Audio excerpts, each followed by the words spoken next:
These scars long have yearned for your tender caress, to bind our fortunes. Damn what the stars own. Rend my heart open, then your love profess. A winding, weaving fate to which we both atone.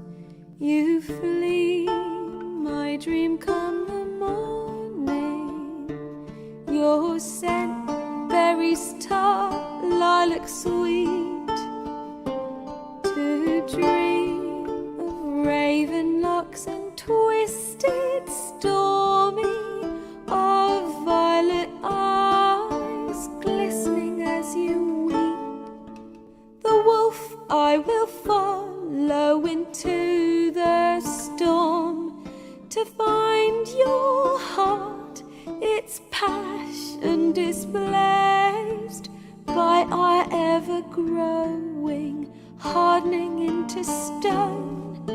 Amidst the cold, to hold you in a heated embrace. You flee, my dream come the morning. Your scent, berries tart, lilac sweet.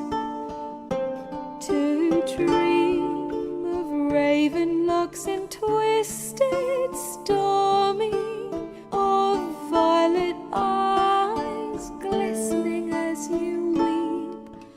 I know not if fate would have us live as one, or if by love's blind chance we've been bound. The wish I whispered when it all began, did it forge a love you might never have found? You flee, my dream come the morning. Your scent, berries tart, lilac sweet.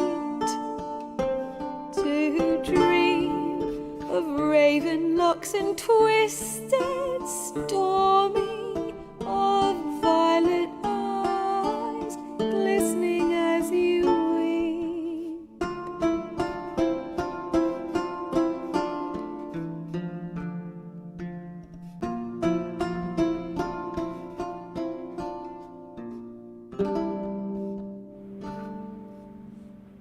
Good morning, everyone. How the heck are you?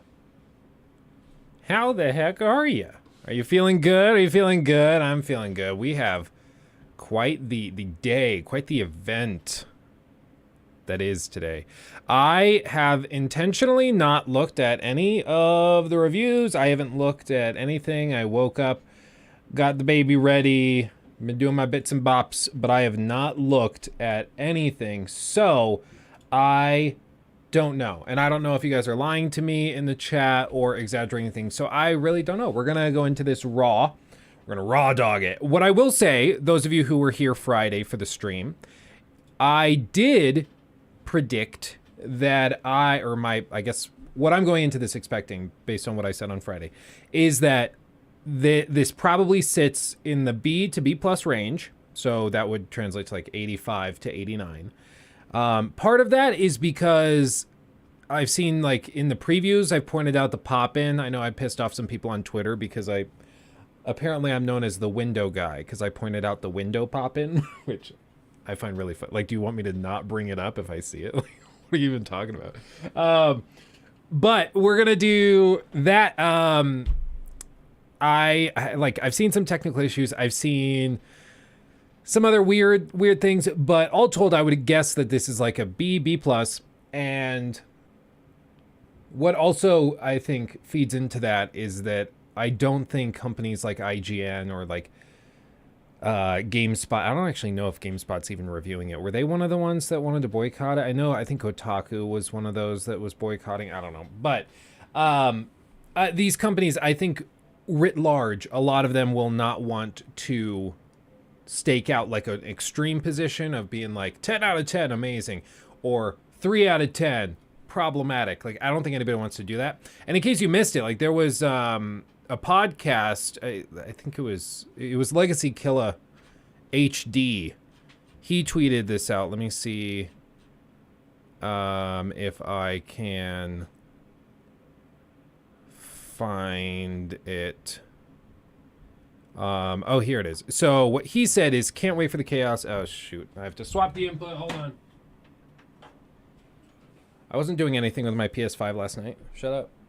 So with this, he said, IGN's Hogwarts Legacy reviewer already admitted on podcast that nobody at the company wanted to review this game because they're scared of doing it. Basically, because if they come out and they give it a 10, then the J.K. Rowling haters will come and swarm them and try to ruin their career for promoting something so problematic. And if they give the game a bad score, then the hype train will run them over. So it's just like, it's a very difficult spot for reviewers like this to be in.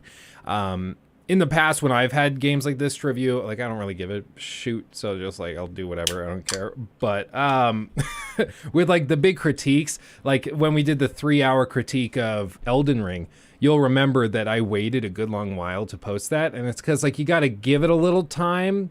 People will get the hype out of their system, and then they can critically evaluate it. But like if I post a 3-hour critique of a game where I'm tearing it a new one and nitpicking every little thing, and I post that too close to launch, then nobody's going to be receptive to it. So you got to time these things out.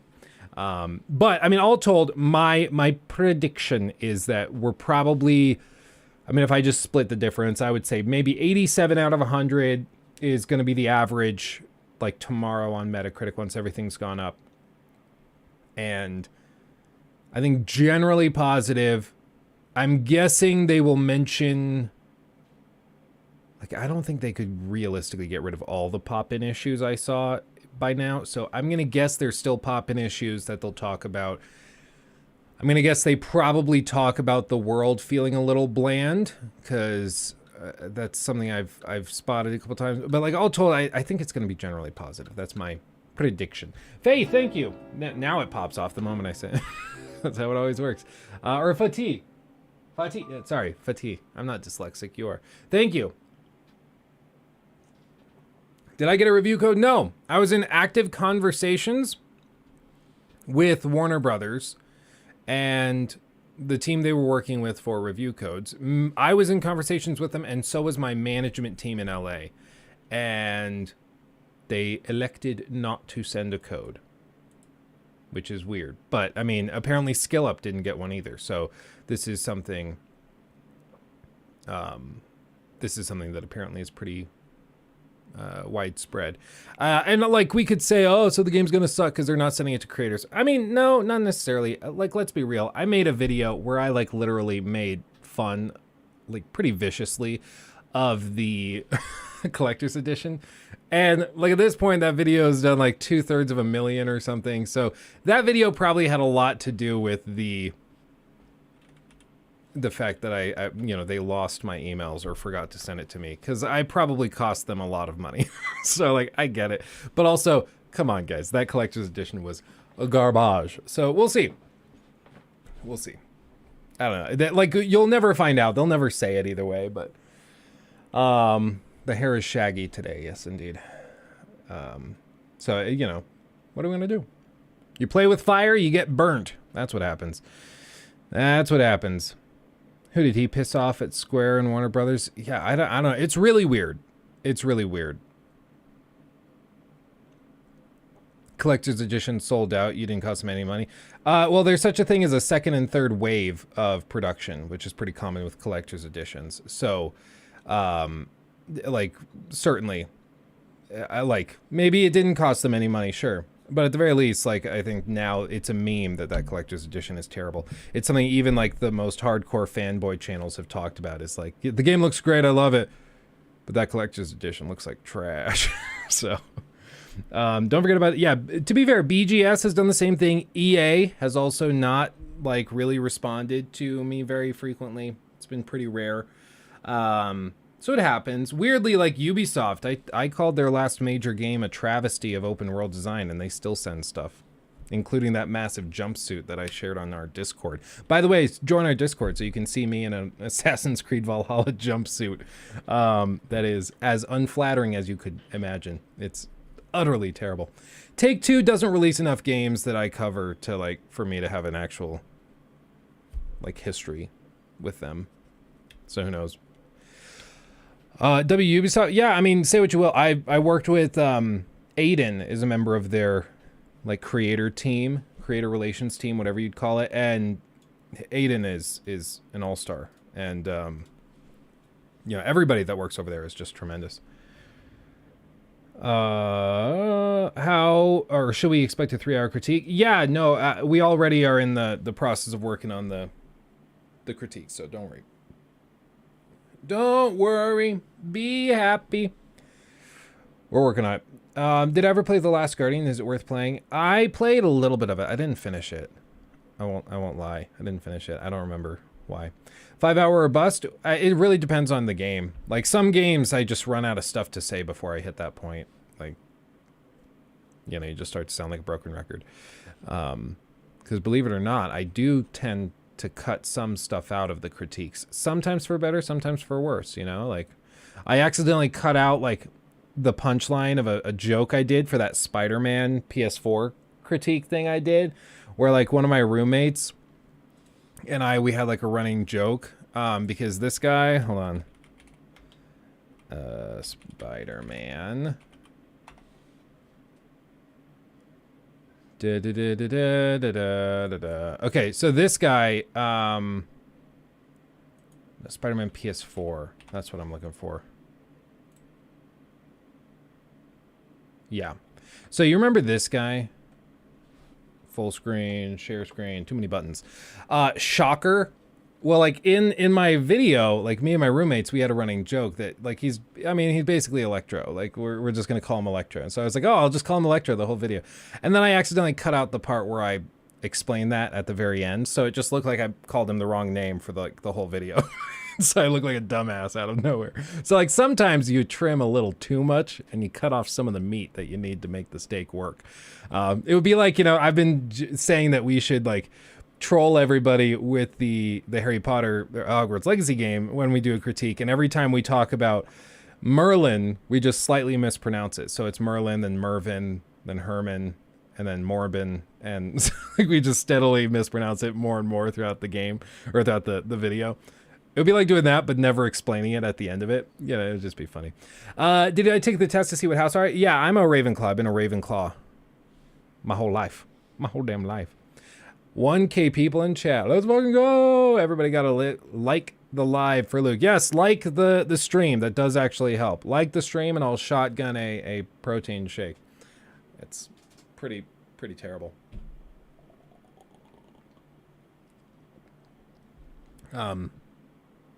Yeah. The diet of 80-year-old women. Let's go. Bro, Jack Frags, hold on. Let's see. Already 6 hours on this game. It's really huge and great. That's good. It's Morbin time. It's Morbin time. Let's see. Oops, I clicked the wrong link. Sorry. And thank you again, Brendan, for the $9.99. Brandon Reyes donated $9.99 through Super Chat. 1K people in chat LFG. The coffee flavor might be my least favorite of theirs. Oh, really, dude? The chocolate one tastes like chalk to me.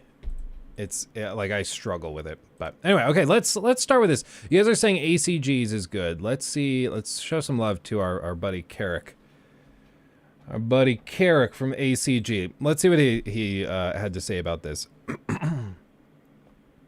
Let's see what he's saying about this. Marge, first time seeing you live. I think I'm one of the few Brazilians in here who watch you. You never know. Are there any other people from Brazil watching? We can find out right now. Yeah, I think we'll do ACG. We'll check out Retro's video, and then we will go, or maybe ACG, IGN, and then Retro. And we'll just bounce around and see what everybody says, you know? I think that works. Shayla, what do you think of The Last of Us episode? No spoilers, of course. Also, do we get new episodes we get the new episode early due to the Super Bowl. Yeah. I thought it was actually good. Like, it was way shorter, like half an hour shorter than the other ones. So it felt like, you know, I guess I've just become accustomed to longer episodes. So it felt like it just ended out of nowhere. But I think it's going to be interesting. They've done a good job of complementing the original story, where they're not just going and like throwing stuff in because they want to change it for the sake of changing it. Like, they're actually complementing the stories in a really good way, and I appreciate that. So anyway, let's check out this one. Thank you for the $4.99, and I appreciate that greatly. Let's go Carrick ACG. Hogwarts Legacy might be one of the most aptly named games in years. After 50 plus hours, it felt as if the entire game was a making of the history for the... I always feel like he's watching, or he's here. I can turn off chat so you guys can actually like see the screen. I always feel like Carrick is on like 1.5 or 2x speed whenever I click on his videos, because he starts talking very quickly, and I struggle to keep up because I'm apparently an 80-year-old woman and I'm hard of hearing. Okay, let's just jump into it. I will say immediately, I think his, make sure we're at 4K. I think his footage is artificially sharpened because it looks really weird to me. Anyway, I'll shut up. The movies and the books later on, where you feel like at times things that you're doing in the game might have slightly created the worlds that you get to experience through the Harry Potter movies. How I knew that Legacy was working is when, within the first couple hours, I actually forgot about Harry Potter themselves. It was astonishing how quickly the game transported me to Hogwarts, my own story, the familiarity and all but the solidly built on story of the characters prior, going away and leaving me with this new feeling against new enemies and new places to explore. A mysterious sign in ancient magic and the tried and true Harry Potter world, but years prior, Avalanche and WB have tried to move the open world forward. Let's see if they did. Thanks to WB for the review code. As you know, that means I buy a copy and give it away to one of the patrons. For every GTA, for every Red Dead, there's a Saints Row or a Gotham Knights, open world games that feel lean in their presentation, lacking in their depth, and replicating their IP as shallowly as the ray trace reflections that they crow about in their previews. Hogwarts Legacy says, let's throw all of that away and deep dive into the world. My brand is me, my sponsor's me. Subscribe if you like the video. Seriously, go sub to ACG. Just look up ACG in the search bar. I'll wait. He is a phenomenal reviewer, and he does great stuff. Everybody in chat will back that up. ACG is tremendous. If you're not subbed to him, you really should be. And, you know, he keeps a very level head. And one thing I do appreciate about him is that he also talks about the more technical aspects of stuff. Whereas a lot of other reviewers, it'll be like a single sentence. Like, I did have some pop-in in my playthrough, but it wasn't that bad. Like, he'll actually show it. And I appreciate that. Let's see. This game rips right out of the gate. One part I was worried about is if this would get lost in its own narrative and need to exposition dump. Hogwarts is thick with lore, and it does spend some time reminding people that they're playing in an established game world. However, it doesn't treat the gamer like they have no clue how to read and couldn't figure out what game they just purchased. Real quick, I want to see, did he say what he's playing this on? No. Did he already mention that? Coverage includes that. Okay. Yeah, I don't know. Maybe he'll say it. I don't think he mentioned what he's playing on. I just want to know, like, am I looking at high-end PC footage? Am I looking at PS5 footage? I haven't seen the button prompts yet. I wasn't looking, so. It handles the intro deftly, injecting mystery almost instantly and then setting you out as a new fifth year into an opening that is one of the best looking open world locations that has been offered. That starting has a sense of unashamed excitement and exploration. It's profound throughout. Gone here are the old days where you enter a game with a well-known IP and see a few callouts in barren rooms, each reminding you forcibly that the developer and the gamer have an agreement as to what needs to be shown. Even when you're through that initial place, taking classes at first isn't just showing up at the room. It's discussion with others, with the teachers, with looking around, finding a couple secrets, then perhaps a quest or two to get items for the current class, then returning and taking part in the class proper. This makes the entire process way more fleshed out, and a lot of the expectations start to fall to the wayside and being replaced by surprise. It also introduces you to new characters from each class, the teachers, and organically moves you through Hogwarts, even if it's only briefly here to grab some items, making it feel like your only job outside of the class isn't just to run around and map the location, because you know a thing or two about the castle and its locations, and that solidifies those classes together with Hogwarts itself instead of transporting you from place to place to place. Alongside the normal story as a 5th year new to Hogwarts and meeting new characters. After you choose which house to be in Hogwarts, the game proper starts. It also has you consistently exploring outside the castle in larger story plots and quests that keep you consistently moving through the different locations across and back to Hogwarts and then back into the land. Everything feels like one large place instead of 2 separate locations.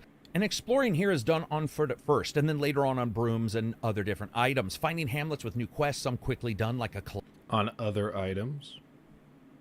You can ride books, confirmed. Collection or 2, and others longer that may promise of further parts for quests at a later time. Quests for merchants, for a variety of questionable and questioning characters at any one time, and consistently exploring between the 2 locations. And that brings us to combat. So at first you're outfitted with just a basic attack spell, a defensive spell, the ability to hold the button to parry, as well as roll out of the way of attacks. Mixing and matching all of these moves is the way to take out the first enemies, each one teaching you a bit more about the combat mechanics. You can also duel and join dueling rings to learn more about playing not only against single opponents, but groups of opponents. And that is important. Learning that you can't always just hold, block, and parry, as enemies can hit you during that switch between the 2. Learning to identify what skill is needed to cut through an enemy's shield and then levitate them and push them off a cliff.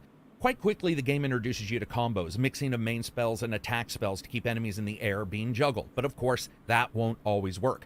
I will say this seems like a game where we're going to see some like TikToks of people that have played this game for 6,000 hours and are just gods among men with this combat system. Like, I've seen some clips of Forspoken that do look pretty cool. When people get that combat system down, you can do some cool stuff.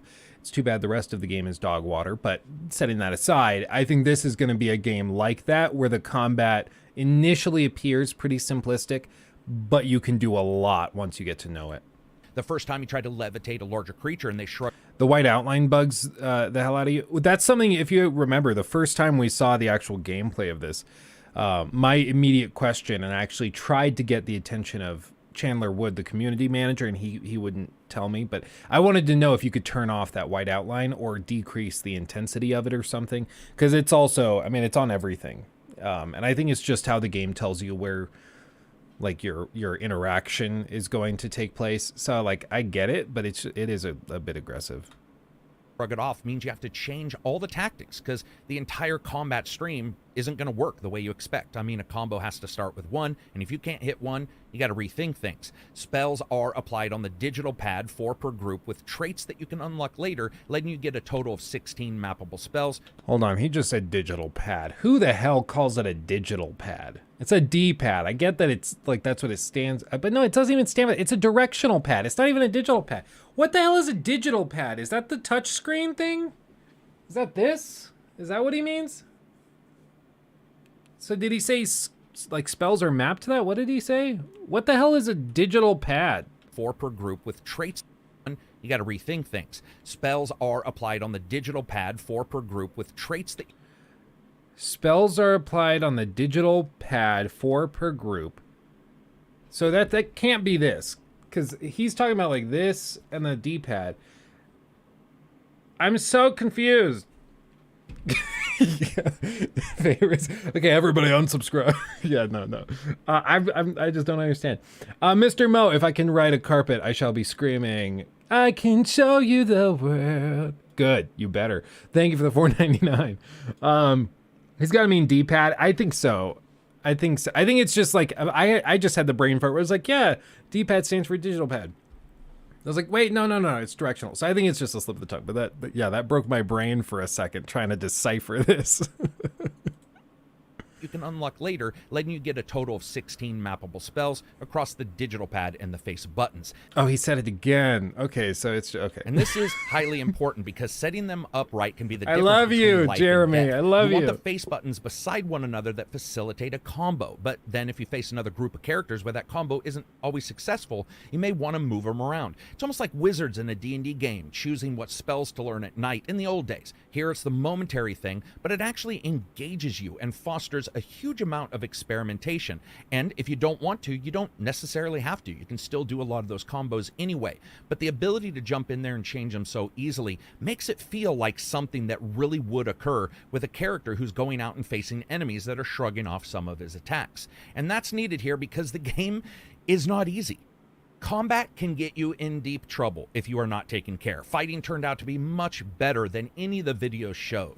First, on the controllers, the vibrations are telling. The information you get and informing you of what's occurring and offering excellent feedback is highly important. The combos, the way the combat works, it's a mixture of guards and parries and dodge rolls with all the spells, and then pulling down ancient magic and throwing it back into the enemy, evaporating them, require you to really have a good sense of timing and location in this game. Grabbing something to throw it into an enemy can also be the difference between life and death.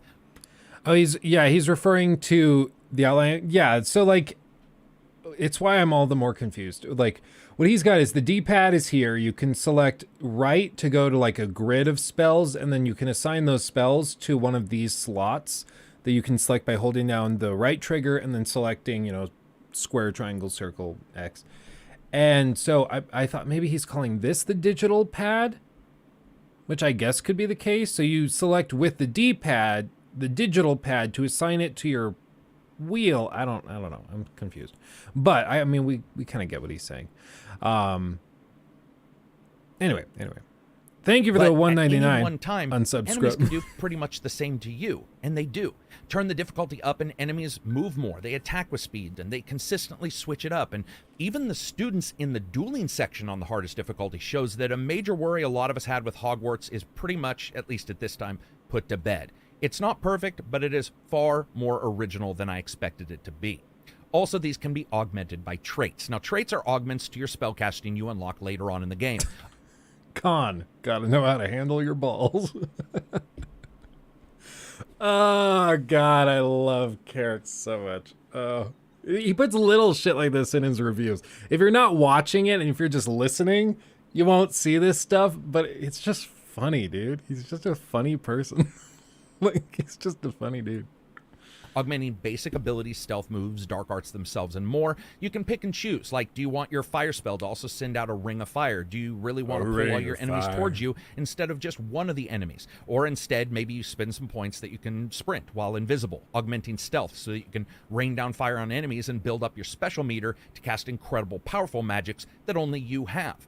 The idea is you won't be able to unlock them all, and I wasn't able to. But I did find that little bit of variation, as well as traits that are on the items that you get for clothing, ended up being the juice for the combat.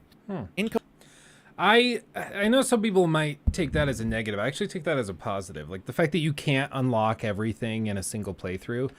To me, that tells me that there's enough content here that players can actually have a different experience. Like, when a skill tree just ends up being completely, like, filled out by everybody by the end of the game. It's like, Star Wars Jedi Fallen Order. Like, 95% of people will have basically the same set of skills at the end of that game, with a couple of exceptions, but, you know, across the board, you're probably going to have most of the abilities unlocked. And I view that as like kind of frustrating if you're going to call it an RPG. I don't care if you're making it more linear, but if it's going to be an RPG, like, you have to have different roles. And if everybody ends up in the same role of just master superhero wizard at the end of the game, it doesn't really feel like you're playing a role. It just feels like you're going along a different track to the same destination, you know? So I think it's fine. Comparison, for instance, to games like Forspoken with a number of spells, and no matter how you play it, it always felt a little bit cumbersome switching between those. Hogwarts feels much less so. How many games become that drudgery, though, of working through the ever-growing feeling of stratification of ideas that felt fresh 2 hours in, that feel almost desiccated and pulled out thin 12 hours in due to repetition? Legacy is always showing you something new, or suggesting a new way to go about something, offering a new enemy type that's going to require you to think out of the box, or a new ability for you to have. And just far out of the box is going to depend on the level you are and the difficulty that you've chosen to take the game on. It always feels good, even if the main character's ability to jump over something seems a little bit suspect, like he himself doesn't know just how good his knees are. Dodging under a heavy attack, lighting a wolf on fire, then twisting around, blocking and stupefying a goblin feels incredible. And while the combat... I'll say, look how dense the grass is. I think that this is more an artifact of the recording, like, it's really sharpened, so ignore that, but the grass and foliage density for being a PS5 copy, and it looks to be running on performance mode, that's pretty impressive. Like, that's pretty crazy. is usually the end experience. The quests get you to move around the game world. Now, many open world locations have their own gameplay conceits and titles. They become these concrete boots that sort of sink them into tedium. The world here doesn't advertise the intent of the gameplay elements for the most part as you're traveling around. Instead, they reward you for exploring. You don't always find a location and surmise instantly what will be happening here. Hogwarts isn't all about surprises. It's just that it gives them to you occasionally, and it seems just as happy as you are to see them. It's incredibly rewarding as an experience and much more akin to the building block world that we may see in a Red Dead than the hodgepodge of, let's say, Watch Dogs. It's not just that Legacy... By the way, did you guys hear that a leaker claimed yesterday that Ubisoft was developing a Watch Dogs Battle Royale? They recently canceled it. It was one of their unannounced canceled projects. I don't know if that's true. I haven't heard anything about that behind the scenes, but I totally believe it, that Ubisoft was working on a Watch Dogs Battle Royale. It's so funny to me. Like, it would be so terrible. The footage looks really over sharpened. Yeah, I think what the impression it gives me is like it was recorded in 720 and then upscaled, but it upscaled so it looked really blurry. So to fix it, tried to sharpen it, but it just makes everything look kind of crappy. I don't know. I really don't know. But I can't talk because if you've seen my Last of Us Part 2 critique that's like 5 hours long, most of the footage in that video is extremely, disgustingly oversaturated because I recorded it in HDR, but with the wrong LUT, so it was compressed and looks terrible, so I can't really throw stones. Legacy respects the years of fiction. It's that it consistently expands it, regardless of the enemies, the lore, or the spells you're getting. It's like opening one of the original books and somehow someone cast Expando Chaptero, and there are more pages there. Expando Chaptero! In my mind, you have to pronounce it like that. If you don't pronounce it with that voice, it's not going to be magical, you know? Maybe it's a digital pad opposite the analog sticks. Digital pad opposite the... Oh, so you mean the touchpad? That's what I thought, but then I think what he was trying to say, because I've seen the gameplay breakdown, I think what he was trying to say is you use the D-pad to bring up a digital pad or a digital, like, list of spells, and then you apply those to the like, loadout wheel for a quick application. I think that's what he was trying to say, but he just called it a digital pad. I think it's just, you know, we all have brain farts sometimes. I don't think it's that big of a deal. But thank you for the donation. Let's see. And under Sittable, thank you for the $4.99. Playing the game now, just past the intro, and I can say the game is beautiful. Some weird lighting issues with Hera, but otherwise it's fine. If you have it, do you know if they've done, I don't know if you got I would assume you got a physical copy, but if you did that, have they sent out a day one patch yet? It's probably like a 30 gig download on top of the game disc. So if you know anything about that, let me know. Whipping through the woods on even a cheap secondhand Ron Weasley type broom is breathtaking. Luke, my friend, D-pad does in fact stand for digital or directional. So it can be either. Okay. I like how this is like totally derailed, this whole thing. It gets so stupid, but it's very, very controversial. Like, it doesn't matter at all, to be completely clear. Nobody gives a crap. All we're trying to figure out is what the hell a digital pad is. I thought, like, digital pad probably would be touchpad. D-pad is this, but maybe it's also called a digital pad. Or maybe Xbox calls it a directional pad. PlayStation calls it digital. I don't know. There's probably some crap like that going on. I have no idea. It's a surreal through the woods on even a cheap secondhand Ron Weasley type broom is breathtaking. It's a surreal spin on speed and exploration that really does its damnedest to make you feel exactly like a young kid would feel exploring a game world like this. But there are some issues. First, customization of your character has its ups and downs. For example, no matter how hard you try, everyone you can create in Legacy looks a bit like everyone else you can create. Like the main character's parents spent their nights at a free love Wicca magic and music festival, and everyone's a bit too related to everybody else. They all do kind of, I think it's the nose, maybe. It's the nose and the forehead. They don't really change. So, I mean, look at all the foreheads. Like, the foreheads stay the same across all of the different loadouts, and the noses are all kind of the same. I think that's what it is, because I totally agree. Like, they all look vaguely similar. I'm not lying. I tried, but there's always a fundamental look to your characters that seems very close to anyone else. So multiple playthroughs, there's a bit of uncanny valley there. Luckily, that stops at the clothing options. The game lets you go wild, consistently finding items everywhere in the world. If you don't like a scarf, but you like its traits and bonuses, you can have both. It's a nice mix. And if you want to get more items for your inventory, you can take on some challenges around the game world. You can also sell items to vendors, and you won't lose their graphical design, even if you do end up selling the actual item. Well, that's badass. That's great. It's one of those things, like, why should you have to lose it? Like, you've collected this thing, but you want the money for the item to buy something else useful. Why not just let you keep the cosmetic side of it? Yeah, that's just a good touch. Quality of life stuff, you know? I love it. So that customization of self is very high here, but that is actually something that you pick up when you're playing Hogwarts. The sense of self is almost too high. Let me explain. The game handles groups and adventuring in a side saddle way, with you occasionally picking people to move along with on some of the quests, and much less like a BioWare game, and more like Bully, with just the occasional character that goes with you.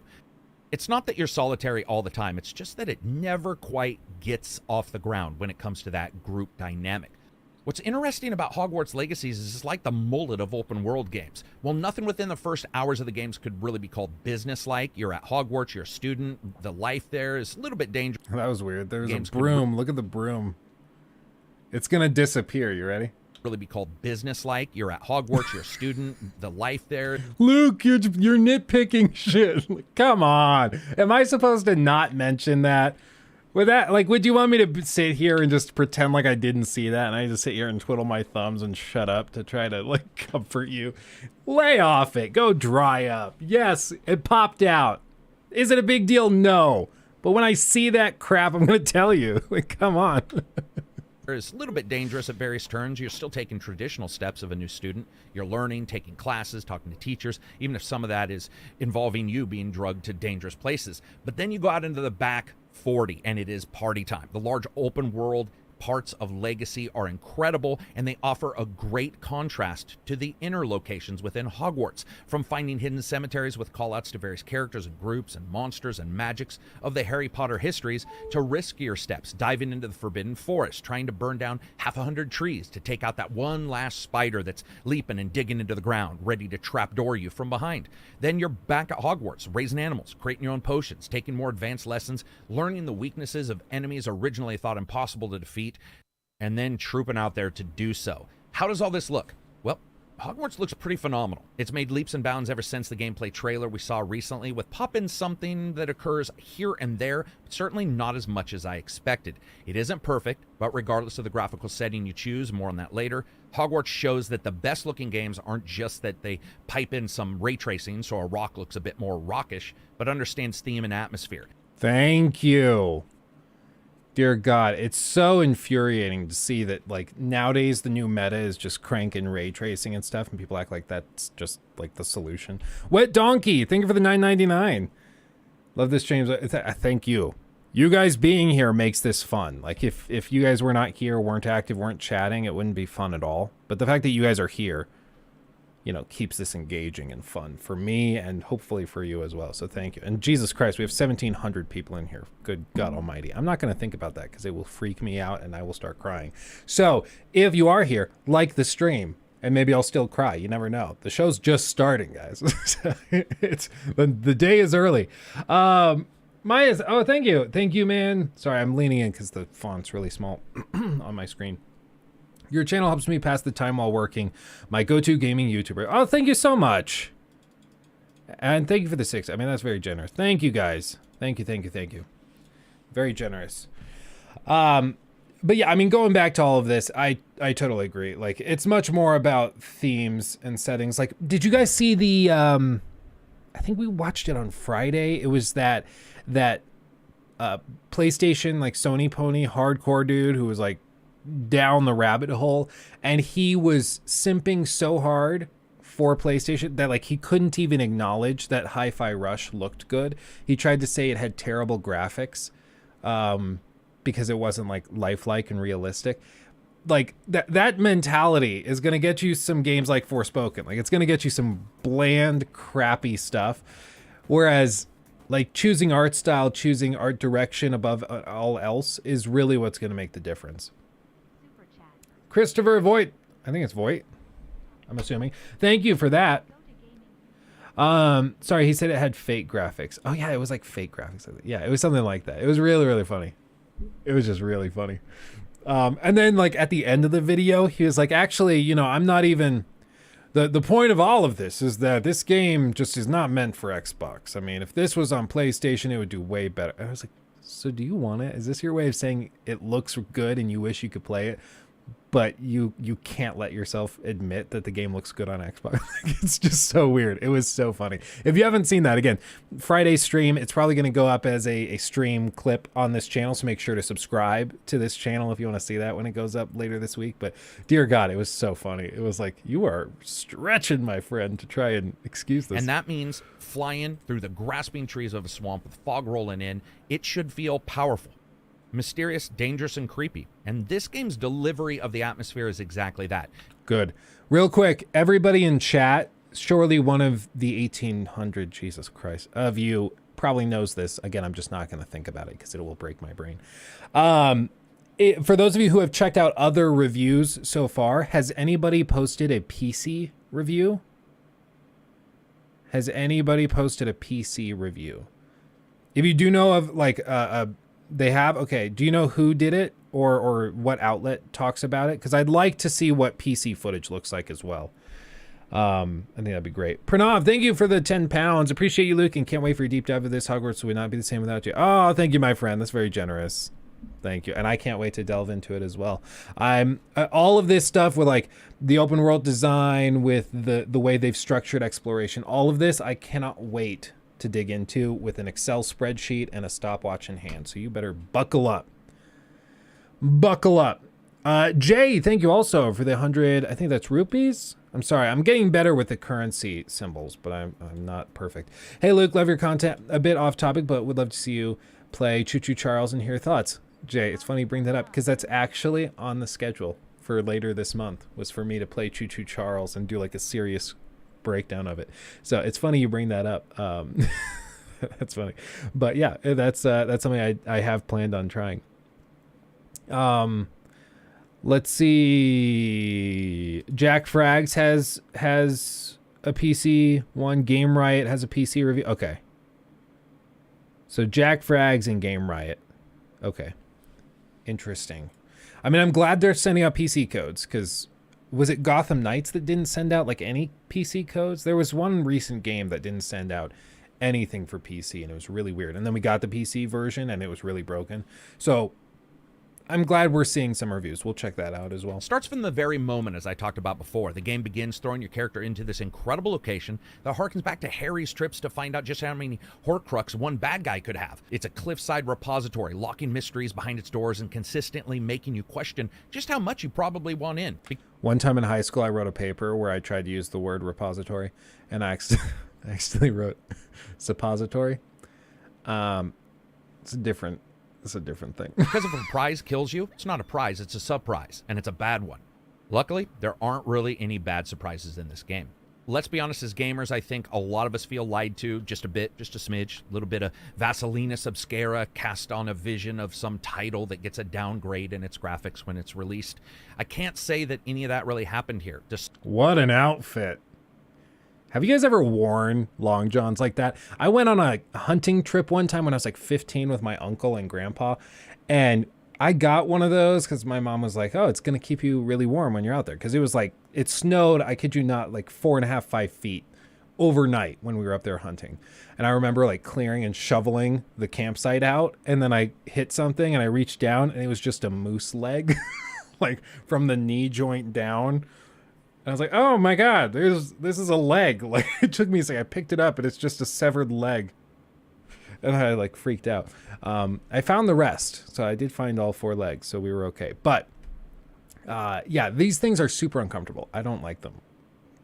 I have worn them like once in my life. I have worn them. So itchy. Yeah, I just don't like it. Domus PC version has FPS issues, terrible optimization. Interesting. We'll delve into that.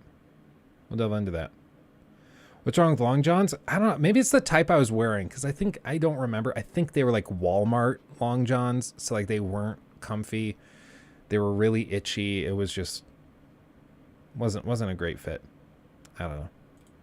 Despite some issues here and there, it pretty much always delivers or over-delivers. The animations on the characters, the clothing that billows during the more powerful spellcasts, to even the way they animate, the incredible detail in most of the main characters, the shimmering of skulls on my cape is scariness +7 that I bought. Luckily, the consoles have a lot of choices for your settings. You have fidelity with ray tracing, balanced performance, and high frame rate performance. Of course, those fidelities are going to try to hit that 30 FPS with 4K. Balanced is going to be a mixture. And then when you get into the performance and high rate performance, you're looking at 60 FPS and 120 mode. Be aware that some of the modes also support variable refresh rate if your TV does. Resolution is adjusted on each of these, with 4K being that aim for fidelity. I think the resolution drop that I was seeing in performance was a bit noticeable. There's also a problem here. While you can change all your settings for motion blur and film grain and vignette and all that, if you want to change between ray tracing mode and not, you do have to reset the entire game. Now, this isn't necessarily a problem with their game, but it does make testing a bit difficult, especially if you're a person who jumps in and out of those to sort of see how they're going to play.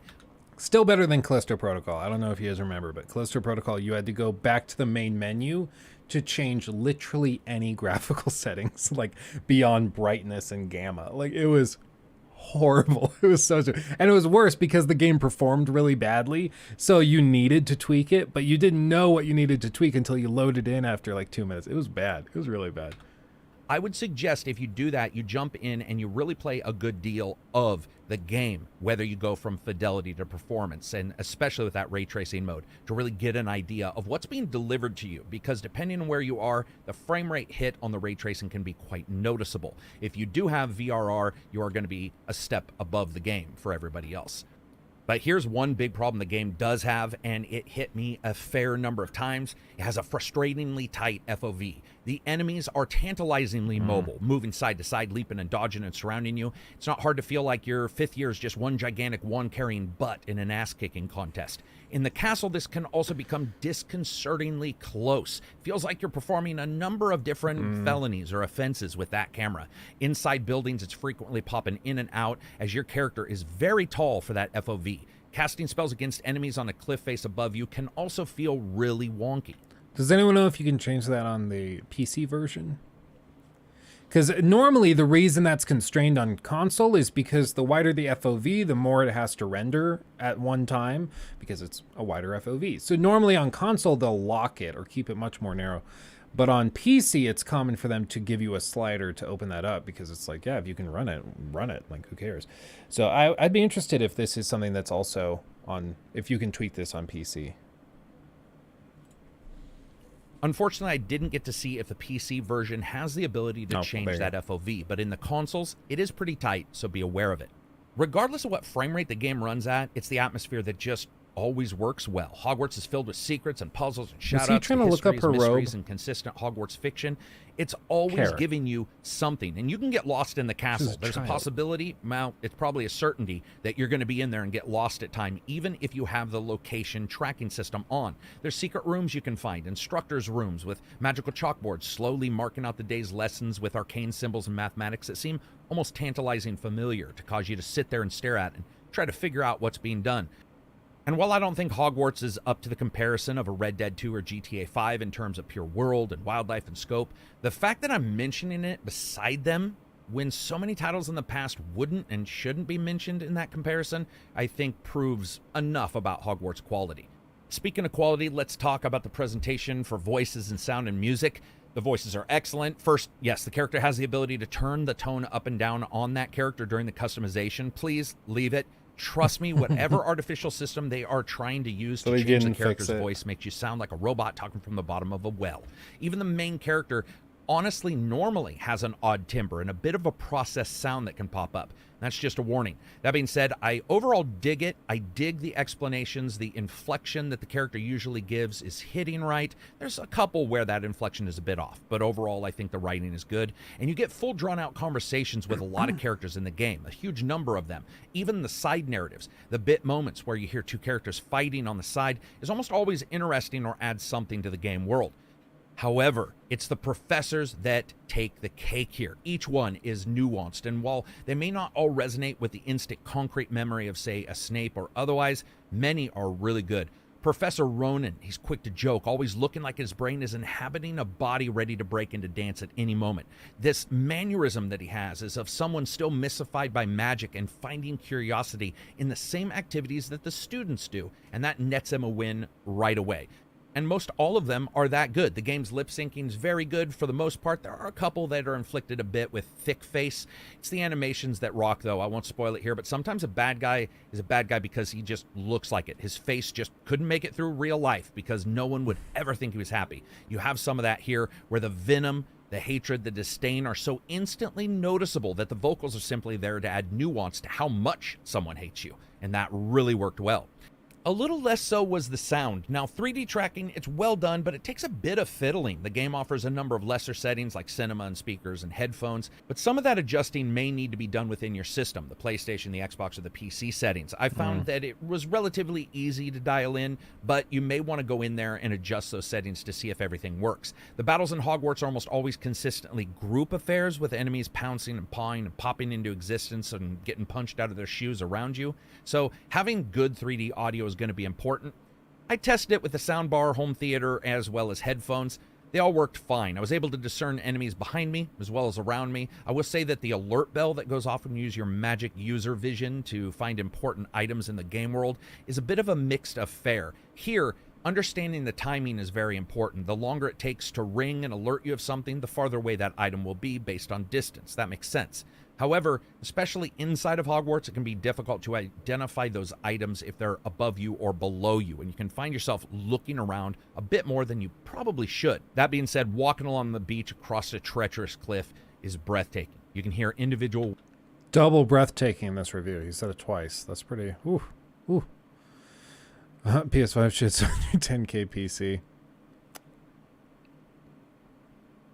I'm down to go head to head. I mean, I'm down. You see this stupid ass thing? See how huge that is?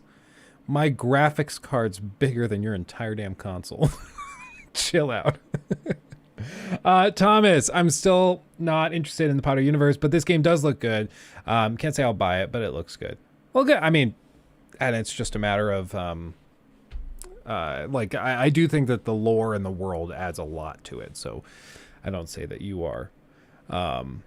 I wouldn't say that you're wrong for that. You know, it's okay to have different tastes. No 32:9 support. I'm canceling. You know what? My buddy Mike, he has like one of those ridiculous like 67:2 monitors, like ridiculously widescreen. And he like, apparently my understanding, correct me if I'm wrong, because I would assume you have one. My understanding is you can still play the game. It just puts black bars on the side. And you're still talking about it like it's running at 21:9 instead of 32:9. Like, my understanding is that it should still work. It's just it won't take full advantage of your monitor. It's like, is that big of a deal? I don't know. Maybe it is. I don't know. I'm talking with LG. We might be working with LG to get a widescreen monitor for the studio. But I don't really know how that will affect how we like film videos and stuff. I think we're gonna have to change the aspect ratios of all of our content if we do that. Like, it's gonna change a lot if we choose to do that. I don't know. I would like to go slightly more cinematic with the aspect ratio, but it's... I don't know. Let me know what you think of a widescreen. Their new LG 45-inch ultra-wide OLED with like 0.3 millisecond response time. That thing's ridiculous. An OLED monitor. Like, good God almighty. And I jizzed in my pants. Sorry, I just saw the concurrent viewer number jump up 300 people. Hi, everybody. Sorry, right as you joined, I said I jizz in my pants. I was referring to a monitor. I'll shut up now. Let's continue. Waves smashing into the rocks below and above you, and of course the spells sound awesome. I'm and a another professional. thing that's awesome is the music. This was surprising for me because Hogwarts Legacy has very unique music, though at the first blush it does not appear to. It can appear very close to the music we have in the Harry Potter games and movies. The chimes, the bells, string sections deeply resonating during big plot moments. But the longer I listen to this, more I realize something else was going on. The soundtrack fulfills the task of feeling like Harry Potter right away, but it's actually somewhat deconstructing a bit of the themes from the original movies, like the music and the arrangements are a bit more primal, a bit more basic to reflect the earlier times in the ancient arcane storyline that's the genesis for the game itself. But later on, you'll notice that chord changes dramatically, or that notes... Did you see the guy in the background? Watch this guy, okay? Watch this guy. Again, look, you're being too nitpicky. I just, like, how do you not mention this? I don't know. Maybe he will. Watch this guy walking. He's going to walk into this bush. Just watch. For the game itself. But later on, you'll notice that chord changes dramatically. He's, like, glitching out like a mofo. Like, you see? He's just, like, standing there, but he's clipping into the bush and he can't move. Dramatically, or that notes play choppier, building up something pretty unique. For me, it's a testament to a soundtrack if I'm going to listen to it outside of the game, and I will for Hogwarts Legacy. Also, the balls of walking around in your long johns like this out around the castle. Props, dude. Props. I mean, if I had 2,000 viewers, I'd jizz in my pants too. Yeah, no, I'm just not thinking about it, Andy, because 2,000 people is ridiculous. So if I think about the fact that there's 2,000 people here, I will start crying. So I'm just going to not think about it and move on. But was it fun? Thank you, everybody, for being together. After 50 hours, it felt as if the entire game was a making of history, where you feel at times that what you did in the game world somehow slightly creates the move.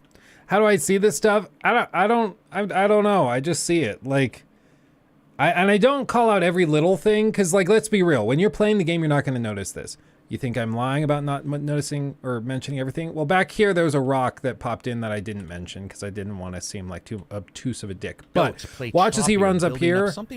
Rocks will pop in right here. Unique. For me, it's a testament to around the corner. Soundtrack if I'm going to listen to it outside of the game, and I will for Hogwarts. Pop. You see that? So, like, I don't know why. I see this stuff. I know a lot of other people don't see it. Going back frame by frame. Get it pop back out. There we go. See? I don't know. Like, some people are going to notice it. Some people aren't. Like, when you're playing the game, at that moment, your eyes are probably focused back down here because you're turning the camera. So you're not even going to really see that. When you're watching this footage back, it's way easier to see this kind of thing. Like, let's be perfectly honest. When you're playing the game, you're less likely to see these types of things. When you're watching the footage back, you see it all the time. Felt as if the entire game was a making of history, where you feel at times that what you did in the game world somehow slightly creates the movies and the books. The game's always giving you something interesting, from fiction to items to performing challenges, side quests, main quests, causing the player to actually work for some of the figuring out of the puzzles, and not just giving you the answers or letting you track it down right there. It rewards exploration at almost every single turn. But the best part of the game is that you get to walk with the exaggerated swagger of a Hogwarts student. Jokes aside, that's what it feels like you are. From classes, to ripping across the game world on creatures, to figuring out the story proper, it does a very good job of making you feel like you're there.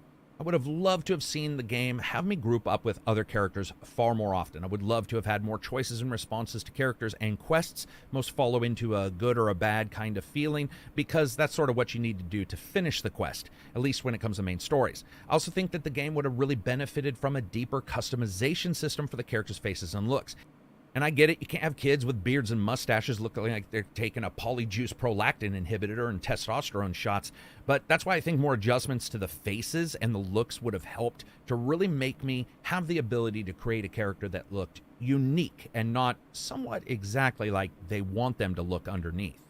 Also, why the equipment system is fully fleshed out, and each piece of equipment does change the overall statistic of the character. It never really felt as fleshed out as I would have liked. I would have liked to have seen a few more statistics there, because there really aren't that many. Now, for a lot of people who like light RPGs, this is going to fit perfectly with what they are actually hoping for from a Hogwarts game, and I think that's fine. It was just a little bit of complexity I could have dealt with.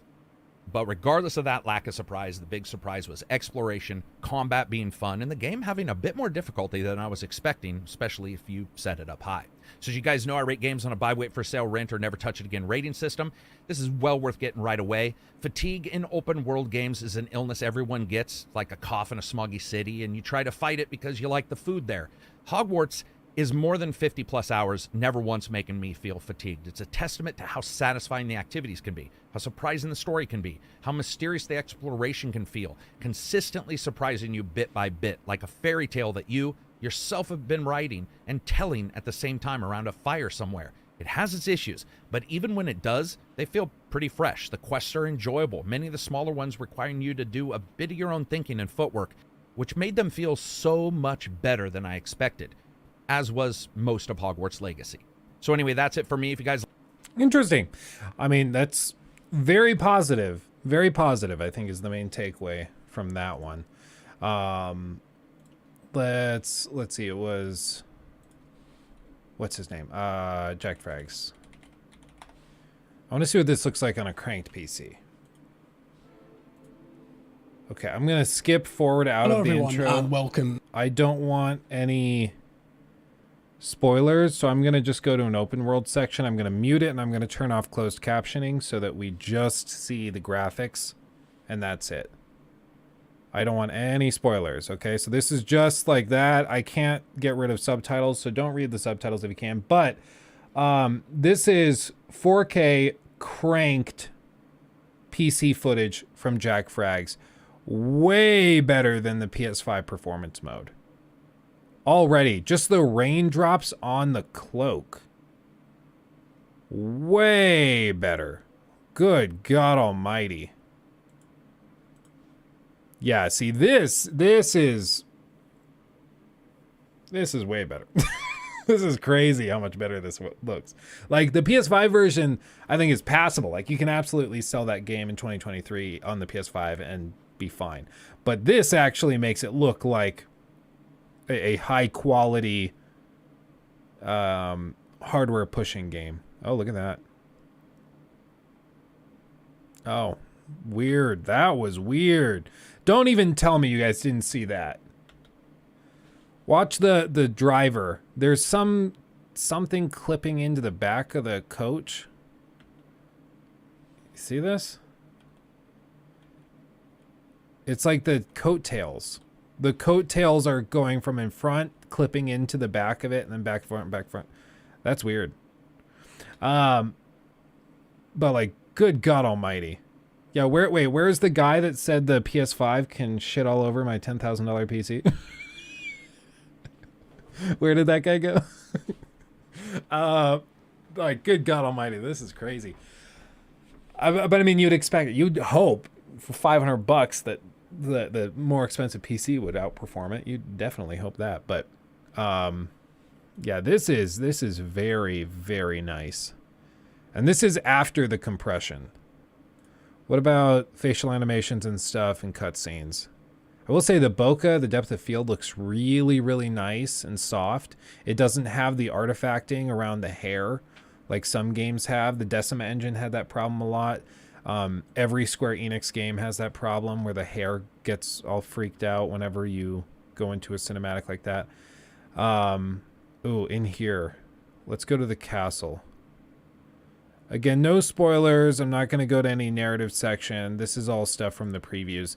But I want to see what it looks like wandering the castle.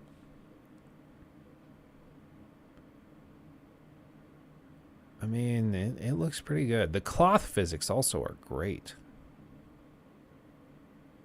Oh, the RE engine. Yeah, RE engine is also bad.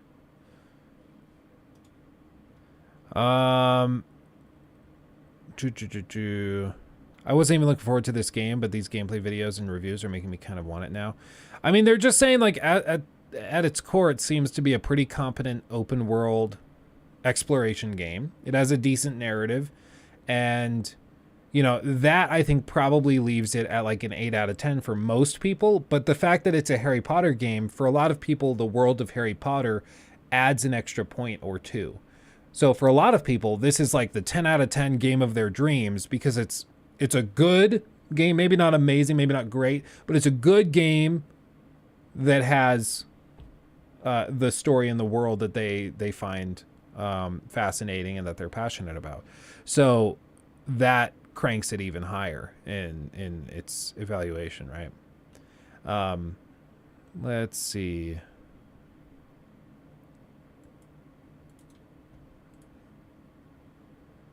Yeah, these cinematics look really, really good.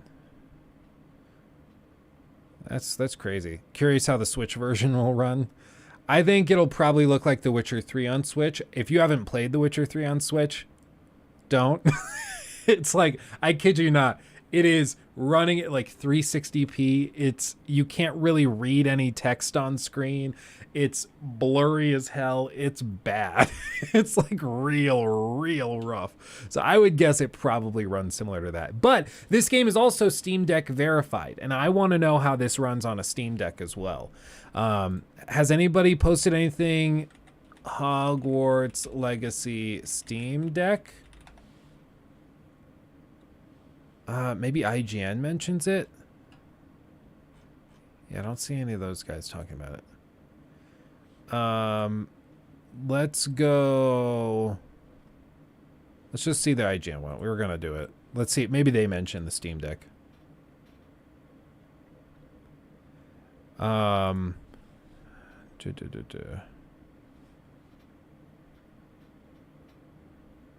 Hogwarts Legacy be better than The Witcher 1? I mean, The Witcher 1 to this day is pretty broken. That's a game that really needs a remake.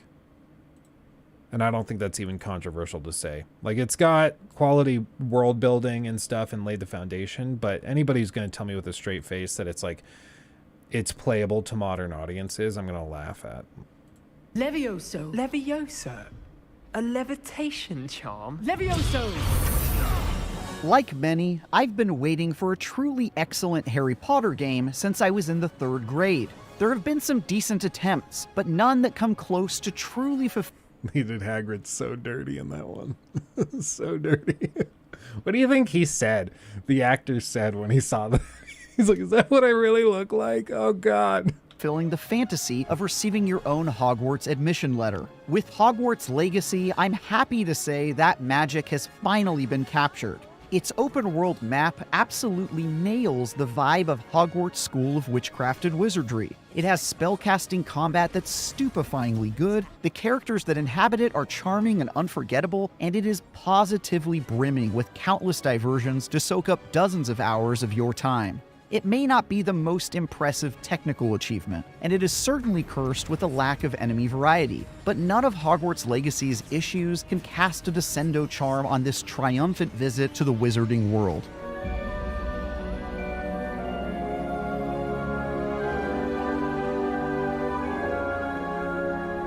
Right in line. Oh, sorry, Felix. I missed your earlier donation of €2. I'm sorry. What do you think of the later release time for PC? I find it weird. I won't pretend to know why they're doing that. There might be some like technical reason they have to do that. I really don't know. I think it sucks. I think it's stupid. But like, does that mean the game's not worth getting? I don't think so. But it's weird. I agree. I don't understand it. And Disco Cobra, thank you for the $10. That's most definitely what's up. Not really the biggest Harry Potter fan. I've only watched a couple of the movies. This game, however, looks like a next-gen experience. Maybe not as much on PS5, but with a decent PC, I mean, dang. Yeah, no, the PC footage is crazy. I'm actually very, very impressed by that PC footage. I'm surprised they didn't show off more footage from the PC version of the game before launch. I'm guessing Sony gave them a fat bag to only show footage on the PlayStation 5, which is funny because then they go and they complain about Xbox trying to buy studios, but that's setting that aside. With most Harry Potter tales before it, Legacy's plot has more holes than a fishnet stocking, and sorta just expects you to accept that its magical world makes no sense. This is something like I think you could actually, it would be fun to experiment with this. You can just assert stuff in a review and people do just kind of believe you because they don't have the game yet. So they'll just kind of believe whatever you say. So you can say like, oh yes, and the story of Red Dead Redemption 2 has more plot holes than you could shake a stick at. And people are like, oh, did you hear the story has plot holes? Oh, that's a bummer. Like, I didn't explain the plot holes. You just kind of believed me because I played the game before you. Like, so I don't know if it actually has plot holes, but I'm interested to see. Because Carrick didn't mention that. But Carrick normally doesn't talk about story that much in his reviews either. So who knows? This mystical action-adventure RPG begins with you transferring to Hogwarts as a 5th year for unexplained reasons, to do everything from attending classes to fighting giant spiders. The fantastic character creator has plenty of options for you to craft your ideal witch or wizard, and as soon as you do, they'll immediately become entangled in a conflict between the wizarding world and an evil goblin. On top of that, because being in a secret society of wizards is apparently not exciting enough, you soon discover that you've got some freaky supercharged magical abilities that allow you to do extra cool stuff that also isn't really explained. If you're like me, you'll roll your eyes while 100 years worth of dead characters lecture you from paintings about the important history and how you have to save the world or whatever. But once that's over with, Legacy mostly redeems itself with a fantastic cast of non-painting characters that help boil things down into a not-too-convoluted good guys versus bad guys conflict that ends up being a largely enjoyable tale. Yeah, I'm interested to see what more people say about the story, because Carrick doesn't really talk about that stuff normally. So we'll see.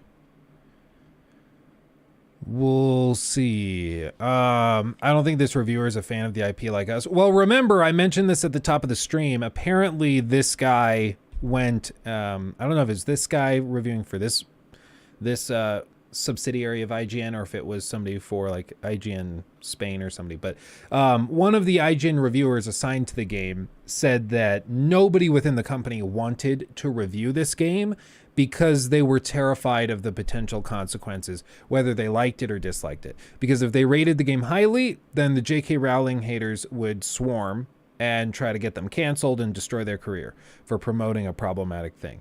And then they were worried if they gave it bad scores, then the hype train would just run them over and they would be crushed under the weight of it. So nobody in the company volunteered or wanted to review this game, which I think is pretty telling at the state of the industry. If people are terrified to just review a game because they're worried that their life could be ruined based on what they say about a video game. But, you know, that's beside the point. Was IGN France? Yeah. Well, I mean, France, you got to be careful. I've heard crazy things about France nowadays. Also, Ahmad, thank you for the super chat PS4 performance. They have not shown anything about the PS4. It will not be out on PS4 for another month or two, I think. I think it's April. So nobody knows what it looks like on PS4. Nobody knows. They've not shown it. And hopefully they show it, you know, within the next few weeks. But as of right now, nobody knows. I am afraid it is too late to study now. You'll spend most of your time with the classmates who befriend you on campus, accompany you on certain quests, and help you hone your abilities as a magic user. Most are memorable and instantly endearing, like Sebastian, the cocky and morally pliable Slytherin, good for getting places you're not supposed to be, or Natsai, the clever and unflappable Gryffindor. I had it all under control. Spending time with them and improving my social links through the relationship quest lines made my stay at Hogwarts all the more enjoyable. Unexpectedly, I even found myself looking forward to hanging out with my professors, whether it was my main man, Professor Fig, who serves as both something of a mentor and as a sidekick, or the wisecracking charms teacher, Professor Ronan, who made me love him mostly by making fun of me. By the looks of it, you all spent your holidays practicing Obliviate on one another. Each of these characters feels like an indispensable piece of the school, and you could find them wandering the halls doing their thing and choose to spend time with your favorites. It's a huge and important part of the Hogwarts fantasy that Legacy knocks out of the park. Even better, though, is the world itself, which is packed with nearly everything I wanted in a Potter game and more. You'll find yourself wandering Hogwarts' stone-cobbled halls and secret passageways, flying around the Forbidden Forest on a broomstick, and exploring dark caves lit only by the glow of your Lumos spell. The developers at Avalanche have so brilliantly captured the look and feel of the wizarding world that I was amazed at just being there, no matter what trivial errand I was wrapped up in. That immersion could occasionally be broken by Legacy's dicey performance during my time playing on PlayStation 5, though. That includes frame rate inconsistency, weird lighting issues, but PS5 built different, though. Aggressive pop-in while moving around quickly, and more. There's even this weird thing where every door in Hogwarts has a brief loading screen. It's understandable since there's so much packed into this beast of an adventure, but the PS5's promises of the death of loading screens haven't quite been lived up to here. Cancel him. How dare. Cancel him. Unbelievable. Unbelievable. I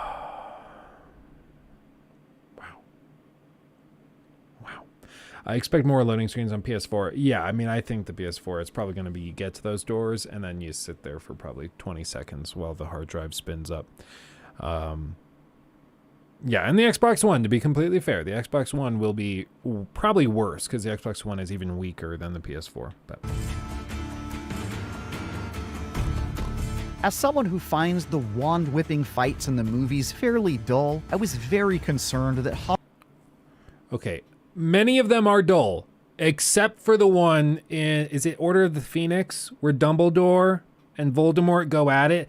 The music cuts out, and they're using fire, and then he picks up all the water out of the fountain and stuff. That fight, oh, baby. I don't know if there's a better, like, duel in any film from the last, like, 10 years. I mean, step down Thanos, everything in those movies is just like overproduced garbage. That thing is masterful. It's crazy good. Hogwarts Legacy's spell-slinging combat wouldn't be able to hold my attention across the roughly 32 hours it took me to beat the campaign. But I can admit when I'm wrong. The combat is fantastic, challenging, and utterly captivating. There's a lot more to it than shooting balls of light out of a stick. Instead, the trick is in dodging and countering enemy attacks while pulling off creative combos.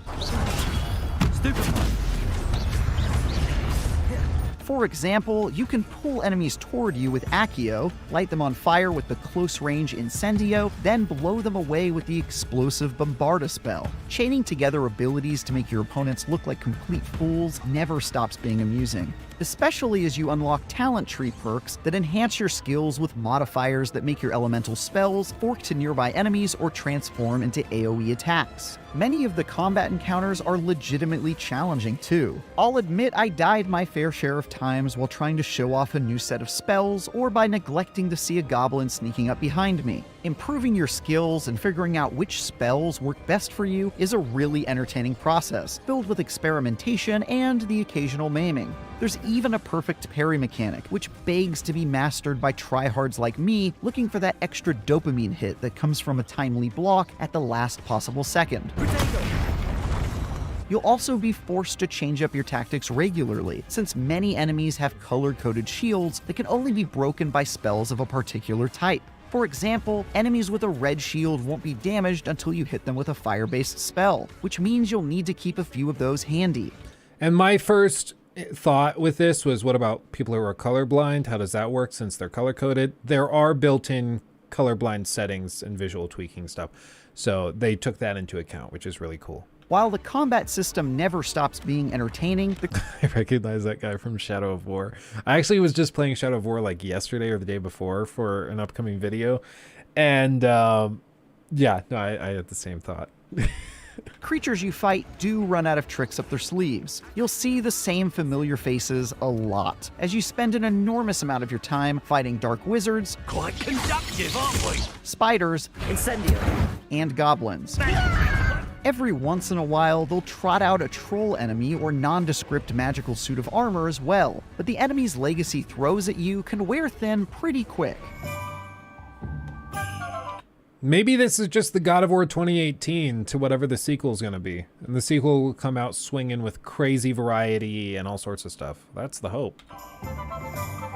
When you're not lighting spiders on fire, you'll need some lighter activities to spend your time with. And it's actually kind of crazy just how many side tasks Legacy gives you. You could spend hours decorating your very own personal space in the Room of Requirement, go around catching, grooming, and breeding all manner of fantastic beasts, if you know where to find them, practice your gardening or potion making, go shopping in Hogsmeade, become a champion duelist in an underground dueling ring with your classmates, or even go full Voldemort and decide you want to become a master of the dark arts by learning the Killing Curse and other unspeakable acts, which goes about as well as you'd expect if you choose to pursue it. Naughty, naughty, you'll get caughty. It's not just easy to waste hours goofing off. I found it downright difficult to not get distracted by a dozen things and forget what I'd originally set out to do. One of the ways you can completely forget about the looming goblin threat in the main story is by engaging in the over 100 side quests that are packed into the adventure. Not all of these diversions are equally entertaining. Some are definitely your basic go here and kill or collect this thing errands that do little more than burn some time. But many feature one of the aforementioned awesome characters, asking you to solve their problems or help them get into some good old-fashioned mischief. Meet me outside the library tonight, and tell no one.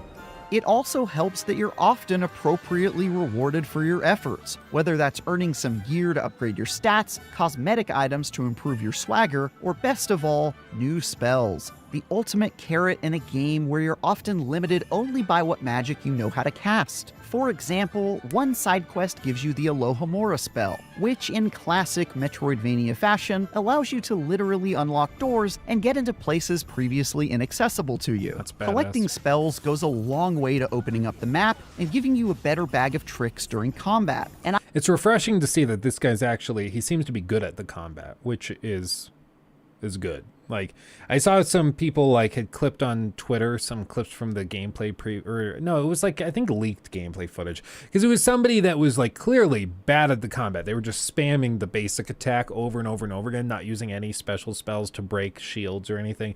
And they're like, lol, game looks like trash. It's like, yeah, like if you suck at the combat, yeah, it's not gonna seem that robust or complicated because you suck. That's all it is. And I found myself positively thirsting for as many of these game-changing abilities as I could get my grubby paws on.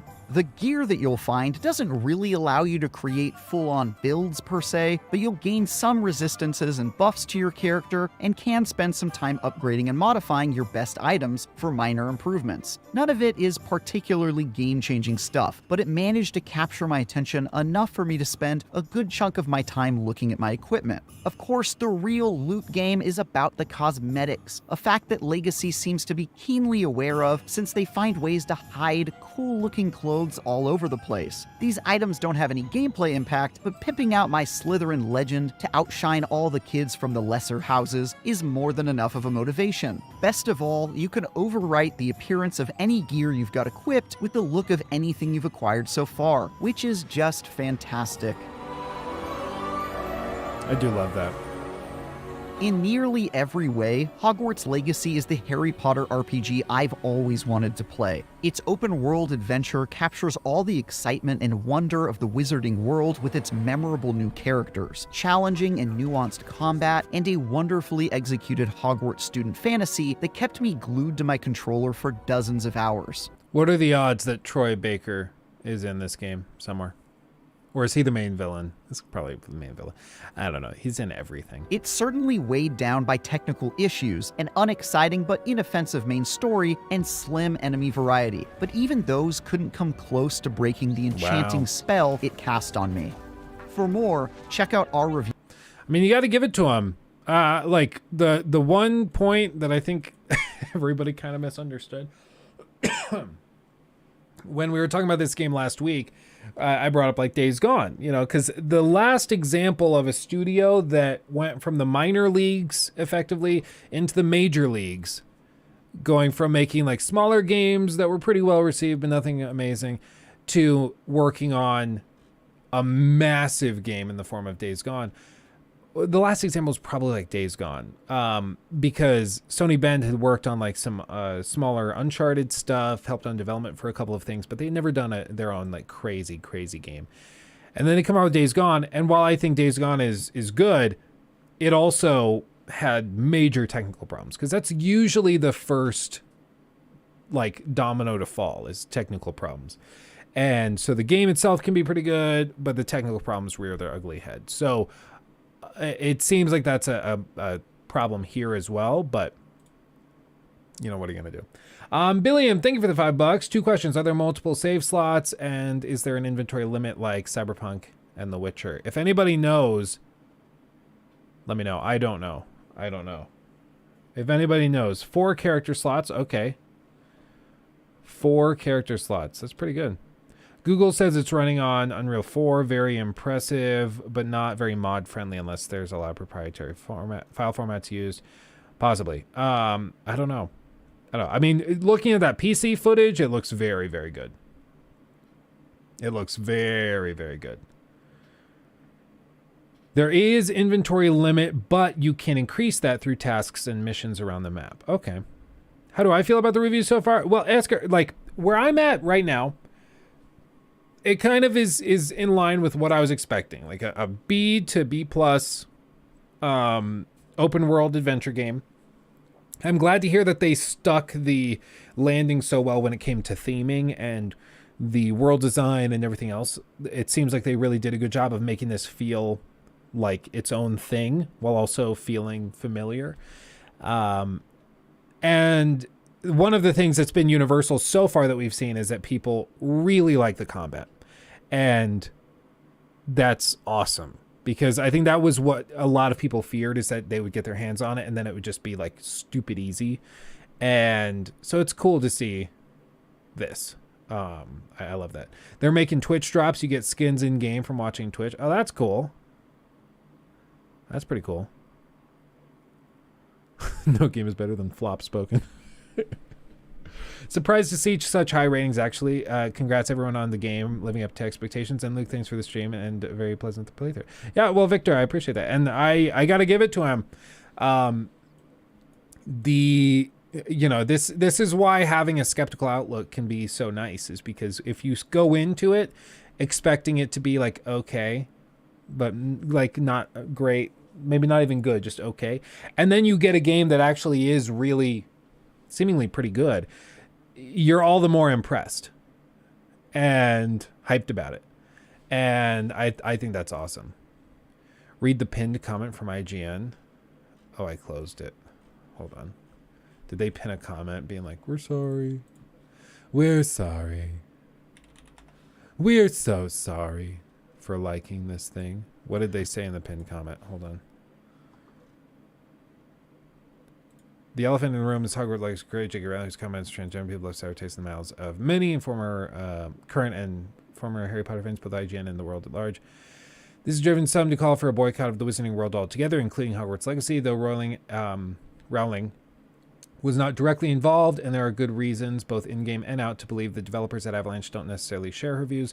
Regardless, IGN has always and will continue to champion human rights causes and support people who speak with their wallets in whatever manner they choose. As critics, our job is to answer the question of whether or not we find Hogwarts Legacy to be fun to play and why. Whether it's ethical to play is a separate but still very important question.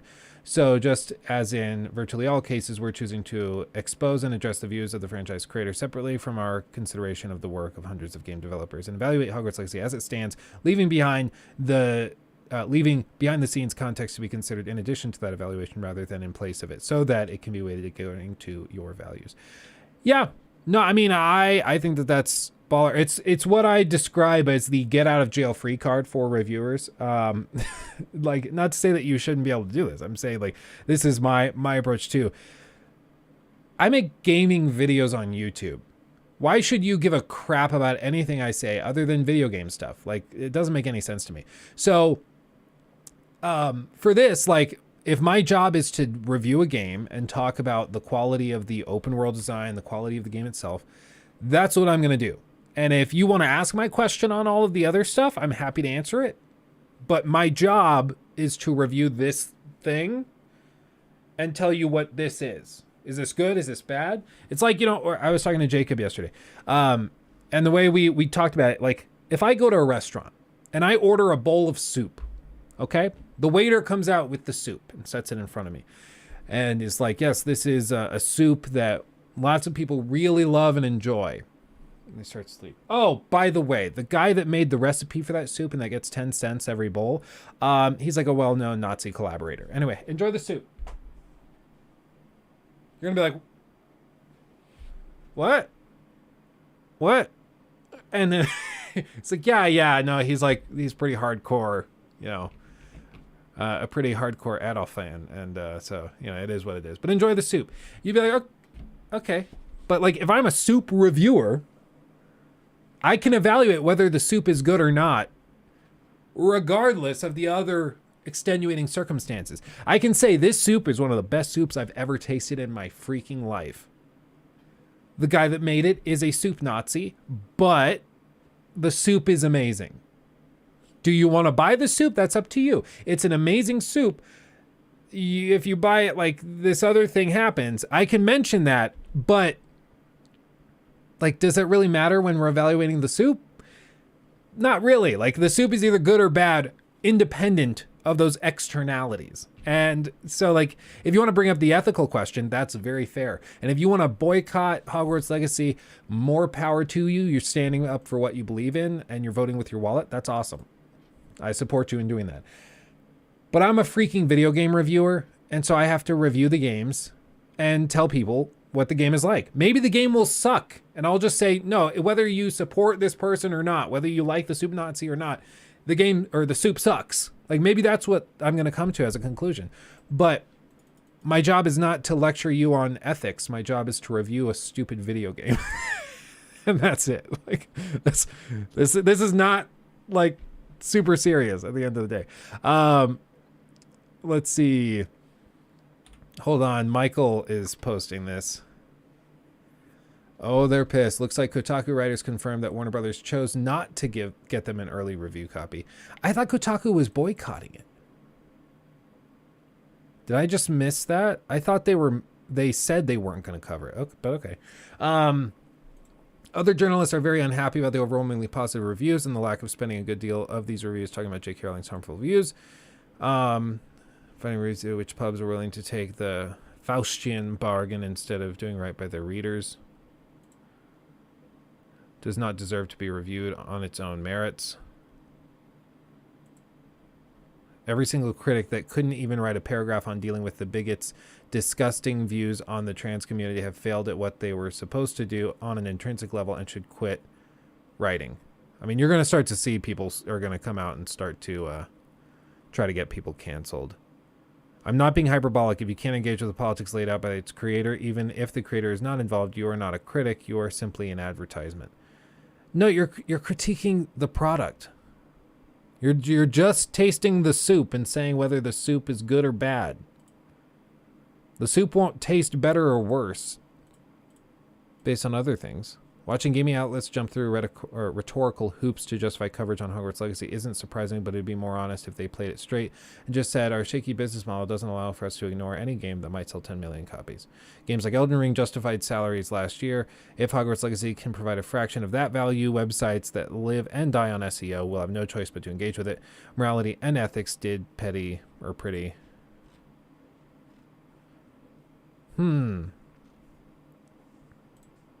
I'm in no way surprised. Positive response for the Wizarding game.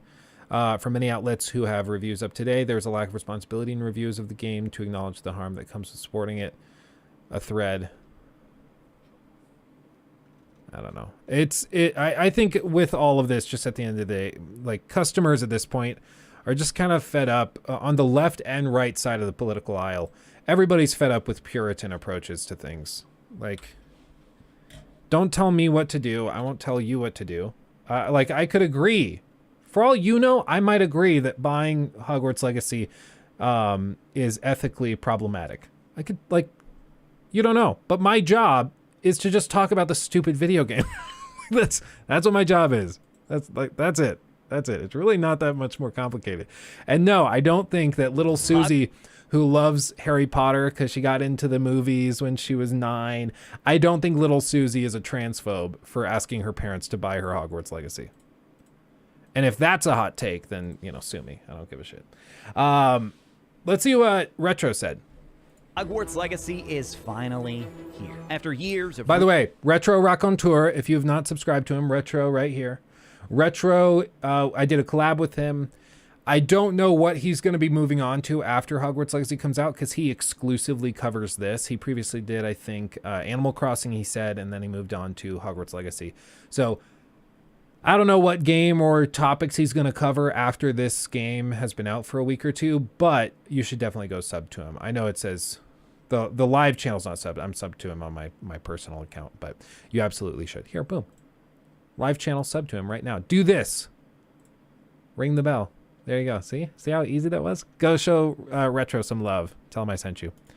Rumors, hype, and excitement. I spent the past several days exploring the castle, flying high above the grounds, creeping through the Forbidden Forest, and slowly peeling back the layers of a deep storyline which I won't spoil here today. For many fans, this is a game 20 years in the making. From the moment Harry first received his letter inviting him to a world he didn't even know existed, we were all able to imagine what it would be like to get our own acceptance letter to Hogwarts. And while the early games had a certain charm, they were limited by technology of the late 90s and early 2000s, plus they often faced rushed development cycles to coincide with each new film release. Hogwarts Legacy, though, is the culmination of more than 5 years of work, primarily from Avalanche Software, a studio that wanted to aim higher by taking on a passion project far beyond the realm and scope of any game they'd worked on before. I do think that this is a great example of how much passion can do for a game's development. When the team is extremely passionate about the source material to the point where they're willing to put this many extra hours into it. I mean, it's just, you can see this is a labor of love and they really put their heart and souls into it. I just realized, I guess I've never looked at it that closely. I just realized these are all wands. For some reason, I just was always like, oh, it's kind of like a sunrise. I just didn't look at it that closely. They're all wands, all different wands. There you go. This kind of looks like the one I have. For those of you not aware, I went to Universal Studios, and like if any of you guys have been there, it's basically what happens is you can go into Ollivanders, and what they do is they bring in like maybe 10 to 15 people. I don't remember how much, but it's like 10 to 15 people, and they line you up in the room. So like all along the back side of the room, everybody stands up, and you're all just sitting there. And in the room, I wonder if there's actually a video I could just show you. Ollivanders, Universal Studios Orlando. Yeah, here. So you walk in. This is going to make me motion sick. But there's this guy who plays like the role of whatever, the shopkeeper, and he of Daniel Ollivand. Yeah, exactly. But he plays the role of the guy selecting the wand for you. And what he does is he goes to everybody in the room one by one, and he kind of looks them over.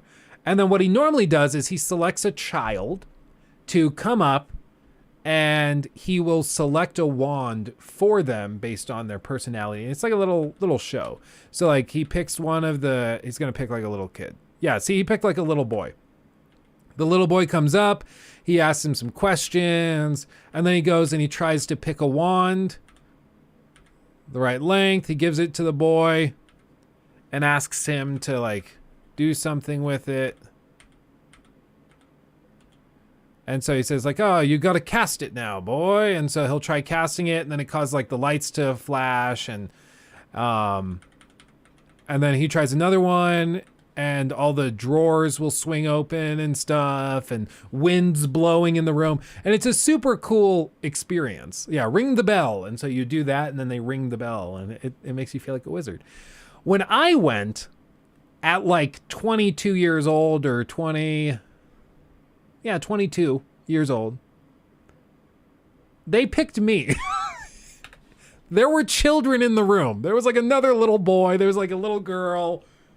For some reason, they picked this 22-year-old dude out of the lineup. And he's like, you young man, come up here. And I was like, really? Really? He's like, yep, come on up here. So I got up there. I did the whole show, and he gave me a wand, and I got the wand. I have it upstairs, and it's my wand. I still feel vaguely guilty about it, because there were children. Like, I was like, I know I look like a man baby sometimes, but like, I really don't know. He had to choose me over all the children. Was it something where like he got some kid said something mean to him, called him like a boomer or something, and so he's like, screw kids, I'm just gonna do my own thing. I'm gonna pick all the adults for the rest of today. Maybe that's what it was, but it was actually like pretty funny. Get the wand. I can go get the wand. I'll go get the wand. I have the interactive one. Yeah, it's the nice one. Here, I'll start this playing. I'll go get the wand and I'll show it to you because it's kind of cool. It looks like a snake head and everything. It's cool. Did I have no beard? No, I did have I did have the beer because it was at we went to. Well, when was it? Was it 2019? Because 2018 we went to Hawaii, so I think it was 2019. I don't think I was clean shaven.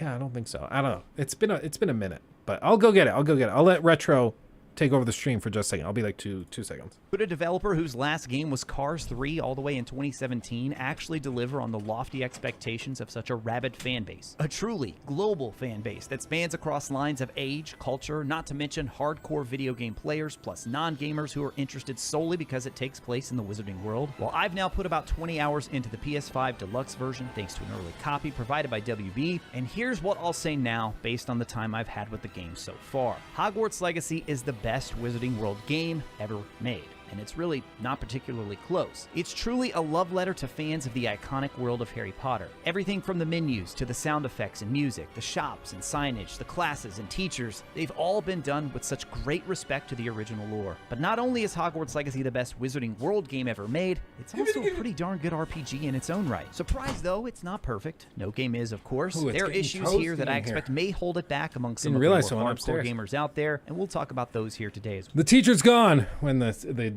man's away. The chat will play. I ran up one flight of stairs and I'm gassed. I gotta get myself together, man. I'm falling apart. This is it. So it looks like a little skull. Here, I can do this too. Oh. Little skull, snake head.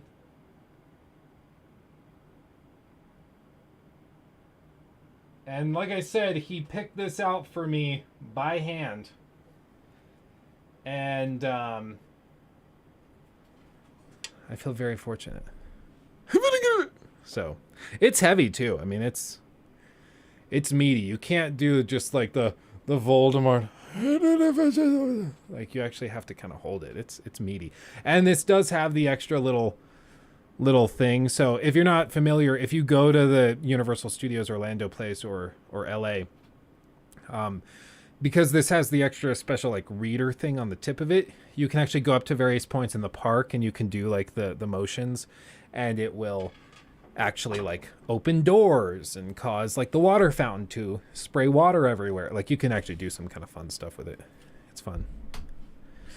Well, but if I can be real with you all for just a moment here, flaws and all, I am loving this game so far. I haven't been bored a single moment playing it. When it comes to video games, it really all comes back to that simple word, fun. Is it fun? I don't know yet if it's game of the year material. I don't know if it's better than this, better than that. All I know is that my 20 hours with Hogwarts Legacy has been an absolute blast, and I can't wait to play more. So we're going to get into the gameplay mechanics. I'm going to leave the story mostly for you to experience on your own. I'll also add that most of the footage you see today is from the first few hours of the game only. I will say this one bit about the story, though. It's engaging right from the start, and there's enough there that I want to keep learning more to unravel the mystery of this ancient magic and our main character's connection to it. It really does feel like you're starting out a brand new adventure in the Wizarding World we all know and love. Now, one of my early fears of this game is that without the iconic professors of the original series, and of course the Golden Trio and all their friends, the experience would somehow feel hollow, and we'd just exist in the world but wouldn't have anyone to really care about. I'm happy to say that is not the case, and there are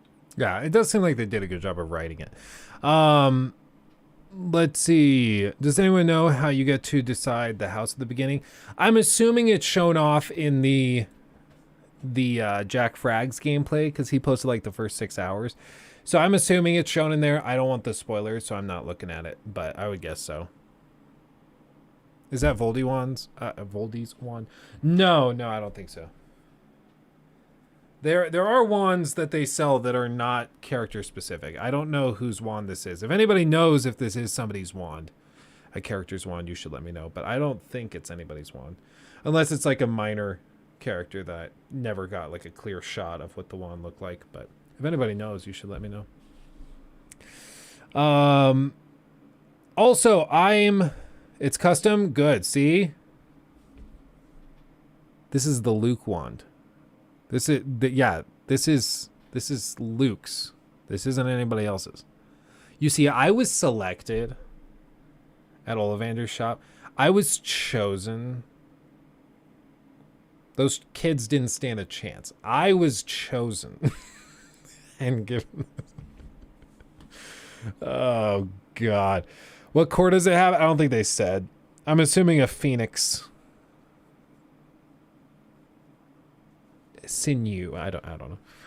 There are already a few characters I'm growing attached to through my playthrough. One piece of advice I'll give and yes, those we will who be are about to play the streaming game for the some first of the time, playthrough. I don't know about the whole thing, savor but some of it. Savor and take your time with the experience. I actually think the game wants you to take your time. You won't have access to broom flight right away. You'll come across quite a few locked rooms in the castle, and chances are you'll even have a puzzle or two you can't solve because you don't know the spell you need. And while I know many want to immediately start exploring the castle, even the grounds of Hogsmeade right away, I will say that if you don't do that, the game still does a pretty good job of encouraging this organically as you simply progress through the early story missions. In fact, some of my early exploring and travels had to actually be repeated because areas that I went to check out on my own and get a glimpse of, the game actually ended up taking me there anyway on a mission. Now, as for the gameplay, how does it actually play and feel? Well, as I said in my early hands-on of the game a few weeks ago, the character controls well, combat is super fun. That remains true in this build as well. I've stuck with the normal difficulty, but I've actually been kind of on the fence about bumping it up to hard. You can change the difficulty at any time, so for the experienced gamers out there who'd like a challenge, I recommend going ahead and bumping it up to hard, trying that out, and then you can always bump it back down if you need to. Now, leading up to this, the vertical slices of gameplay that we had seen before launch look entertaining. I certainly enjoyed the mission that we got to play early, but now having the full game in my hands, I've been very pleasantly surprised at the sheer variety of missions and activities there are to do in this game. We talked in the beginning about just how many types of fans they're having to try and please with this game. And again, it's hard to delve too much into where you'll be going and what you'll be doing with the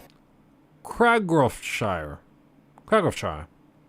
Fear of me spoiling too much, but rest assured, the main story missions offer a nice variety to keep things fresh. There's also a good balance of puzzles, action, exploration, and then of course there's the Room of Requirement and nurturing magical beasts, which they've already talked about. Guys, I only recently unlocked the Room of Requirement. Still no caring for magical beasts. I know there were some worried that they would lean too heavily in one direction, and while it is true you're going to have to do a little bit of everything to reach the end, so far they've done a really nice job at balancing things here for people of different playstyles to where I think everyone can enjoy this game. Oh, and there's something that happens in the story, I don't know, roughly 10 hours or so that really changes things up gameplay-wise in a way that Avalanche has kept almost entirely under wraps throughout the whole marketing process. Trust me, guys, some of these things we haven't seen anything about. There haven't even been rumors or mention of some of the things you're going to see here. As far as the side quests go, yes, your basic fetch and collect quests, they do make an appearance here, but again, there really is a lot of variety here in terms of the things you can do. So just for a small preview, there are going to be 95 Merlin puzzles, of which I've solved like 10 of these so far.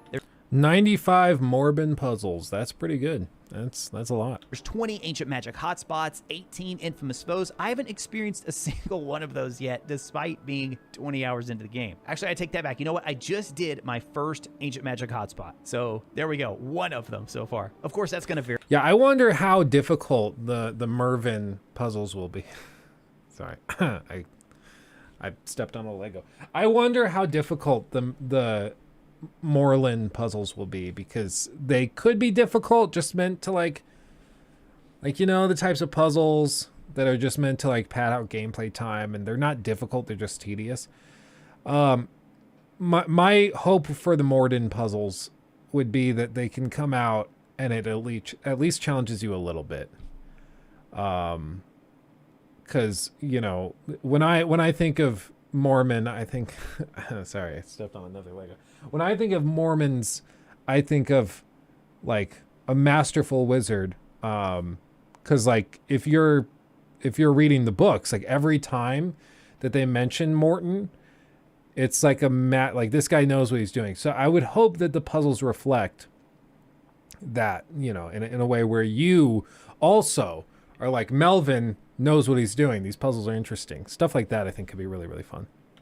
Vary based on your play style, how much exploring you do off the beaten path, especially in the beginning. I know people are going to be exploring a lot. So guys, it takes a lot for me to get emotional when it comes to movies, books, video games. It's not me trying to be macho or something. I just don't do it often. It just doesn't happen. It takes a lot. Like Retro's a psychopath confirmed. I said, and yet there was something about an early moment in this game for me. It was actually when I got to the common room for the first time. The way the music swells, and then suddenly I was in control of my character, able to freely pan around the room and walk over to the furniture and take in all the posters and various trinkets of the other students. It was a single room, but in that single room, I could see years of hard work from artists, developers, coders, writers who so carefully crafted this game. Now I'm sure I'm going to discover...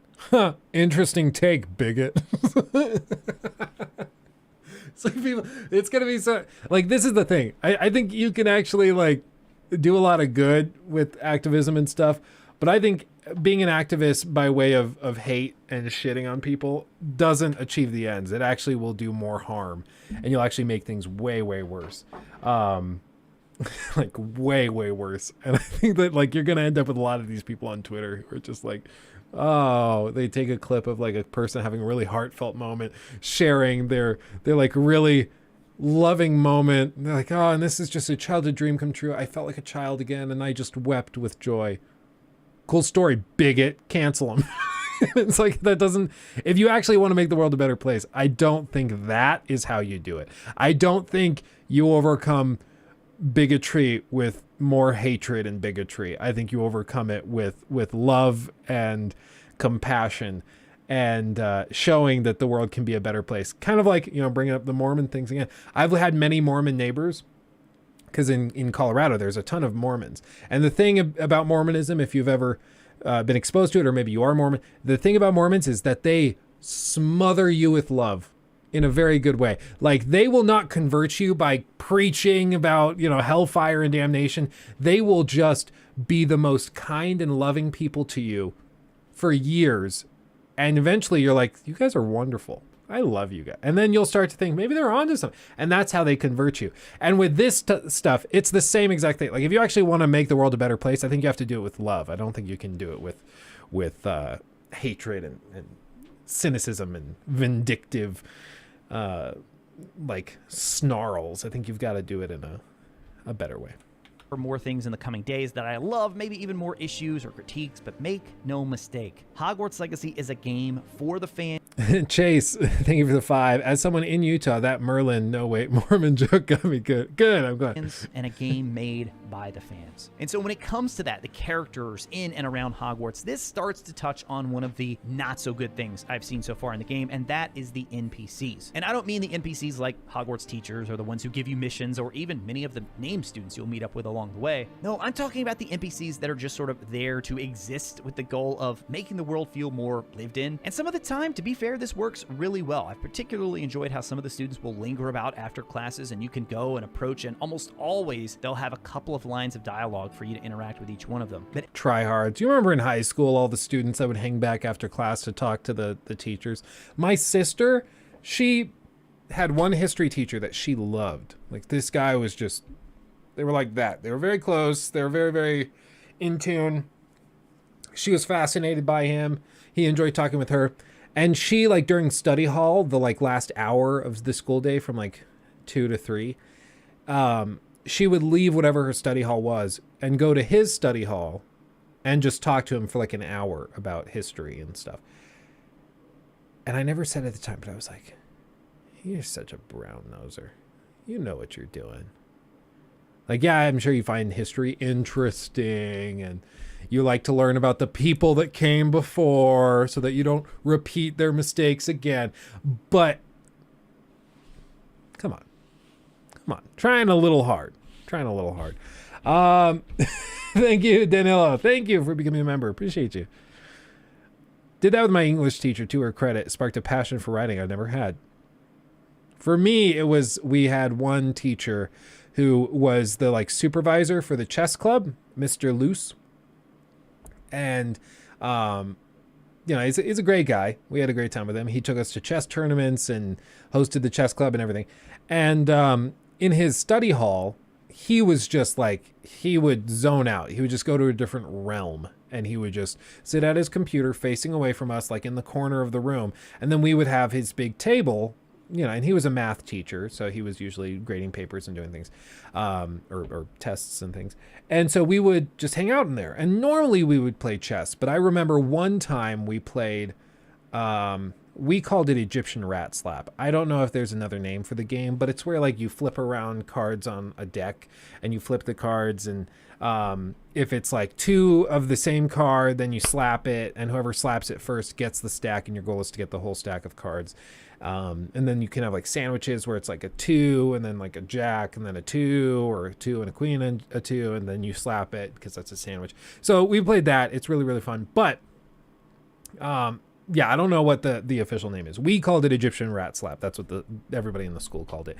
But one day we were playing it and it got very, very heated, and everybody was like very loudly doing this. We kind of forgot it was study hall and supposed to be quiet. And more importantly, we forgot that the back wall was shared with the principal's office. Big oops. Big oops. And so the principal came in, looked at all of us in the room, he opens the door, it goes from very, very loud to dead silent, and he just looks around and then points, you, and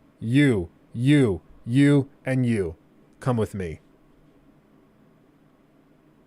We all got up, we followed him, he went to his office, and he wrote up pink slips for every single one of us, handed them off, and you know, we didn't really get in trouble. It was more that poor Mr. Luce got torn a new one, because he's like, what the hell are you doing? You're supposed to be keeping a classroom like orderly. What is going on?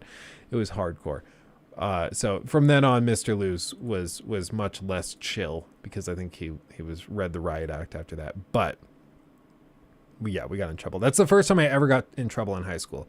And the only time. You know, I won student of the quarter in high school. I was like, I did 2 colloquium.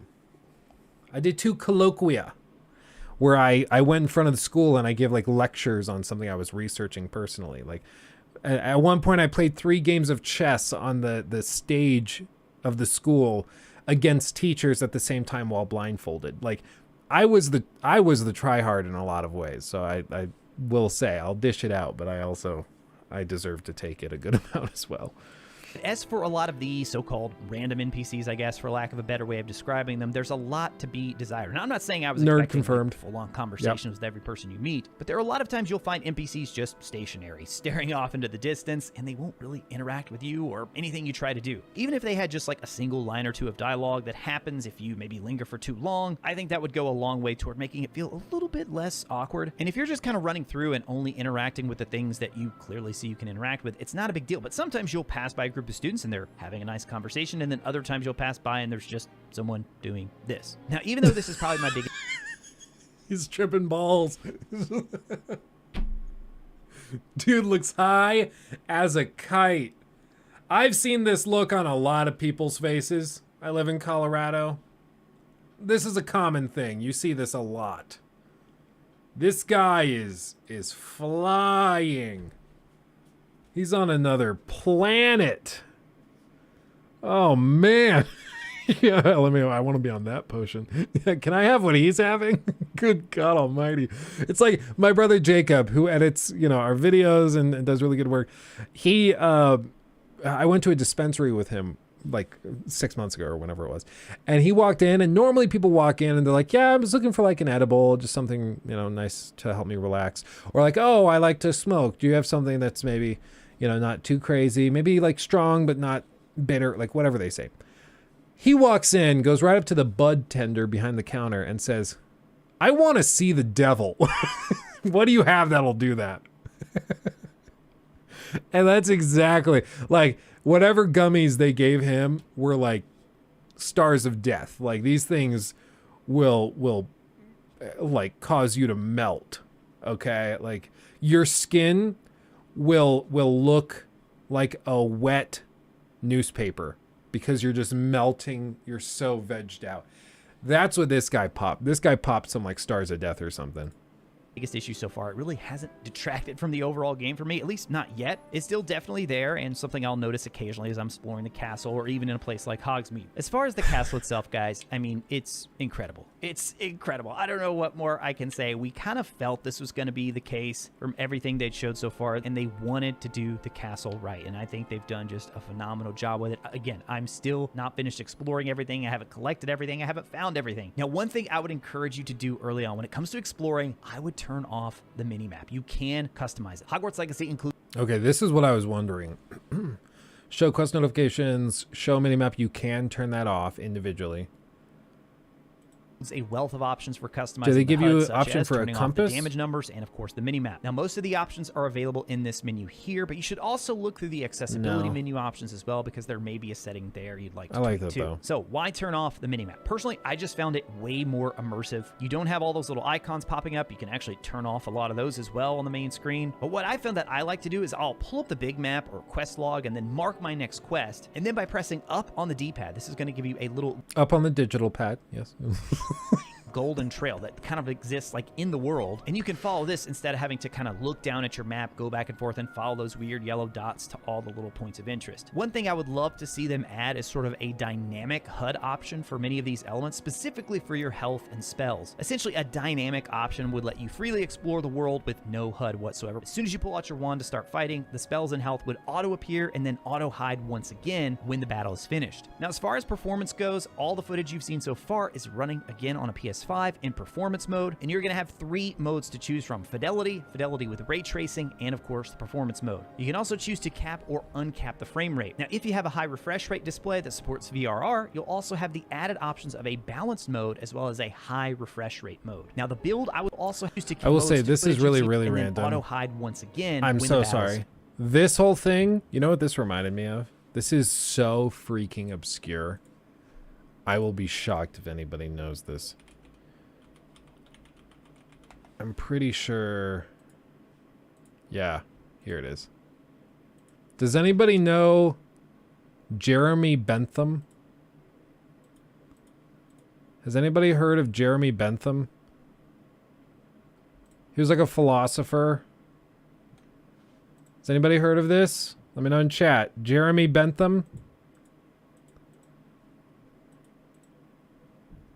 This is like so weird and random, I swear. I'm sorry, but I'm also not sorry. Because this is what you get when you come to a Luke Stevens stream. You do? Yeah. The mummified incel? Yeah. So, like, we're looking at this thing, which has, like, oh crap, where did the tab go? Like, for some reason, this made me think of it. I was like, oh, we're in a school. And then there's, like, this enclosure, and then they have, like, a dead creature inside. And that made me think, oh, what else do they have in Hogwarts? And I was like, oh, well, there are some schools that have cases like this with dead things and people in them.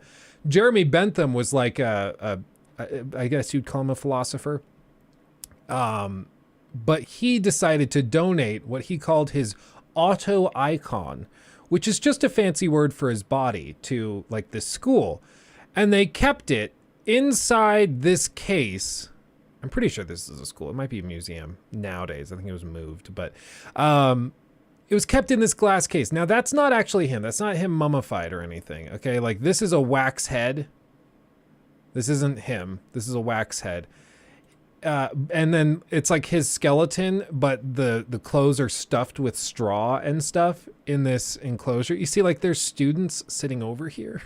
Like, they're just hanging out. There's just a dead dude in here. There's just a dead dude's body, okay? But you notice, like, it's a wax head.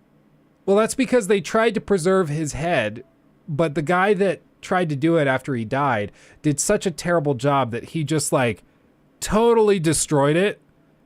And if you're weirded out by, like, mummies and stuff, don't look at the screen for the next minute or two. But they tried to turn his head into, like, just a preserved head, but they screwed it up, and they put, like, glass eyeballs in his head. This is his original hair and everything, but they screwed it up so bad that, like, he just ended up getting, like, melted, and it's horrible. Jeremy Bentham was such a weird dude. Towards the end of his life, he started carrying around the glass eyeballs that would replace his when they did this to his body.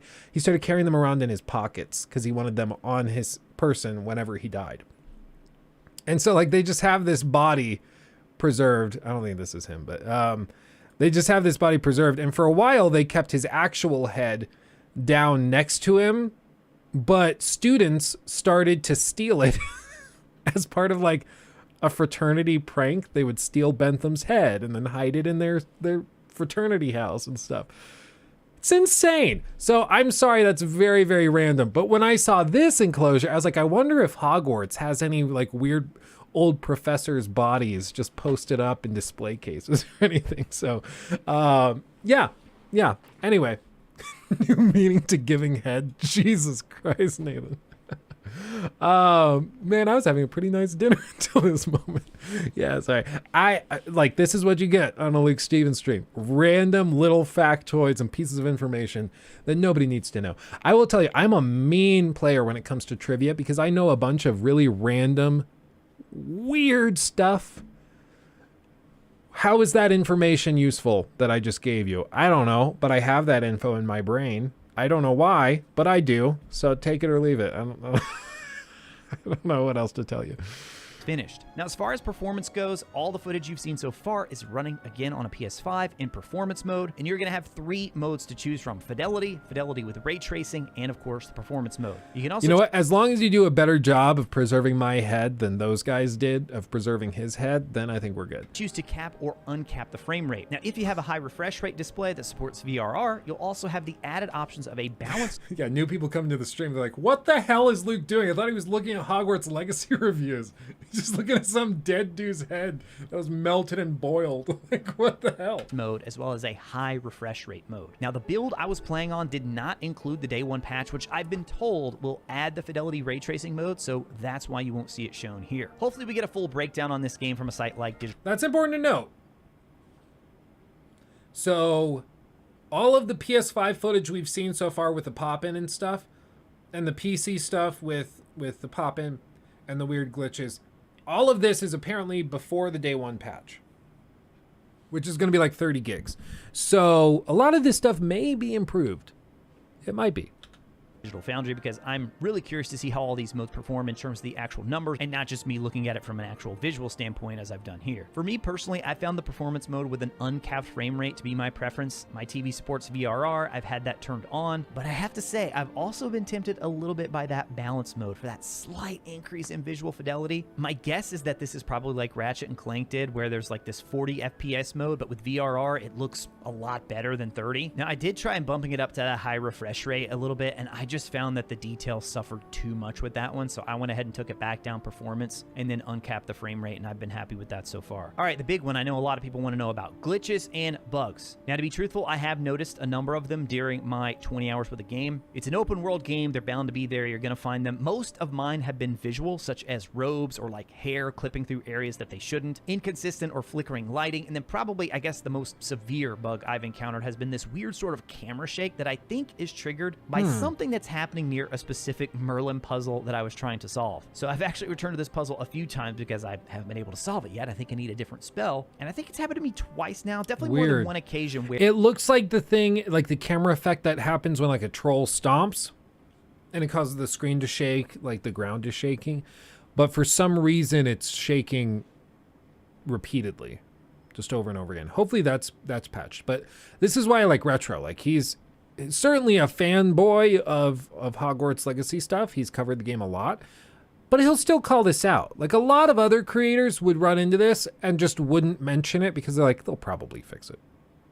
They'll probably fix it. I don't want to hype on, like, I don't want to like step on anybody's toes. I don't want to bring anybody down, but he'll mention it, and I very much appreciate that.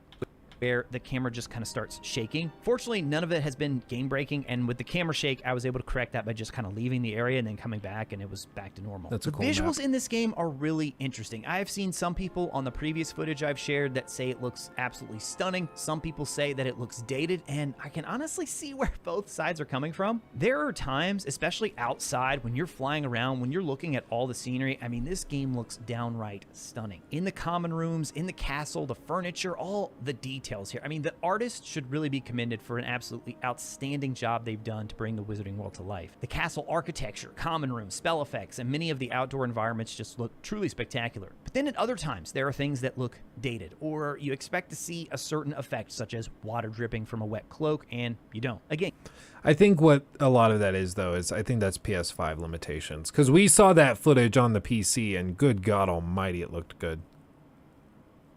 It looked really, really good. Merlin, when you mispronounced the name. Yeah, a lot of viewers today. Yeah, Velocity. I mean, I'm very, very happy to have everybody here. Again, if we get 58 more likes, we'll be at over 1,000 likes, which I think is going to be a first for a live stream. So if we have 58 of you out there who have not liked the stream yet, do that, and I will shotgun the rest of this Red Bull. I don't know how to get you to do it. Do it or don't. I can't control you. I don't even know if you will do it, but I would appreciate it if you did. And keep in mind, I've been playing on the performance mode, so there are some sacrifices to the visual fidelity there. And then one of the most consistent criticisms of the game's visuals has been the Whoa, Jesus Christ, look at that. Okay, well, promise is promise. Capture for the facial animations. Unfortunately, that is still present, but it's really inconsistent. There are times when I think it looks solid. It's like, oh, okay, that looks... Somebody's going to clip that of me holding the can upside down. Oops. It's good. That's how it's supposed to look. I believe the ability you possess obliges you to be well trained. And then other times it just looks a little bit off still. Samantha Dale, I've been eager to meet you.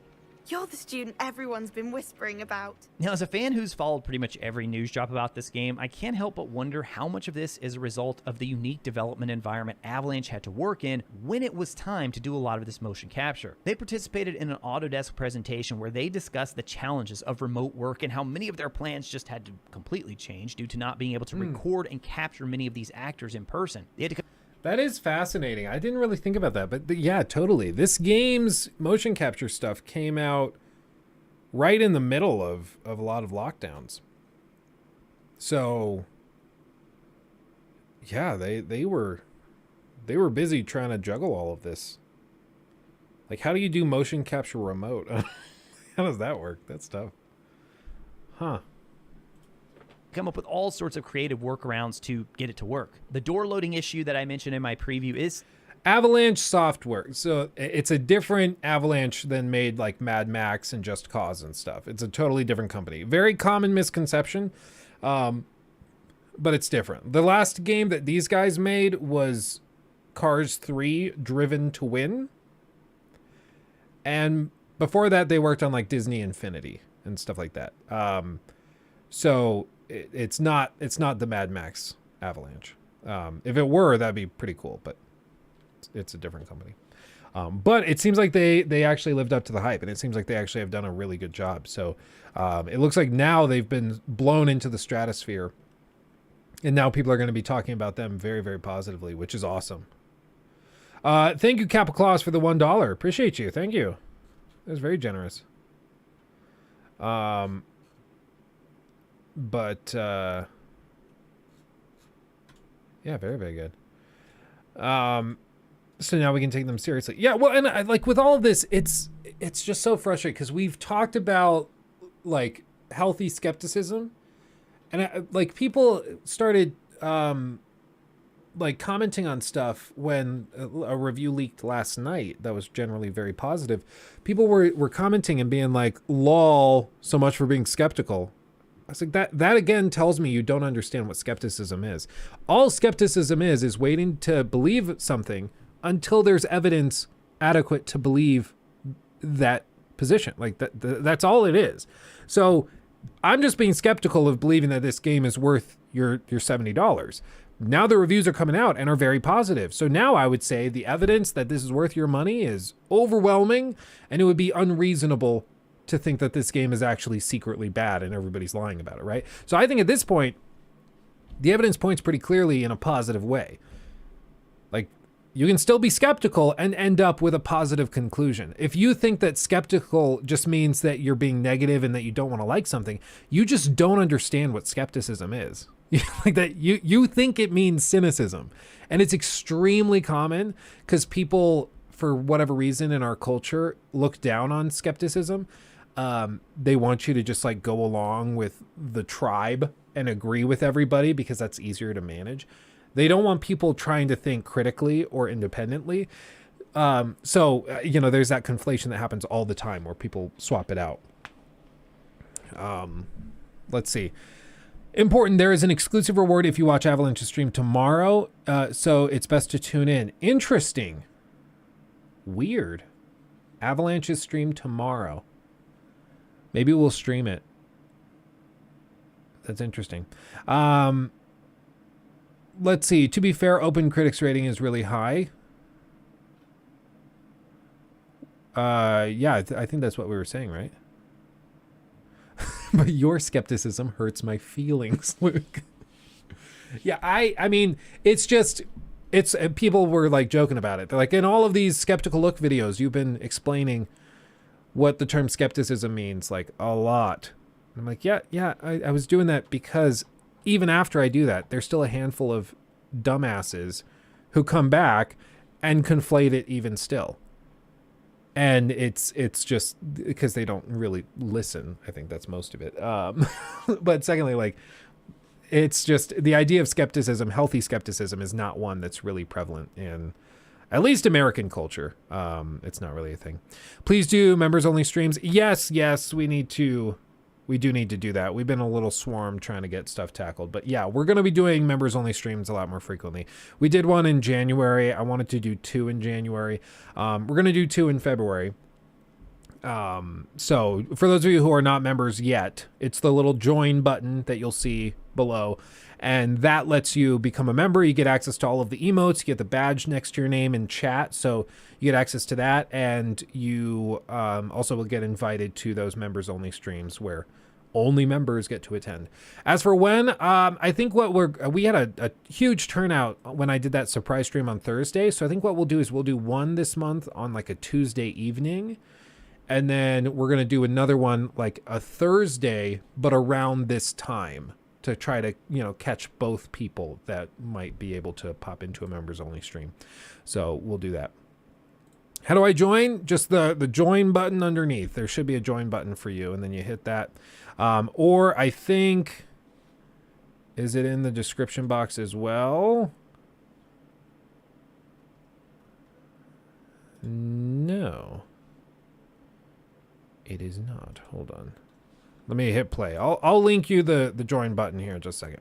Still present. And yes, we will be streaming this tomorrow, I think. It's more just the game having to load the next area. On the bright side, it does not happen often, and when it does, I found the loading to be pretty snappy. And then one that, frankly, I'm not sure if it's a bug or not. It relates to the game's music. There are times when I'm exploring the castle both night and day with music playing. Music itself, fantastic, by the way. But then there are other times when it's totally silent. No music playing whatsoever. Honestly, I'm not sure if this is intended or not. Sometimes it feels almost a little too quiet when I'm exploring, but then another part of me is like, well, that kind of gives you an opportunity to hear all the sound effects, the little sounds like footsteps and the spell effects in the game. Thank you, Harry, for the 5. That lockpicking mini game that I think pretty much everyone was critical of in the first preview. Now, I don't know if they tweaked something before this build that we played, or if it's just me playing the game more and getting better now, but I have to say it felt much better. I'm knocking these out, no problem whatsoever. 10-15 seconds tops with every single one of them. So it could very well be that we judged that one a little bit too harshly in our first impressions, or maybe they did tweak something under the hood and make it a little bit more user-friendly now. So when it comes to those who are interested in buying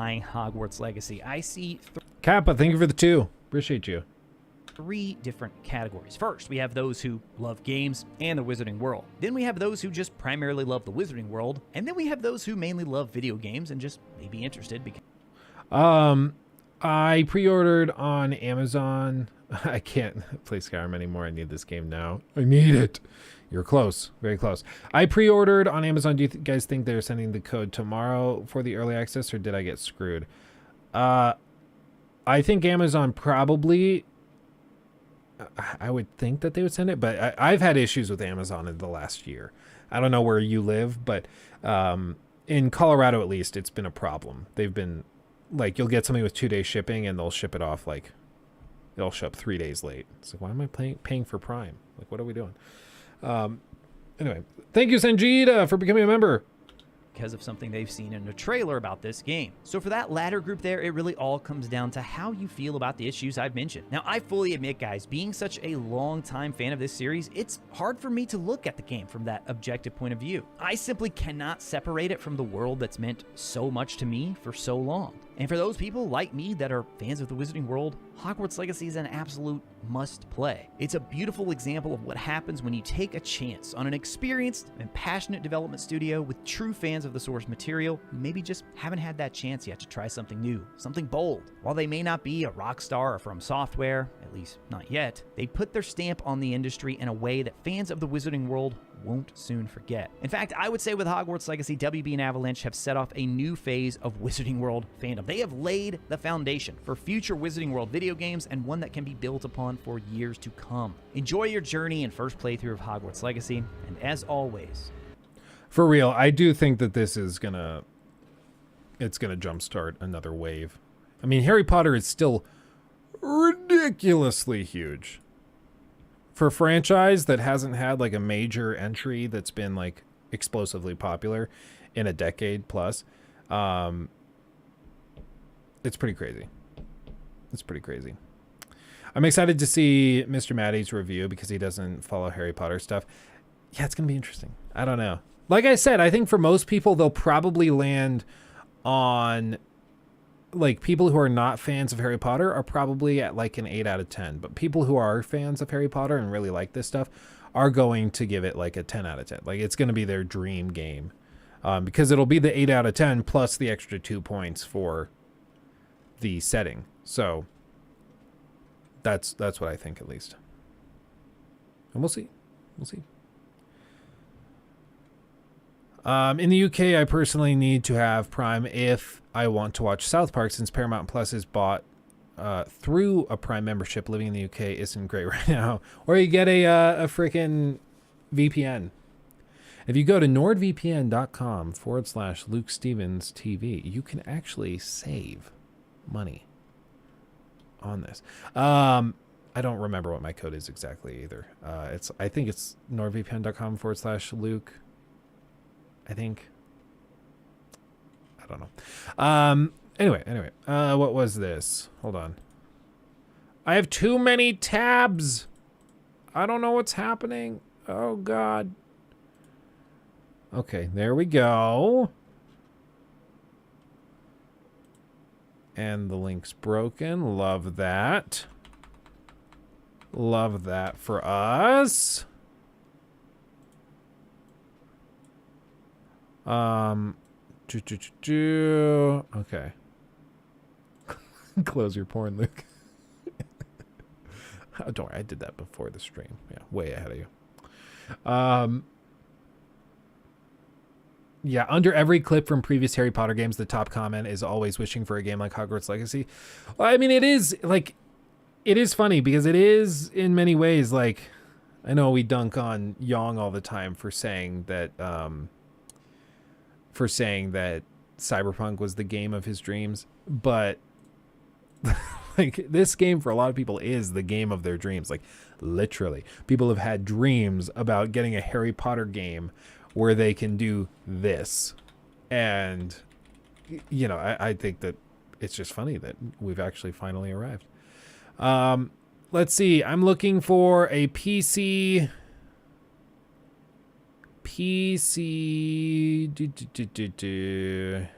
review. You guys said Games Radar did a PC review? Let's do this. I want to see what PC footage looks like.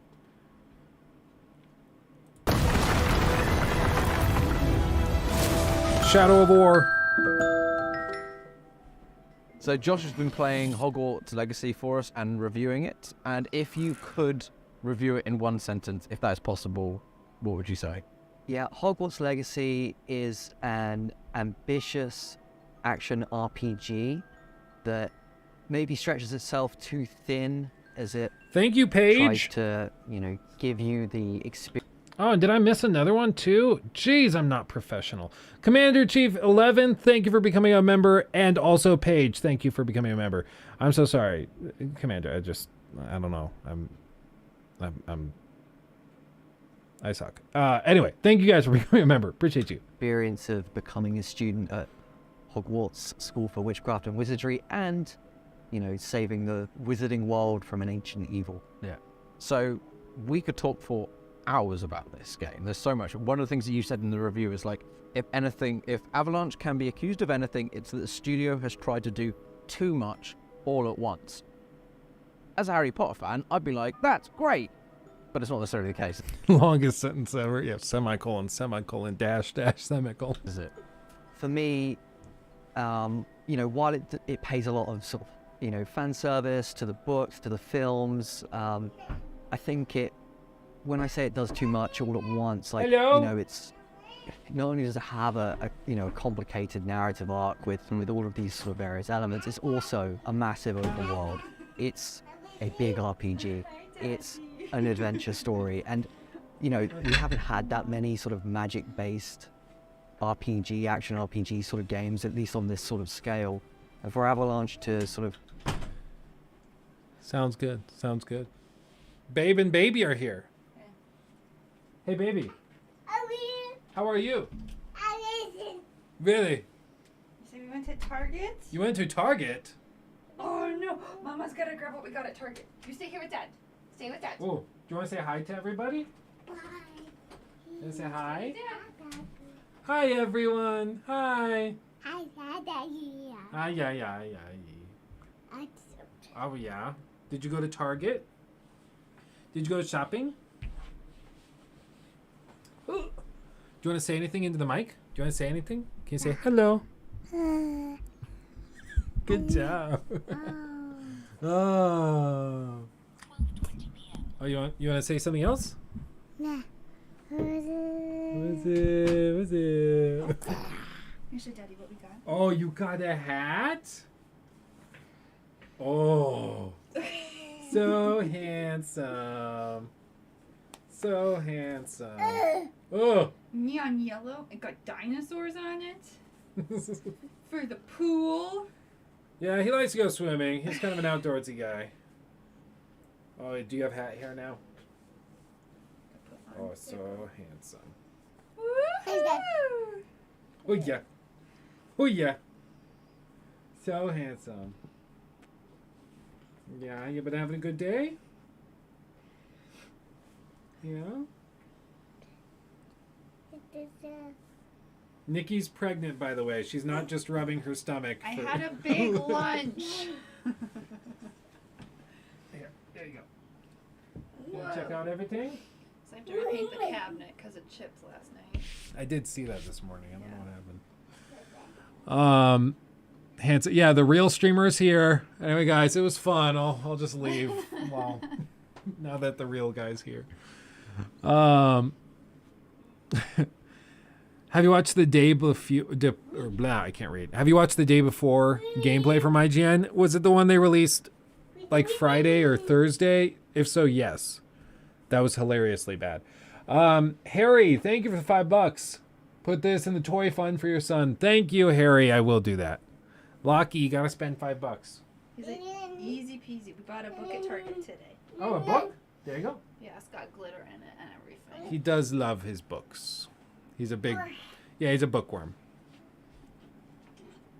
Total bookworm. Uh-oh. What was that? He knocked over the tower. Can we put it back on? Yeah. Oh, oops. Here, Mama, help. What, Dado? Trying to think if I have anything fun for him. Oh, Lockie. Here. Do you want to try waving the flag? Red flag. Yeah. There you go. He'll be our little flag waver whenever something weird happens. Oh, did you guys see that? No, I think the mic covered it. Hermione is pawing under the door. Oh, did he get you? He whacked me in the face. Oh, can you guys see that? Do you see that little thing by the door? That's Hermione. Watch right at the door. She's probably going to try it again. She going to do it? You can probably rewind and see it, but her little arm reached under the door. Yeah? Please have some lunch. You're blowing spit bubbles? Very nice. He had almond milk yogurt today. Oh, wow. And look, his cheeks aren't red. Is this cat? Do you guys want to see Hermione? I can grab Hermione. Here, Lucky. Excuse me? Can you go by Mama? Lucky, come here, please. Can you show Mama your flag? With the hat. Yeah. Come here. Can you put the hat on? On. I tuck your ears in because you got your daddy's ears. And they poke out. There you go.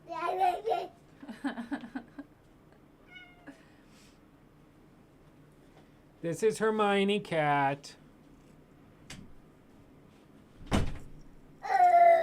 Oh. That was exhausting, apparently. She's a very sweet kitty cat, but she is a troublemaker. Oh, yes. She's so happy. Look at that. She's like, oh, this is nice. This is nice. Kitty, kitty, kitty, cat. How we do this more often. She's purring so loud, too. Is that the Hogwarts castle? Really? We're doing... Oh, careful, that's a Dementor. Oh. He loves Legos so much. So much. Miney, say some inspirational words. Do you want to say something? Meow? I don't know if you guys can hear that. You hear the purr? Here, can you open the door for me? Lucky, should we go upstairs? There you go. Scooch booch. Oh, you gotta go too? We gotta go? Can you say bye? Bye. Bye. Bye, Daddy. Bye, Lucky. So busy. Bye. I'm coming with you. He's like, oh. Oh, your hat. Oh. There you Thank you. Yep, bye. A little family visit. That's always nice. Always nice. He's a little dude. Okay, okay. Bye, Daddy. Yeah, he's great. He's a little fella. He's my little fella. He's getting good with his words. Yeah, he's starting to string stuff together. He's getting better and better. Thank you. Thank you. Yeah, wonderful little family. Very, very fortunate. Very fortunate. Okay, here we go. Let's keep going. Try so much all at once is quite daunting, and it isn't always successful in everything it's trying to do, but it does a good job broadly, I think. So for a game where you play a student, how much homework do you have? How many classes do you have to go to? And what's it like taking the owls? Okay, so there are classes you can attend: charms, defense against the dark arts, herbology, all of the classes, the main set of classes that a 5th year would be expected to take, but they're kind of, you don't really get to, sit and actually participate in the lessons all that much. They're kind of these really well-rendered, well-scripted cutscenes that kind of just, you get at certain points in the story. They teach you a spell, they give, a teacher might give you an assignment, and then you go out into the open world and complete it. But it's not, you can't really just go and attend classes. Sounds like the perfect way to go to school. Like, you don't have to go to the classes you don't want to, and the ones that you do go to are cutscenes where they just give you the ability. Basically college, yeah. Thank you for the $5, Zach. Zach, as a soon-to-be father in April, any tips? Though, I mean, all the typical ones, like make sure you and your partner are ready, communication's key, blah, blah, blah. You've heard it all before. But one thing I never was told, and I mentioned this before on stream, one of the keys that nobody tells you, especially as a dude, is either work out and or stretch the ever-living crap out of your lower back. Because when I first got back with Lockie, I'm just not accustomed to leaning over constantly to pick stuff up or to do diaper changes or leaning over cribs to pick them up. Your lower back, unless you're very, very active in something that causes you to use it, is not prepared at all for what you're about to deal with. So I would heavily recommend stretching your lower back. Just Google or look up on YouTube lower back exercises and stretches. You will be so thankful. I'm telling you. I could barely I couldn't get up off the floor after a diaper change quicker than maybe 30 seconds. Okay, that's inexact. Maybe like 5 seconds. I couldn't just get up. I had to like grab a couch and then like keep my back straight and get up that way because my back hurt so bad for the first like 3 weeks he existed. You've got to like do the lower back exercises. It will work wonders. I promise you. I promise you. Also, and I'm not just saying this because I'm a YouTuber, okay, and I have content. Find like a podcast or something that keeps you awake. Probably like download it onto your phone or an iPad or something nearby in bed. Because there's going to be times where like the baby wakes up in the middle of the night and you just need to like hold the baby on your chest. You don't want to fall asleep because that's dangerous. So what I would do is I just put AirPods in and I would just watch a YouTube video in the middle of the night at like 3:30 a.m. Do that for 5 minutes while the baby falls asleep and then put him back in the crib and then go back to bed. But always having that content ready so you stay awake and you don't fall asleep and then accidents happen. Have that prepared as well. Little stuff like that. But yeah. Yeah. Oh no, Rocky, you got a cold? Well, at least there's a game that comes out soon that will help alleviate the pressures of life. I don't know. Yeah, let me know if there's anything I can do. I don't know how I would help you with your cold, but let me know. Reading a review as well, Hogwarts itself, the building, the grounds, and but everything. Congrats, that's very exciting. Like a character in and of itself. Yeah, it's an absolutely stunning Not the cold, recreation expecting a of baby Hogwarts. thing. It's this really, like, Hogwarts, you can just spend hours walking around it. Like, just, you know, there's apparitions moving through. Peeves is there causing mischief. Like, the halls aren't packed with students, but the ones that are there are often, you know, being shouted at by howler letters or like messing around with magic. And it is an absolute, it's the best part of the game. Like, it's a stunning, really, really good recreation of that world. So it seems like they've stuck religiously to some parts of the world in the universe and then willfully ignored other parts when it suited them. Yeah, so it's actually one of the, for like big Harry Potter fans, this is like one of the biggest problems with the game is that it doesn't really establish which rules of the wizarding world are like in place. So, you know, there are talent trees in the game. One of them's for the sort of mastering the dark arts. Now, as a fifth year student who's hoping to sort of earn prefect status by the end of that 5th year, you know, my natural inclination was to not touch that side of the game when the reality of it is it doesn't really care. And, you know, it's the same with other aspects, like there's no curfew at Hogwarts except for when it's time for a stealth mission, you know. Oh no! Yeah, like it basically uses the rules when it wants to and discards them when it needs to. So, well, and you better believe that, like, they experimented with all of that. It's something that, like, I think maybe people, and I've been guilty of this too. Like, we just assume that the devs came in, decided this is what they're going to do, and then they just did it. Like, they didn't even think about it. But a lot of the time, they experiment early on with both design choices and see what works. So they probably experimented with having a curfew. It's like when the sun sets, you have to go back to Hogwarts and do that.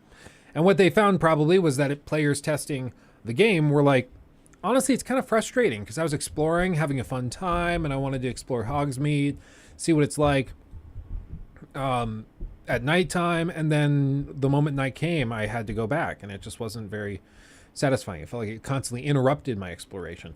And so they probably evaluated it and said, you know what, it's more of a negative than a positive. So they decide against it. I also love this shot, how they angled this. You see Hogwarts in the background through the buildings. It's very, very cool.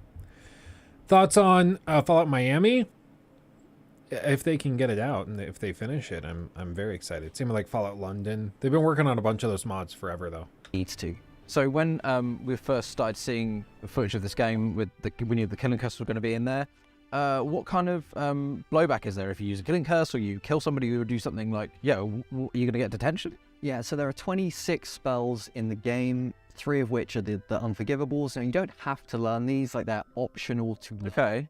However, there is no real consequence for using any of them. If anything, they kind of make combat more diverse. But, you know, for things that should get you thrown into Azkaban, at the very least out of Hogwarts, if not into Azkaban, the game just doesn't. So you can be there being a prefect, being like, am I going to go? Am I going to go? It just, the game doesn't register it really at all. I mean, it's a shame. I think for me, the better option would have been just to not have that stuff in the game if it's not going to reckon with the consequences.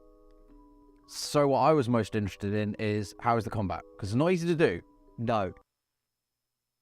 This is one where I'm kind of conflicted. Because you guys know me, I love consequences in games. I think it could be interesting if you had it. So, like, yeah, you can use Havana Kedavra. But if you do that and you're spotted or the bodies are found or something, it's like a hard reset, like game over. Game over. It's extremely risky to use those. I think that would be very interesting. Especially if, like, already those curses are optional. So what if they did something where they just, like, they make it so, you know, it's an end game thing, and if you use it, they give you a big prompt and they say, maybe even a cutscene too, and they say, if you're caught using these spells, your journey will come to an end. And it's like hardcore. That's it. Maybe these curses are only available in like a 0 death run through or something, or like a version of a playthrough where if you use the curses and are seen or caught somehow, however they detect that, instant fail state, you have to start the game over. Like something like that could be interesting. But again, I think that the goal of something like Hogwarts Legacy is not to be like the most narratively consistent game ever. It's not to be like the most serious RPG ever. This is supposed to be a feel-good escape to the world of Harry Potter, and that's it. Like not every game has to try to be a super serious RPG, and I think that that's okay. You know, I don't think that's necessarily a bad thing. And that's probably what they found in testing, is that players just had more fun when they could experiment with those curses. And maybe they themselves in narrative missions didn't feel like using them. They thought that that was awkward. So they just didn't, and they sort of self-regulated it. I don't know, and we're going to find out when we play it. But I'm very interested to see how this turns out. Don't using Avada split your soul would be cool if every time you used it you started to lose your appearance. Appearance, maybe if it lowered like your total health as well. Oh, stuff like that could be really interesting. Like it makes you very feeble and weak. Azkaban was built in the 15th century and it had been in use as a detention facility since 1718, but doesn't say when the curses became unforgivable. Interesting. So maybe they're not actually unforgivable at this time. I don't know, if they had said that in the game, you would think that he would have mentioned like, yeah, they say that the curses are not unforgivable at this time, so narratively there must be some distinction. You would think he would mention that, but who knows?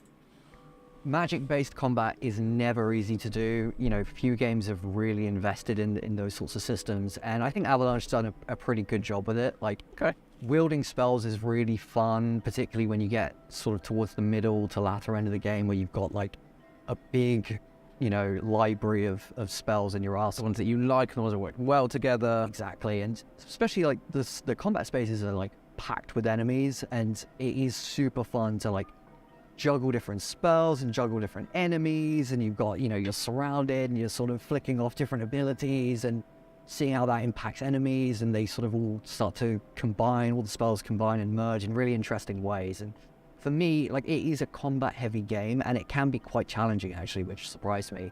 But it's the best part. Like the combat is the most well executed part of the game. Wow. So, how do you level up then? Do you get better wands? Do you pass tests in the school? Yeah, so if combat's sort of the strongest part, like this RPG economy aspect of the game is the weakest by far. So rather than your level being tied to sort of your growing proficiency as a magician, it is instead tied to the gear you find. So, you know, offensive and defensive capabilities are tied to the stats you find on different scarves, hats, and cloaks.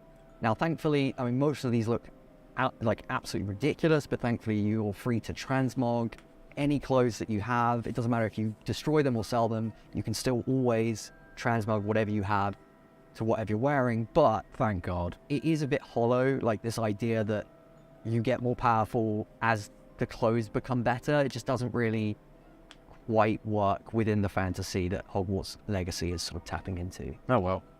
So Avalanche Software have made a really inclusive and diverse game here. Yeah, that was the sense I got. Like, one thing I really appreciated was just the sort of the different characters you meet are from different, you know, they offer a different... He did a very good job of recreating himself in the game. Look at that.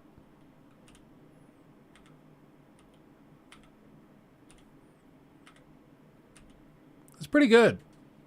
It's pretty good. From perspective, like you get professors from, you know, wizarding schools from abroad. You know, meet characters who, there's a Onimus who's one of the sort of one of the companions you get to spend time with is blind and is sort of led around the school via his wand, which is something that we've not really seen before in that world. That's interesting. It's just a really nice different mix of perspectives, and for me, it really just.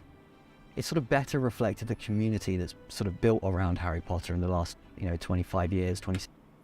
Yeah, I think going back to the clothing stuff, because we were talking about that, the reason people bring this up and why I think this is fair to mention is because, like, again, every one of these design decisions is intentional. Like, this isn't just something that they stumble into because it's established at this point. This is just how you do it. This stuff is a conscious decision. They chose to use a gear-based leveling system instead of a character-based leveling system or a skill point-based leveling system and things. And so you have to evaluate the pros and cons of each. The one pro of the gear, and this is why I think they chose to do it this way, is that gear is something you have to find, right? Pretty simple. They scatter these things in the map and around the world. And with this game, it seems like the name of the game, the whole like overarching main goal is to have the player explore and enjoy exploring and feel rewarded in exploring. And so I think what they're doing is they built it this way specifically to encourage exploration and to push players in that way. And using a gear-based leveling system is great for that. I mean, look at everything from The Legend of Zelda Breath of the Wild, even to other games that are more controversial, like Assassin's Creed Odyssey. Those are all gear-based systems. I'm pretty sure Odyssey was. I don't know, it's been a minute since I played, but they had a lot of gear that you collected as well, so let's be real. So they had all this stuff established. And it's because you go, you explore, you find the thing, you go back with the thing, and that levels you up, and that makes you more powerful, blah, blah, blah. So, have I pre-ordered the game yet? I do have it preloaded, yeah. I do. I don't know if I can gift it yet, but I do have it preloaded. Because basically tonight at midnight, I'm going to be booting the game up and playing it till like 3 in the morning, and then I'm going to film an I Tried video that will be done hopefully by 3:30 or 4 a.m. And then Jacob's going to be pulling an all-nighter to edit the video to prepare it for upload at like 7 a.m. Then I'll wake up again at 7 a.m., approve the video or send over any notes I have, and then he'll upload the final version of the video onto the main channel for it to go up at 10 a.m. So it's going to be a long night. Luke, you can play if you change your location to New Zealand. I would just have to figure out how to do that on the PS5. Like, do I just change location? Is that really all you have to do? Is that really all you have to do? I don't know. Quite work within the fan. Because I feel like I've tried that recently with something. I don't remember what game it was, but I tried changing the time zone, and it didn't fix it. Like, they figured it out. NordVPN only works on Xbox. Ah, okay. You can't on PS5. Oh, interesting. Only Xbox you can do it. PC, well, PC, it doesn't launch on PC until tomorrow at like 9 a.m. or something. So I think when we stream it tomorrow, I'll be starting from the beginning, and I'll be going through on PC on the 4090 because I want to crank it. Wet Donkey, I wonder if I can make a fat wizard like myself. We're about to find out. 3 a.m. stream, Luke, come on. It actually, I mean, it could be kind of fun to start at like midnight tonight, Maybe we do that as a members only stream. I don't know. Because I imagine a lot of you guys are staying up late too to play it. I don't know. I don't know. Maybe a members only stream in the middle of the night. That could be fun. And to see that Hogwarts Legacy is sort of tapping into. Oh well. I'm down. So Avalanche Software I'll be has sitting made here a playing really it anyways. inclusive and diverse game here. Yeah. And I'm glad that they put the sort of energy into sort of reflecting that through Hogwarts Legacy. Yeah. So with all that being said and done, what score did you give it? While the game is fun and the sort of recreation of some of the most iconic locations in Harry Potter, Hogsmeade, Hogwarts itself is absolutely fantastic, and it is a real delight to spend time in those places. Sadly, the game doesn't quite get it right with everything that it's trying to do. So, you know, the open world gets a bit bloated, the challenges become a bit messy and cumbersome, and the story doesn't quite have the narrative depth to sort of support the weight of Luming's different tendrils. However, you know, over the 35 or so hours I spent playing that game through, I did have a fun time, and, you know, I think it's a great first try at the world, and I do hope that Avalanche sort of goes back and sands down some of those rough edges and maybe refines its concepts and priorities a little bit for a sequel, because I think, you know, they could be onto something. Yeah. All of the things that you mentioned are definitely things that can be like worked upon. I think the thing that I was most worried about was the combat, and the fact that they seem to have nailed that. It's like, right, that's done. Like, tweak the other bits, which are just like a little few other. I'm really interested. I'm glad it's so good and it's so much fun. If you're playing it and you're enjoying it now and you need some guides, we're gonna have some guys going. What a weird way to do the review. What a weird way to do it. Just very conversational. We haven't had that many magic-based RPG games before. Has got to be one of the craziest statements I've heard in a while. I think what he meant was like wand-based magic thing. Like, I think that's what he was trying to say, but I totally get what they're saying there.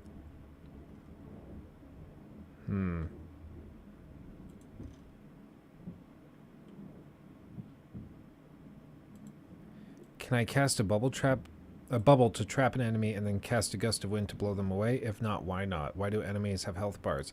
Can't I just turn them into toads? If not, why not? What? Did I download the full 79 gigs? I do believe so, yeah. I have it downloaded or preloaded on 2 PS5s and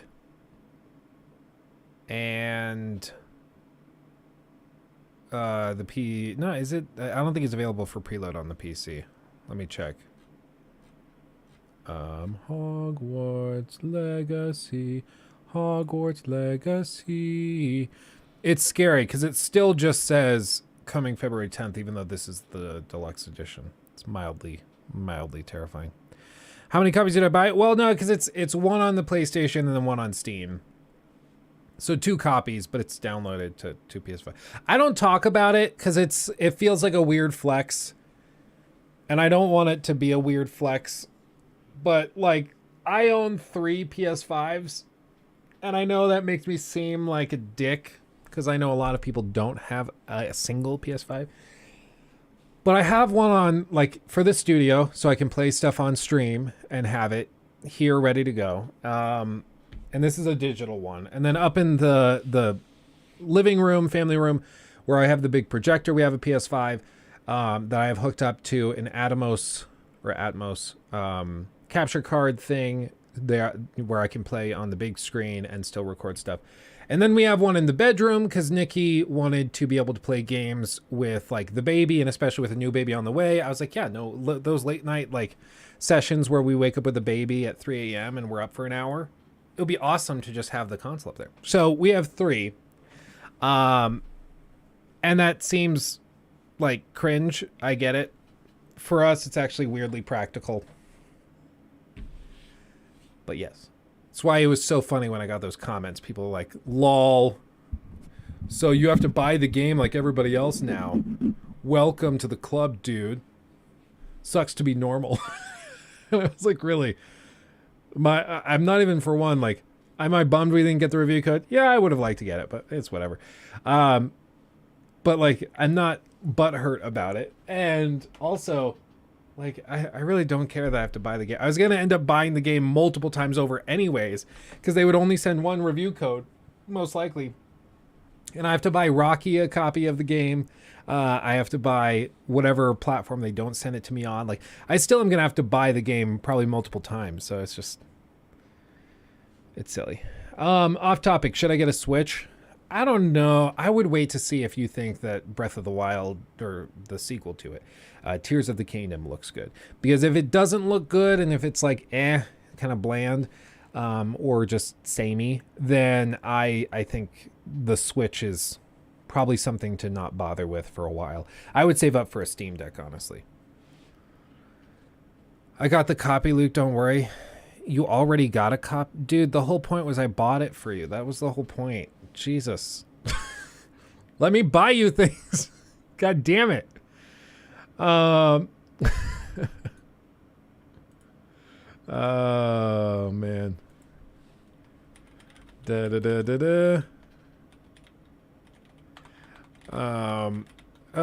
of my management members is sending me a message. A great time. And we peaked at 2K viewers. Madness. Anyway. Luke, give me your edge. Is that similar to rimming?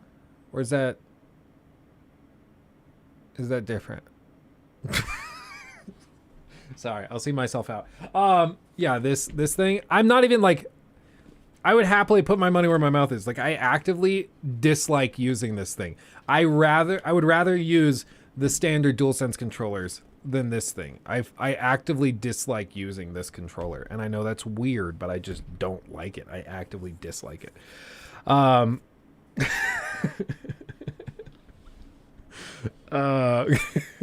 Wait, you just said rimming, and then you bring up putting your money where your mouth is. Buy me some of that weed that your brother had instead. Dude, that stuff can't be legal in 99% of the earth. Like, he goes hard. Do a giveaway. Promise I won't enter it. Don't you already have one? Do you want two? Are you mad? When is enough enough? I don't know, man. It's fine.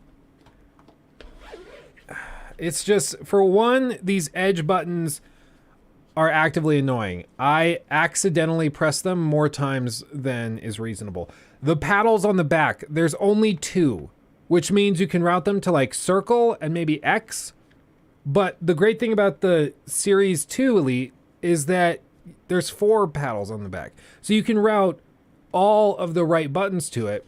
So, like, my idea is that the paddles make it so that you don't have to take your right thumb off of the stick, which is the whole premise to me, why it's useful. Because I can still be looking while picking stuff up, dodging, interacting, whatever.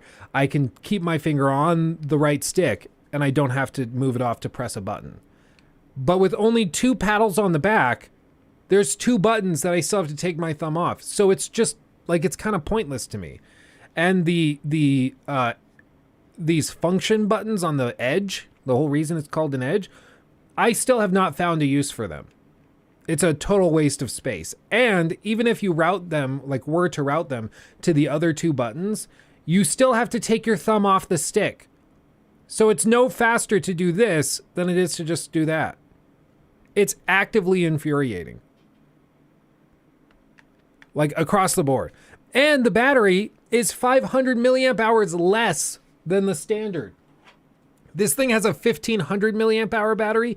This one that costs $200 has a 1000 milliamp hour battery. They cut it by 1/3. And they're selling this to you for $200. I don't know. Like, I just don't get it. I've watched the positive reviews. I've watched the reviews where people are like, oh no, I really, really like it. And I haven't seen a single thing where I'm like, oh, that's why it's good. The way you swap these out is you have to like crank the plastic cap off, and it's just a cheap piece of plastic that goes on here. You can't adjust the resistance to the joystick. You can't do any of that. And then to put it back on, you just have to shove it. There's no magnetic thing like on the Xbox One. And the only cool thing that makes it unique is that you can pop off the really cheap and crappy looking piece of clear plastic there, which is always disgusting because it's gloss finished, which is just weird. The one cool thing is that you can replace these joysticks, but they still sell you these for $20 a pop. As far as I'm aware, there aren't varying resistance levels for each of these. So the only like real reason you would do this is if you consistently have problems with stick drift and you run into that. I don't run into that problem consistently enough at all to justify it, because I've had like one of my controllers has started to get stick drift on the upstairs PS5 controller, the DualSense up there. And I'm pretty sure it's because Lockie threw the controller. I think that's why. Because none of the other controllers down here have had that problem. It's only the one up there that he occasionally has gotten his hands on. So I'm like, okay, so I take the nice controller upstairs and let my son throw that one around. And then if the stick starts drifting, I can then pay $20 and swap out the stick. But for $200, this thing, like, compared to the DualSense, which I can get for $50 on sale regularly, in order for this thing to be worth the money, I'd have to replace the sticks 7 to 8 times. Well, not even then, because they're $20 a pop. So it would be the money saved, which is $30. So it's still, like, I'd have to replace the equivalent of a handful of controllers by swapping out these sticks for it to end up being a net positive for me. And I maybe I'm just gentle on my controllers. I have not had that problem with controllers anywhere near as bad, to the point where that would even come close to being financially lucrative. So then I'm left with a controller with paddles I don't want to use because they actively make the experience worse, because you accidentally press them all the time because they flare out way too much. They don't actually sit flush. And these wings the little wings also suck for the same reason. So I'm like, I just will take off all of that stuff. So I'm left with a controller with worse battery life that will only pay for itself once I've paid to replace parts of it, you know, a half dozen times. What are we doing? What are we doing? Like, I'm baffled that people are like actively promoting. Like, I don't get it. I don't get it.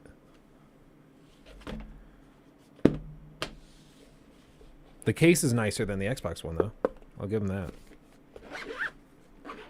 But it does not have the magnetic charging stand, so it loses in that regard. I don't know, it's just bad.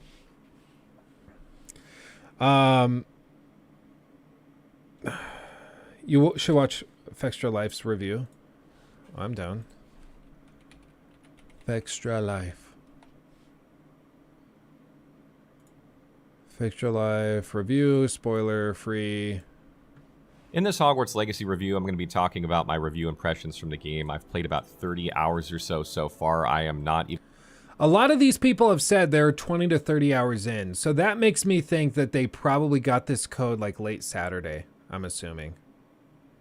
Because everybody has said that so far. Very few people have claimed to finish the story. So that makes me think that the review codes came in pretty late. That's interesting. Colin, is there any quality PS5 attachable back buttons, or just aftermarket? Doubt anything like the PS4 ones will be available anytime soon. It's just releasing. My understanding is that it's pretty much only scuffs and stuff like that that you could use. Other than that, there's nothing really comparable. So, Steven just gifted 1 membership to Smizzle. Awesome. Welcome to the membership club. And thank you for the gifted, Steven. That was very generous. Thank you. Watch Expecto Go. Did he get... I hope he got a copy. Or they got a copy, because it's 2 people that run the show, or run that channel. I hope they got one. They're one of the most upbeat and positive people I've ever encountered. How do you manage to not get biased by watching these reviews? To me, Vasil, I think bias is something that starts well before that. Like, The only way I think your opinion could be altered by watching these reviews is if they are convincing or they offer information you were not aware of. And in both cases, that's the goal of a review, is to inform you and then to make an argument as to why this game is good or bad based on the information they give you. So I would say like these games or this stuff isn't altering biases, it's just altering information. Now, I think what you're saying is like, how will this affect your review of the game when you get it? After seeing what these people are saying about it. And I would say like so far, most of what's been said is like the combat's good and the story has plot holes and the what else is something they said? The world design is good. The gear system's frustrating and stuff like that. Like the pop-in happens. And so that stuff is stuff I can quantify.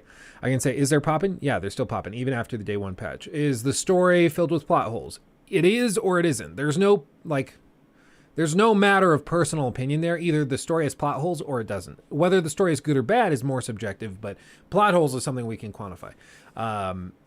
The gear system we can break down and see, that's more subjective as well, but I can evaluate that myself and see what I think of it. So I try very actively to avoid just echoing that, but I mean, it's an active effort and sometimes we do better, sometimes we do worse. But ever since I was like 19 and screwed up massively with one attempt at sort of a review critique thing, I try very actively to avoid groupthink and following in the footsteps of other reviewers and stuff. Even close to being done with this game.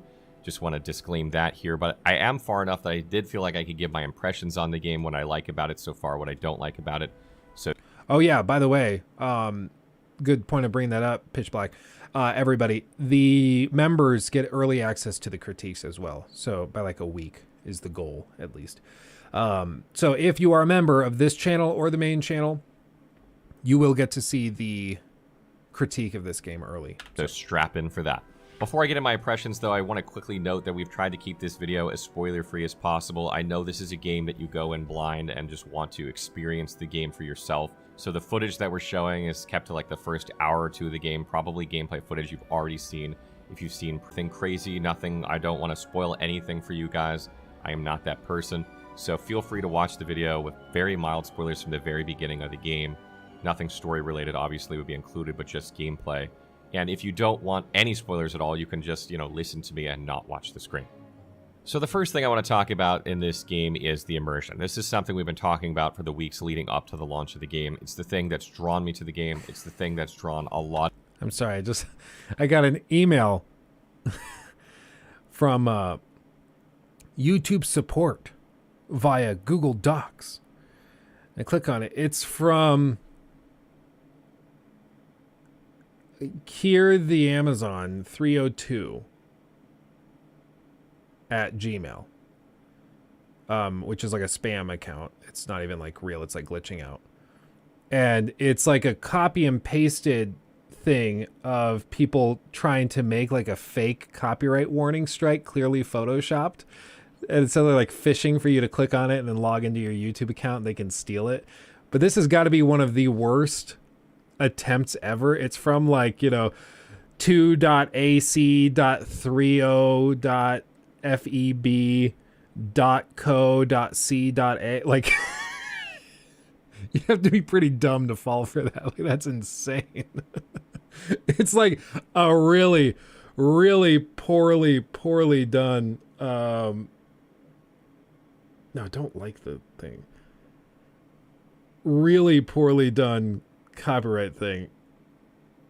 Like, you can tell that they just like copy and pasted a regular warning and then went back in, filled in a part of it white, and then typed in like, my name isn't even capitalized in the thing that they sent. Like, it's so bad. It's so stupid. Like, do they actually get people with this? This is unreal. Wow. A lot of people to this game, non-gamers included, because they wanted to experience the world of Hogwarts, of Harry Potter, of the Wizarding World for themselves in a way they haven't been able to yet before, because this is really the first game that's tackled this on such a scale. And let me tell you, they absolutely nailed this aspect. From the way that your dorm feels in Hogwarts Castle to your common room to the corridors bustling with students and details and puzzles everywhere to the moving staircases and everything that you will find in Hogwarts Castle. I know everybody talks about the moving staircase, but can we agree that is extremely impractical? How many students do you think have just like died by walking straight off the staircase? It's got to be like a pretty regular thing. You remember Jimmy from potions class? Yes, I do. He was such a nice boy. How's he doing? Oh, he was turned to jelly. He fell from 600 feet up. Splat. Ah, the staircase again. Yes, you gotta be careful. Like, it must happen all the time.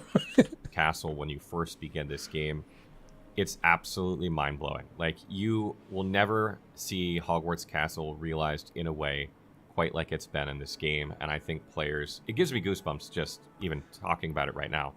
I think players are just going to be absolutely mesmerized by it, and it's one of those things where you don't want to rush through it. Hold on. Okay, this is going to bug me until I find out. Why the hell is it called Goosebumps? Why is it called Goosebumps? I need to know, because now I've thought about it and now I can't stop thinking about it until I find out. We got to figure it out. Okay, the term goosebumps derives from the phenomenon's association with goose skin. Goose feathers grow from the pores in the epidermis that resembles human hair follicles. When a goose's feathers are plucked, its skin has the protrusions where feathers were, and the bumps are what the human phenomenon resembles. Oh. Okay. Call me crazy. I haven't plucked many geese, so I guess that's not a relatable thing for me. But now we know. Now we know. You just want to take your time and play it and like experience it and take it all in like you're watching a good movie that you don't want to end. And beyond that, this continues to extend into Hogsmeade, which has this cozy feeling to it. It reminds you of the movies and the books, and you're going to love it. Like, you'll absolutely love it if you're a Harry Potter fan. You'll love the way they've done this. But the thing that really got me is not something that I expected, which was that this sense of feeling extends throughout the entire game that I've played so far. It's not just Hogwarts Castle and Hogsmeade dropped in a big open world, and they've used that to lure you in to play an open world game. And those are the parts that you like if you're Harry Potter, and you won't like anything else. Literally everything about the game world feels like it belongs in the wizarding world, from the way the puzzles are designed on the landscape, to the way you cast spells, to the way you interact with your teachers and other students in the game. It all feels like it belongs. Considering that this is a first game from Portkey Studios, it's absolutely impressive. I cannot think of a stronger word. It's so impressive what they have managed to accomplish. It actually is an inspiration to the gaming industry on what a studio can do if they really put their mind to it. And this brings me to my next point, which is the size of this game. This game is really interesting because when you start playing and you're exploring... Thank you, Steven, for the $5 as well. Depressed fifth years walking off the staircase accidentally after falling or failing their owls. So it just keeps happening. They'll just put up nets on the lower side, I'm sure. They'll just start catching them. They'll assign a staff member. Let me use her! And catch them. Hogwarts Castle and you're exploring Hogsmeade, you sort of get a sense for the size of the game. Like you get a sense for like, oh, okay, I feel like it's going to be, you know, this size of a game. And then once you like really get out into the world and start exploring and you get your broom and you can fly around on the landscape, you start to realize that the game is much, much, much larger than you expected. Elden Ring blew me away for its game size. I had no way of knowing it was going to be that large, and this game is not as large as that by any means. However, it is a very, very substantial game, and just based on like my percentages, completion percentages from where I'm at about 30 hours into the game, I'd say you could get anywhere from 70 to 100 hours out of this game if you try to do everything in the game. That's a rough estimate. Depends on like what difficulty you're playing on, how fast you go, whether you just take time and wander around, but I think it's probably in that ballpark. And that's insane. I did not expect that from this game.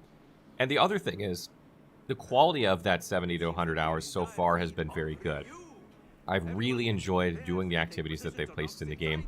There is a lot of the same activity over and over. I'm not going to say they didn't do that because this is a huge open world game. and that's pretty common in those types of games. But I have enjoyed doing it so far.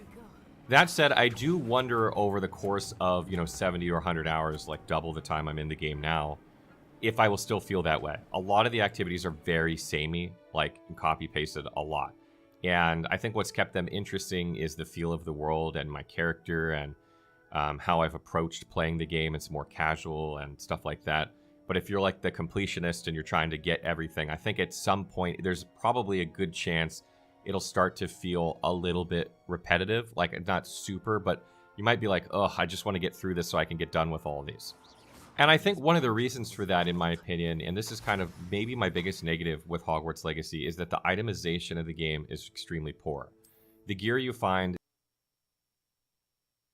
So now it's multiple people saying this. So this is interesting. This is one of the common threads now, along with like scope, thematic design, combat being good. A common thread has also been that the items and customization and stuff is kind of unnecessarily bland and simplistic.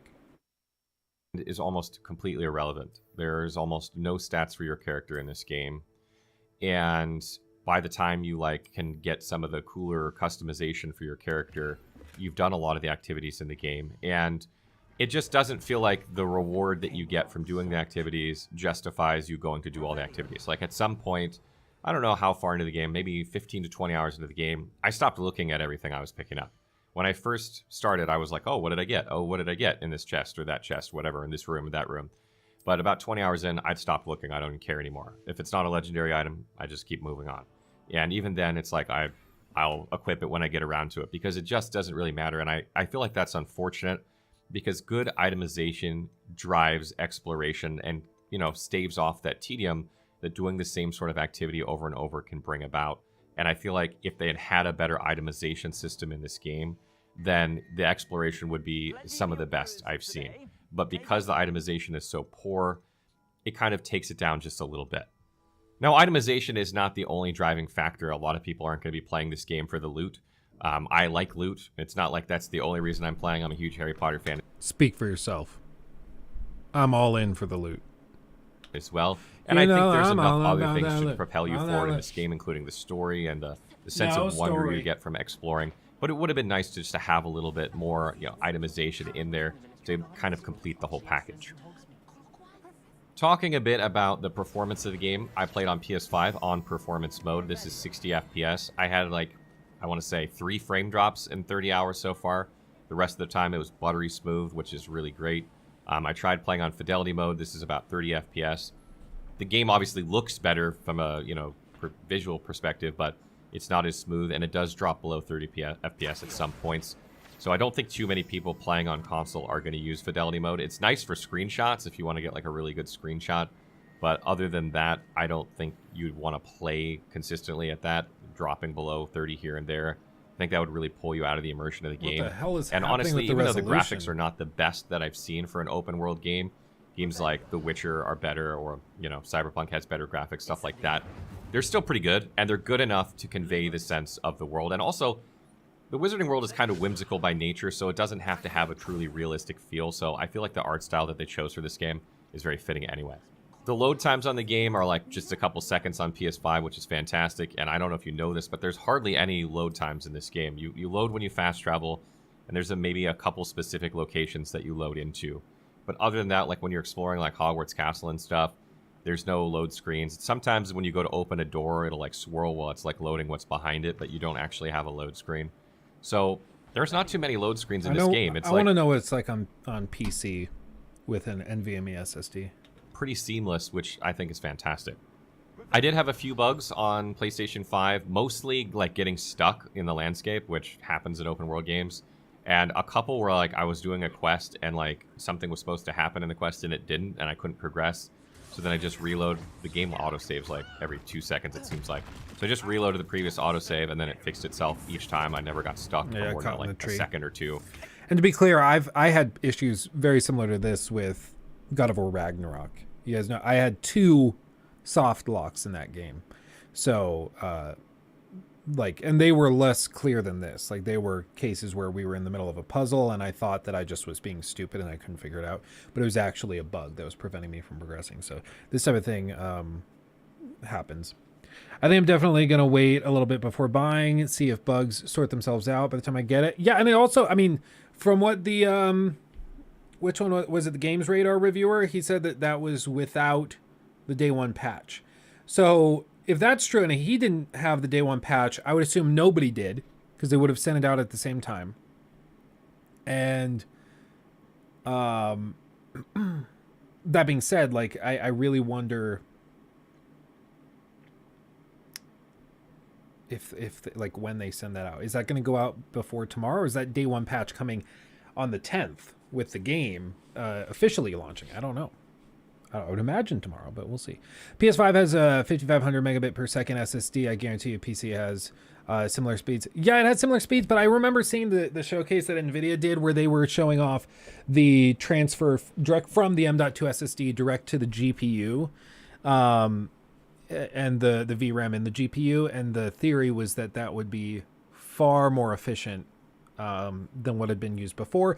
And in theory, more efficient and leading to faster load times than anything on console with the current gen of consoles with the Series X and the PS5. So I don't know if it actually will be faster. It also depends on optimization, because that seems to be the main issue. Is like by the time the player reaches these doors, the next area hasn't loaded in anticipation of it. So they're waiting and they have to load and figure that out and get it all prepped. But on PC with higher VRAM, with higher overall RAM capabilities, you should be able to load more in at a given time. So hopefully you could just bypass all of this, but who knows? So there's some mild bugs, but nothing really major. I mean, we're talking about maybe 4 or 5 bugs in 30 hours of that quality. No crashes, nothing like that. So it plays really, really well on PS5. Now, I don't know how the game plays on PC. I'm definitely going to be looking around at reviews for people who played this on PC or from users talking about their PC experience. This is something I'm concerned about. I haven't seen too much PC gameplay, or really any PC gameplay. Yeah. I don't know if Denuvo is going to affect PC performance or not, or how it's going to play on PC. So I don't know how this works, but I really do wonder if PlayStation is able to pay them like some sponsored fee in exchange for like exclusive review coverage. Or they're like, okay, at least 95% of the review copies that go out have to be on PlayStation 5. So everybody sees what it's like on PS5. That's a known quantity and they're more likely to buy there. I wonder if that's a thing that happens. I don't know. I haven't heard of anything, but it's interesting. If you're looking for PC performance, you'll have to look around and see what you can find. I just frankly don't know how it plays on PC. And the last thing I want to bring to your attention before I get to my final thoughts of this game is the in-game store. This is something we had absolutely no visibility to during the pre-release period. It's just not live. Like, I don't know if it was intentionally not live or they're still working on setting it up. But I don't know what's in the in-game store. I don't know how many microtransactions there are, what you can buy, what you can spend your money on, or how much it costs. So if you're someone who doesn't like microtransactions and that's a big deal for you, you might have to wait to see when the game is out to see how that is. Well, and that's interesting because they've said in the FAQ there are no microtransactions. So, I mean, what we do know is the battle arena, the Dark Arts arena, will be in there. But I don't think they've confirmed anything else being available for sale. So that's going to be interesting because I would say if you can buy cosmetics, those are definitely microtransactions. But he says that there's a store. And yeah, that's interesting. I will say when I reviewed Assassin's Creed Valhalla, they had the store in the game, but it was also shut down. Yeah, I mean, it was also shut down. So you couldn't actually look inside and see. I don't know what that means though. That's weird. No store, but we thought there wasn't a store, but now he's saying there is one. That's maybe DLC. It could be just a housing for DLC. It could be that. It could just be like 3 buttons. Buy the season pass, buy whatever. I don't know. Have they? I don't think there even is a season pass. So I don't know. That's weird. Sort of like if you go to the store option in Forspoken. Well, like this is the thing. I just don't know. Like, I don't know what they could possibly sell in a store that wouldn't be a microtransaction. Like, they said very confidently and publicly there are no microtransactions. but there's a store. So like, I don't know. That's weird though. I'm surprised nobody else mentioned that. I would imagine if it's bad, you know, the game's going to get knocked for that, but I don't know how bad it is or how good it is, so I have no way of knowing. But I will say that having played through the game so far, the 30 hours I've played, I never felt like I once needed to buy anything from any in-game store. Very much feels like a game that doesn't need a store at all, so don't think that you're going to have to buy things from the store. The only extra so this kind of brings me to my final thoughts of the game. Deluxe edition Vex and I both played this game over the pre-release period. She is not a Harry Potter fan at all. I'm a huge Harry Potter fan, and we both really enjoyed this game. I don't think you have to be a Harry Potter fan to enjoy this game. Vex is a very skeptical person in general, and the fact that she went into this very skeptical and thought that, you know, the Harry Potter aspect was going to be what compelled people to buy it only. The fact that she's enjoying the game and she's not a Harry Potter fan is amazing, and she really enjoys it. She feels like they did a really fantastic job, and I myself, a Harry Potter fan or a Hogwarts fan, whatever you want to call it at this point, am blown away. If you are a Harry Potter fan, this game is a slam dunk. It is the closest thing that ACG doesn't mention any in-game store. It's just Steam being drunk. Yeah, I'm really confused. Maybe hold on. You said that. What's his name? Is she not just Luke in disguise? Maybe. You never know. Have you ever seen us in the same room? No. Let's see. The DLC for the deluxe edition. Well, yeah. I mean, if all they're selling is the Dark Arts Arena and then whatever, the Kelpie robe and then the Fextral mount, like if all that's, or like if that's all they're selling, then okay. I don't know why they'd have an entire store in game for that, because I think that's something you could just sell as DLC outside the game, but I don't know. Interesting. Do you want me to check, Luke? I'll boot it up on PS5. Sure, Phil, if you've got it. Look at this. Hold on, what is this? Oh, hold on. I had this pulled up. I didn't get to actually look at it before we started streaming. Hold on, I'll look at it. It's just whizzing by. Chat's so far behind. Look at this. And the Grammy goes to Assassin's Creed Valhalla. Valhalla. And the Grammy goes to... Oh no! Assassin's Creed Valhalla. And the Grammy goes to... Oh, hold on. Assassin's Creed Valhalla. Did I get it? Assassin's Creed Valhalla. Oh, wow. Wow. So, guys, you know, out of all the games that I love the most, there is one that stands apart. The one and only... Assassin's Creed Valhalla. Oh, the poor guy. Oh, no. Oh, jeez. That, what immediately makes me worry about that, like, I think that sounds like he might be dyslexic.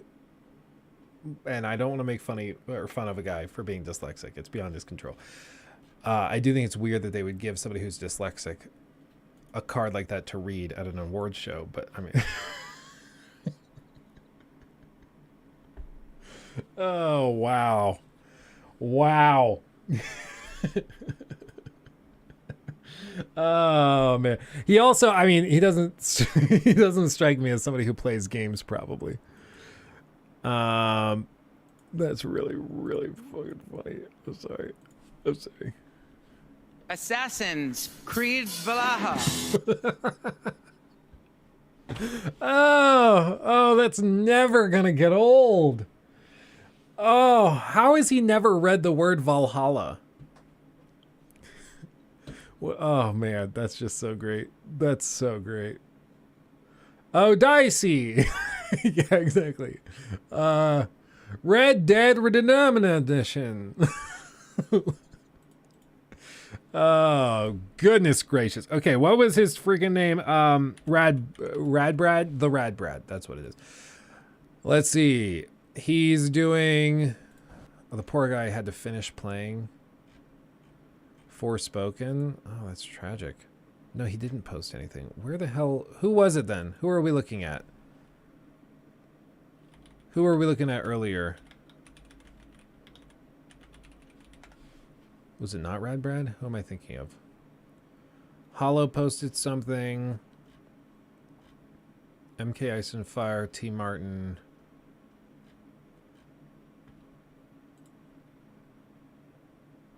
Fextra Life, Radbrad. He's good.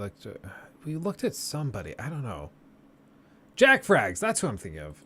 I get him and Radbrad mixed up all the time. Jack Frags. In my brain, they're like kind of similar. They just sit in the same area. Let's see. So he... It seems you're already taking to herbology like a mandrake to fresh soil. Now, as I meant... So he streamed all this. I want to see the exploration gameplay.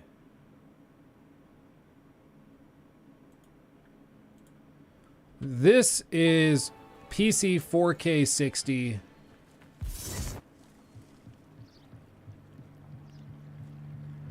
I mean, it looks badass, dude. Help the stranger. Who's that as well? I don't know who that is. They must have come this way. Think! I've no idea who it is you think I might have seen. I've been busy with my I can't wait till I get my broomstick. It must be soon. It's got to be after this quest or something. Out of the way, guinea fowl. Oh, you want some? Yeah, PC is going to be the way to go. It seems to run super smooth. Like, I'm not seeing any concerning hitching or anything when he enters new areas. To be fair, if anybody's running this on a supercomputer, it's probably Jack Frags. I almost said the other guy. So, I mean, if you're running like more normal hardware, your mileage may vary. But this seems to be running pretty well. And normally games that just suck or are really poorly optimized also suck and are poorly optimized on high-end stuff. So you never know. Spec Ops, thank you for the $10. My $10 for your time. So thank you, my friend. You don't have to do that, but I appreciate it. Thank you kindly. Would a 1080 work for this game as well? I think that fit within their minimum requirements or their recommended requirements. So I would say so. I would imagine so. It's so weird. I still think of like the 1080 as being really, really high end.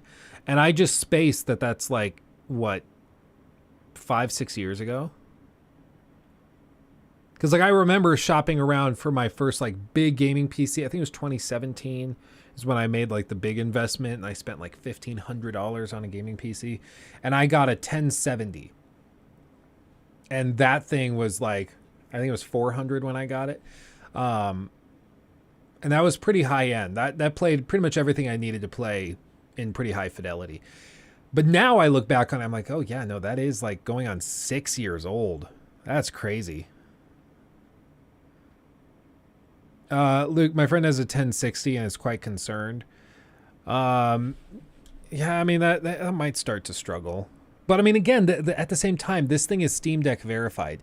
But then again, that's running at 720p. So it might just be that you have to run at a lower resolution or with dynamic resolution scaling. I'm not sure, but you can probably get it working. I wouldn't be shocked. Brother Grimy says 1080 Ti for 1080p 60. So, I mean, that would sound about right to me. It's a 2016 card. Yeah, I mean, so you're going on 7 years old. That's a good long life for a graphics card. You know, that's a pretty good long life. So I would imagine that it's still able to run it, but it probably won't be running it, you know, on the level of like a PS5 would run it, but that wouldn't be expected, you know. They're just different. Thank you for the 100, I believe, rupees. Reboot, I appreciate that. What's the point of microtransactions and boosts when I can bypass them using Cheat Engine or for free on PC? I would just unlock everything using WeMod. Yeah, well, and that's exactly why they are going to try desperately to prevent mods, at least for as long as they can. Because I mean, I agree. Or you just do the thing like Red Dead Redemption 2 did. Red Dead 2 has freaking cheats enabled. You can just like type in the cheat code, or it's more like a phrase, but you type it in and then you get the cheat and you can just redeem it whenever you want.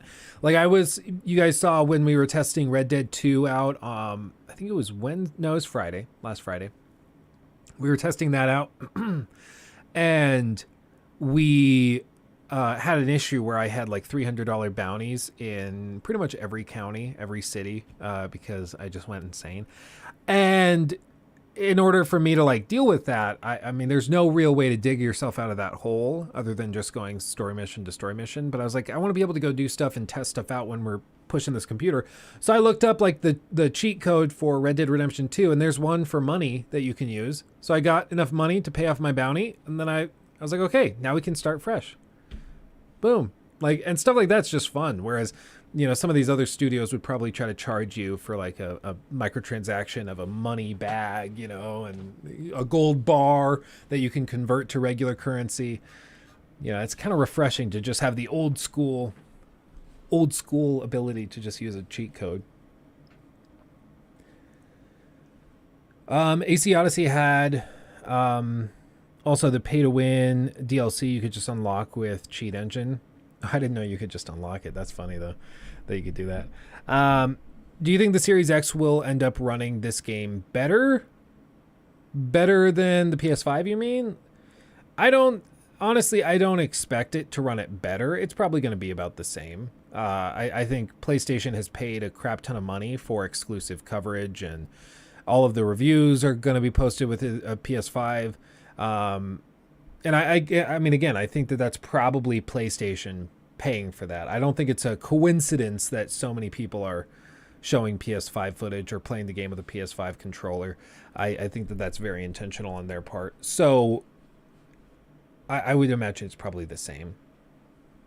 Nothing too crazy. Oh yeah, and there is also exclusive PlayStation content, apparently. So... But, you know, Microsoft's the one that really doesn't care about player access at the end of the day. You know? It's so stupid. I'm like, if there's a lot of ways you can make an argument that PlayStation or Xbox buying Activision is in the long term bad for gamers. I think you can make that argument.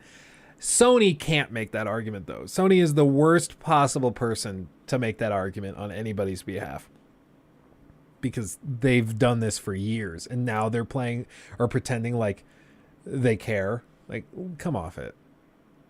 Come on. Unfortunate for PC players who have to wait until 12 p.m. Central Time before they can even download the game. Yeah, it's pretty stupid. And I think we're also going to see problems where like Steam servers are probably going to crap out. Like, even if you have gigabit download speeds, I think you're probably only going to be getting like 50, because everybody's going to be downloading it at once. Like, Steam servers are going to melt tomorrow morning. Generally, how it goes is fidelity mode runs a couple of frames better on Xbox, and performance mode runs a couple of frames better than PS5. Yeah, that sounds right from what I've seen from like Digital Foundry and stuff. They're about the same. I mean, at the end of the day, they're about the same. The one thing that PlayStation has that Xbox really dropped the ball on is the controller. I like the battery on the Xbox, of course, more, but the adaptive triggers and the better haptics on the DualSense are really, really nice. They're really, really nice. And, you know, Xbox just playing it safe and doing their controller all over again was kind of an oversight, I think, with this generation. They missed the boat on that one. I want to play Hogwarts normally, but I know I'm going to end up using WeMod to get unlimited money and crafting materials. Yeah, it's gonna be interesting. I'm excited to crank this thing with this 4090 and just push it to the absolute limit. Oh, Phil, thank you. Luke, in case you didn't see my comment, I didn't, so thank you for sending it in. From what I can see, nothing to indicate microtransactions or an in-game store. Interesting. So I wonder what he was talking about. Was he just talking about like the store page or the shop page on the underside of like Steam? I don't know what he was referring to then, because he made it sound in his review like there was a tab, like a shop tab Like even here, you see inventory, talents, collections, challenges, map, quests, outpost settings. And we don't see a shop option in here. So I don't know. It must be on the main menu that he was seeing something. I don't know. I don't know what he was talking about then. But I mean, props to these guys. They had a ton of attention on him, and it seems like right now they largely lived up to the hype, and people are going to get the game that they were hoping for, which is mad props. I mean, I think they were probably already greenlit for a sequel. I'm guessing, because this thing's already made so much money. Maybe they were waiting to approve them, and they were only going to like send them money for a sequel development if the game reviewed well, because they just didn't want the political hot potato dealing with J.K. Rowling and stuff. But now they're almost certainly getting greenlit for a sequel, and we'll see. I've heard nobody say that they set this up for a sequel, but I mean, that's also going to be a story spoiler, so I don't think they would talk about that, even if it were signaled. But everybody's been wondering if this is going to be the first game in a trilogy or something. You know, that would be a reason not to go to Diagon Alley and those places in the game. But then again, we've also, like Retro, in his little review impressions video we watched just a little while ago, he said that about 10 hours into the game, something happens that nobody predicted. And he's been covering this game a lot. And, you know, speculation, all that stuff, rumors. And he said nobody even was speculating or creating rumors about this. It wasn't leaked, nothing. And so there's stuff in this game that nobody saw coming. I don't know what that is. I don't know if that's going to be... I mean, even like a lot of the stuff that I would think that they maybe pull has already been speculated on. So what could it possibly be? I don't know. Arston, thank you for the 50. I'm really hoping for a good modding scene with this game since Unreal Engine, because I would love to play it modded in the future on PC. I totally agree. And hopefully it's one of those things where, you know, like some games have done, where they have de novo and it's super toxic and annoying. And then once they get to the point where the game's been cracked in de novo, they just strip it out. They're like, okay, moving on. And they just take it out. I hope that's what they're doing. Imagine a modded in Harry Potter. Oh yeah, no, they would definitely do that. PS1 Hagrid returns in all its glory. That would be unexpected. That would be pretty funny. I don't know. We saw like some broom flying, racing. It looked like. I don't know if they're gonna pull a 180 and surprise everybody, and it turns out that like Quidditch is actually in the game. I don't know if they're gonna do anything like that.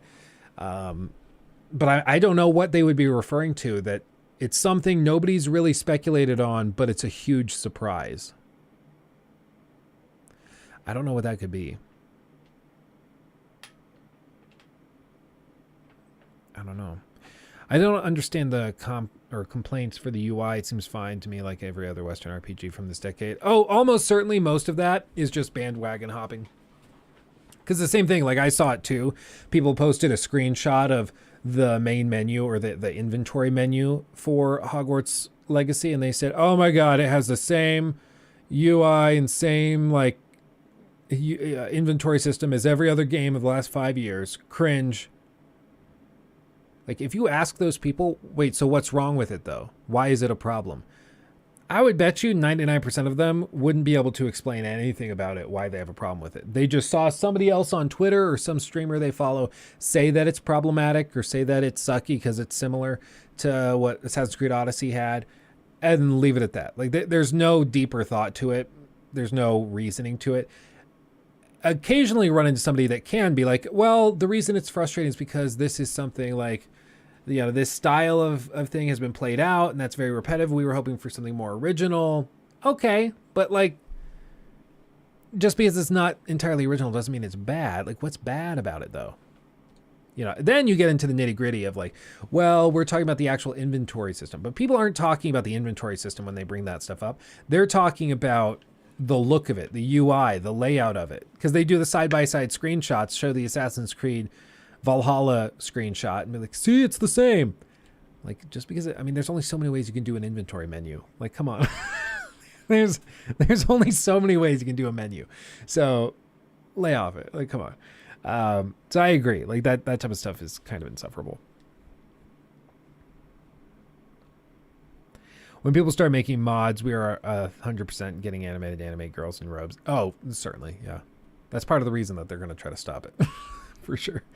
For instance, minimaps pull the player eye from the world and are and to the smaller. Hold on, it's moving. For instance, minimaps pull the player eye from the world and to the small minimap. You aren't taking the whole map in, not looking at the world rather than on a tiny part of the screen. Yeah, no, like if we're talking about the minimap, the fact that there's a minimap, I agree. I have a problem with that minimap too. But I think specifically we were referring to the complaints over the inventory menu, because there was some weird outrage over that. So, but I agree. The minimap, the ability to turn off the minimap, I think is pretty cool.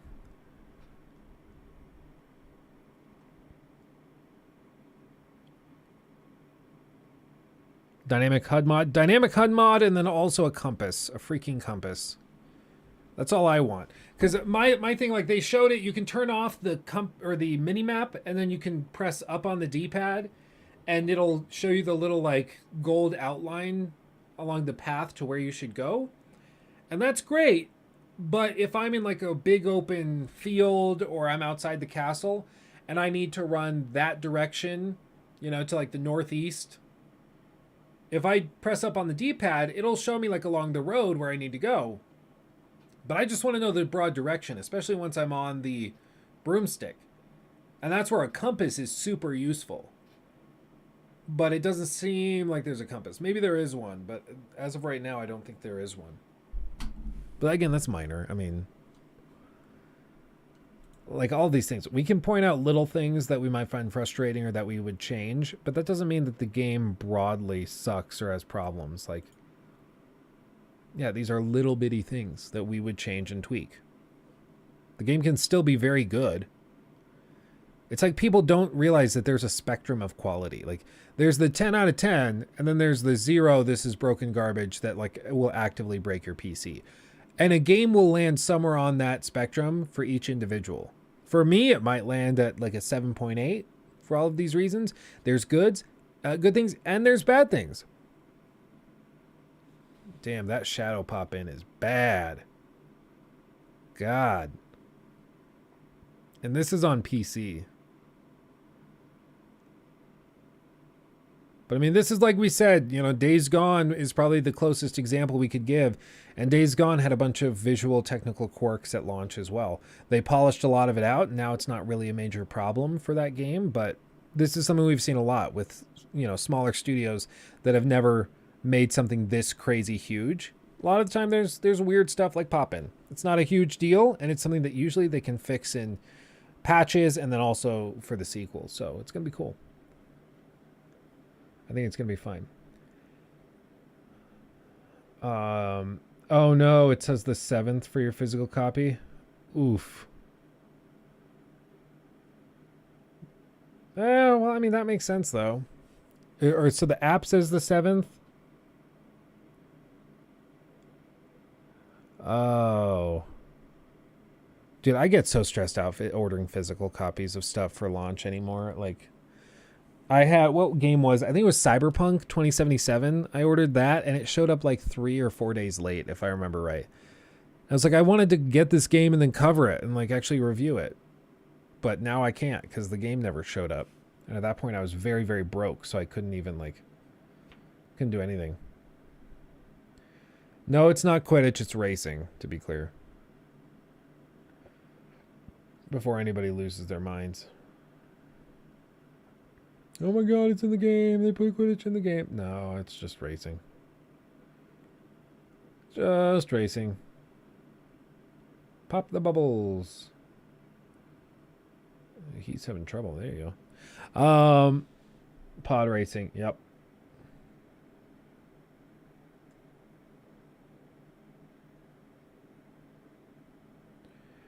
Why doesn't Harry use magic to fix his eyesight? Is there a spell for that?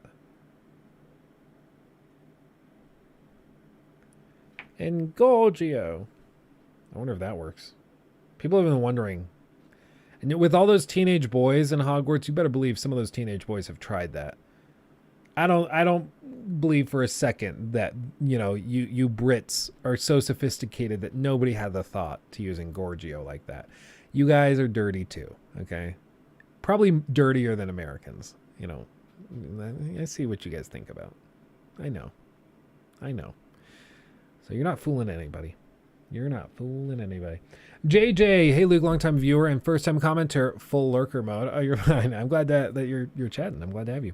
But wanted to say how much I have been enjoying your content for years and your integrity as a reviewer is truly appreciated. Well, I appreciate that, JJ, and I've been trying. You know, it's like I said, I've had my fair share of screw ups and mistakes in my past. My goal is to just get better and better, and I just had a brain melt. I tried to reach for controller when I saw that screen. I was like, oh, and it's over. Grab the controller, hit circle. Total brain fart. But anyway, but yeah, we try to do better and better and learn from our mistakes. And I feel like we've struck a good balance right now, and we're going to keep getting better. And the great thing about this is that we can hang out here. And when I screw up, you guys can tell me that I screwed up. And when I have like mistakes in reviews or things that you're curious about, you can call me out on it. And if I need to adjust it, or if I am wrong, I can tell you I'm wrong and we'll move forward and be better. Like, it's the accountability is really, really good, and I appreciate it.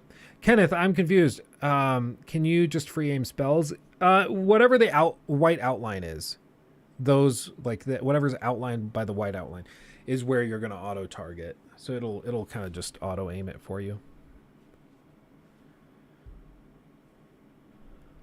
Have I seen Juicehead's review? I have not. Is it worth watching? As far as I know, Juicehead's just like the Bethesda guy now. So I don't know if it's worth checking out. Oh, like shoot a wall or something? Yeah, I have seen people do that. You can do that. If there's no white outline, you just kind of shoot it randomly off in whatever direction you're facing. I have seen that. You know that some freaks have used Polyjuice Potion for some freaky time. Oh, why wouldn't you? Yeah, go crazy on that. Explain to me exactly why that's wrong. If I want to take a Polyjuice Potion and then turn into like an oak chair, and then you want to just sit on me and it gets you going, what's wrong with that? You can't tell me. Because there's nothing wrong with it. If I want to take a Polyjuice Potion and turn into a praying mantis, and then you want me to like do something weird to you, like, cool. Whatever floats your boat. You know? Like, who cares? Steven, thank you for the 3 months. Off topic, but do you think James Gunn's plan to incorporate DC video games into the cinematic universe will be groundbreaking? It has the potential to. I won't say it will be. It has the potential to. With everything DC related right now, I do not exactly give it a lot of extra credit because they've made a lot of promises before, and I don't think they've ever really delivered on any of the promises that they set out with. So we shall see. I'm hopeful, and if they pull it off, yeah, it could be groundbreaking. It could be really amazing to integrate game narratives into film narratives. I think that could be awesome, and I think it's a cool idea. But I don't know if it'll actually happen. But a really, really interesting thought. Really interesting thought. Take Polyjuice Potion and turn into Johnny Sins. Don't you need hair for that? And isn't he just like Mr. Clean? I don't know if that would work. I know I said oak chair earlier. I guess oak chairs don't have hair either. We'll figure it out. We got time. Luke, I live in Amish country. If you need a sexy oak chair, let me know. I've actually been wondering about getting like a really nice table and chairs for our dining room. We have my grandma's like antique table, but it's like, it's very flimsy, and we have a child and soon to be 2 children. And I just think it's a bad idea to keep that stuff, you know, like I'd rather go with something just built like a tank. So maybe I'll hit you up. You can use any DNA, you think? Yeah, we need like we need a breakdown of how polyjuice potion works. So it has to be organically living matter. So you could like could you turn into a fungus? What if I want to be a mushroom? I want to turn into a mushroom. Can I do that? But like Hermione in the film, like she's still humanoid, but she has like cat face and paws and hand, like fur on her body. Like she's not actually a cat. She's just like a humanoid cat. So would it just turn me into a humanoid chair? Like, I don't know.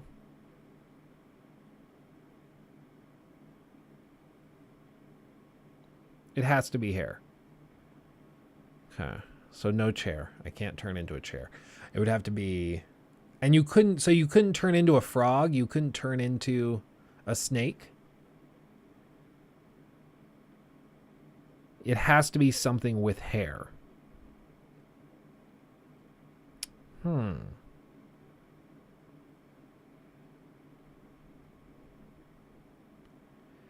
like the Quagmire told it. Maybe. Yeah, exactly. I don't know. Abusing animals is not cool. Well, but if we're talking about like, I grab some hair off of the couch, and then I turn myself into a cat, because you want to do like, or I want to do freaky stuff as a cat. What exactly is wrong with that? If I'm the cat, let me be clear. I am no way find that kinky, but like if a student at Hogwarts wanted to turn into a parakeet and fulfill their dreams that way, they're the parakeet. As long as you didn't hurt the parakeet to look like a parakeet, like it's just a weird sort of furry thing. I don't know. It's confusing. There's a lot of layers to this. A lot of layers. Running around. Yeah, there's a lot of popping even still. Hopefully the day one patch helps with that. A lot of popping. First time I'm here seeing you live. It's hard because I'm in Australia. Well, Jack, I'm glad you made it. I'm sorry that you came in at such an awkward, weird time. But I'm glad you made it. And we're going to try to throw in some streams that are, at different times. So we'll try to make it more convenient for more people. Yeah, what did this conversation turn into? I don't even know. Let's just stop there. Yeah, let's just move on. Yeah, so many Australians. I don't know what it is, but we do have a lot of fans from Australia. I don't know. Oh, that's funny. The suits of armor are poking each other. That's funny. That's funny. Yeah, I don't know what it is, but I'm very happy about it. I wish I could tell you why, but we don't. Like, I know why we have a lot of people from like Poland that watch, and it's because we do a lot of like, we did a lot of coverage of CD Projekt Red stuff and of The Witcher and things like that. But Australia, I really don't know. I really don't know. Yeah, it's currently 4:52 a.m. here. Jeez, dude. Ooh. Luke, these are the types of convos I have when I'm on shrooms. Yeah, and I'm not. So imagine me on shrooms. Jesus. I'm from Belarus. Ooh.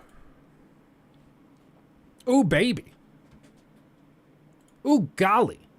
And all told, it looks to be pretty badass. I don't know. 14 minutes of Hogwarts Legacy on max settings. So this is running at a 4090, 64 gigs of RAM, and a 12900K. That, I'm pretty sure, is almost exactly what I have here. So let's see what this is like.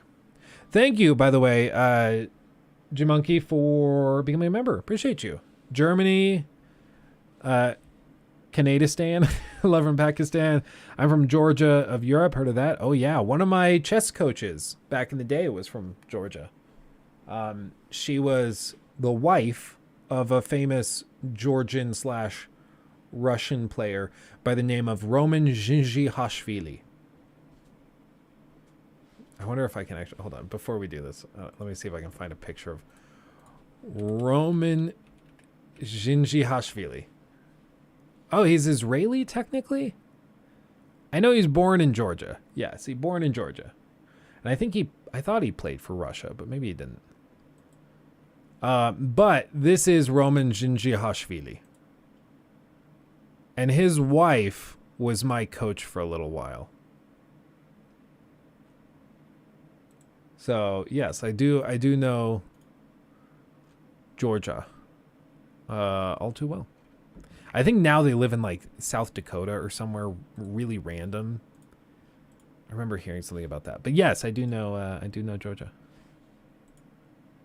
Ryan from Ireland, Nacho Castaño, Alvarez from Spain. One of my best friends as a kid was Georgian. Massachusetts, really small town, but we do boast a winner of The Voice. Oh, that's kind of cool. Potato. England, isn't it? Isn't it? Jolly swell. Sweden, love from Ireland. Iran, Hungary, Germany, Colorado. Another Coloradan. Love to see it. Let's see. Been meaning to do it. Finally said all right. Well, I appreciate it, Monkey. I appreciate it. Thank you for joining. Greetings from Antarctica. Now I hear that's beautiful this time of year. I'm from Arizona. I go to Arizona like once every few months. Once every couple months. We kind of do weekend vacation getaway things there. I don't know. Luke, that accent was terrible. It just scared you, didn't it? Didn't it? Made you worried I was coming over and I would fit right in. Isn't it? Ohio. Dude, I'm sorry, Sean. Everybody's been joking and ragging on Ohio recently. It's like the new Florida. Everybody's teasing the crap out of it. It's like, oh, like something weird, really weird and crazy happened. People are like, yep, average day in Ohio.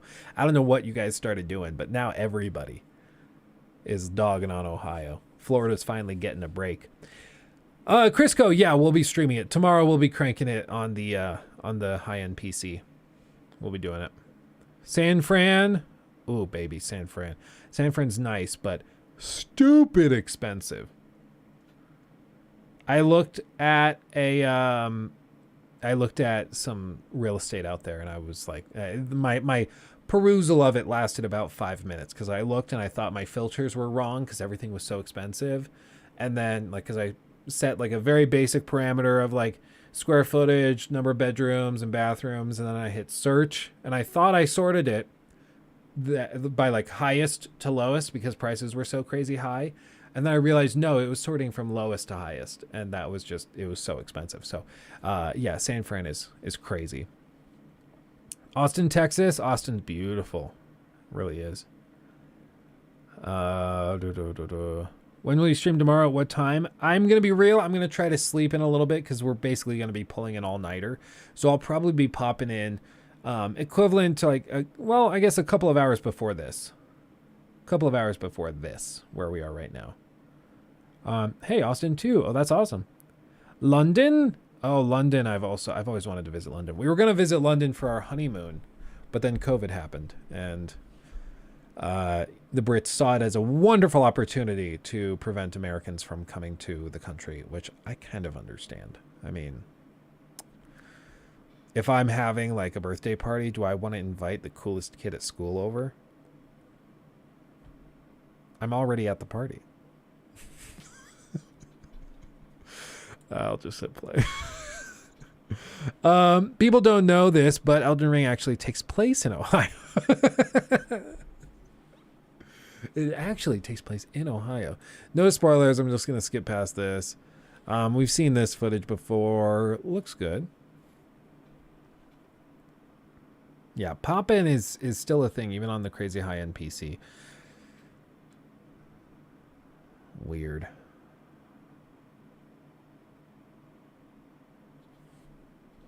Weird. Can I skip ahead? Here, running around the fields. Let's see what outside looks like. The YouTube compression is just... maybe it's their encoding. Maybe they did this. Maybe this isn't even YouTube, but the compression's really aggressive. Like, it looks good like it is, but I think without compression, straight off the computer, is going to look insane.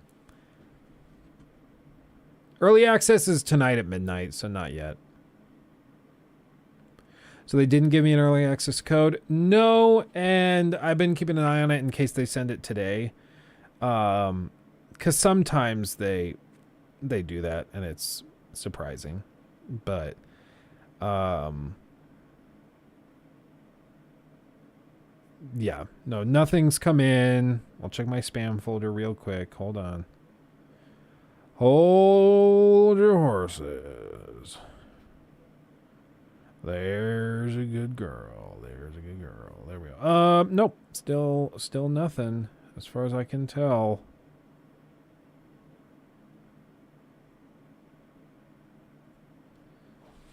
Interesting.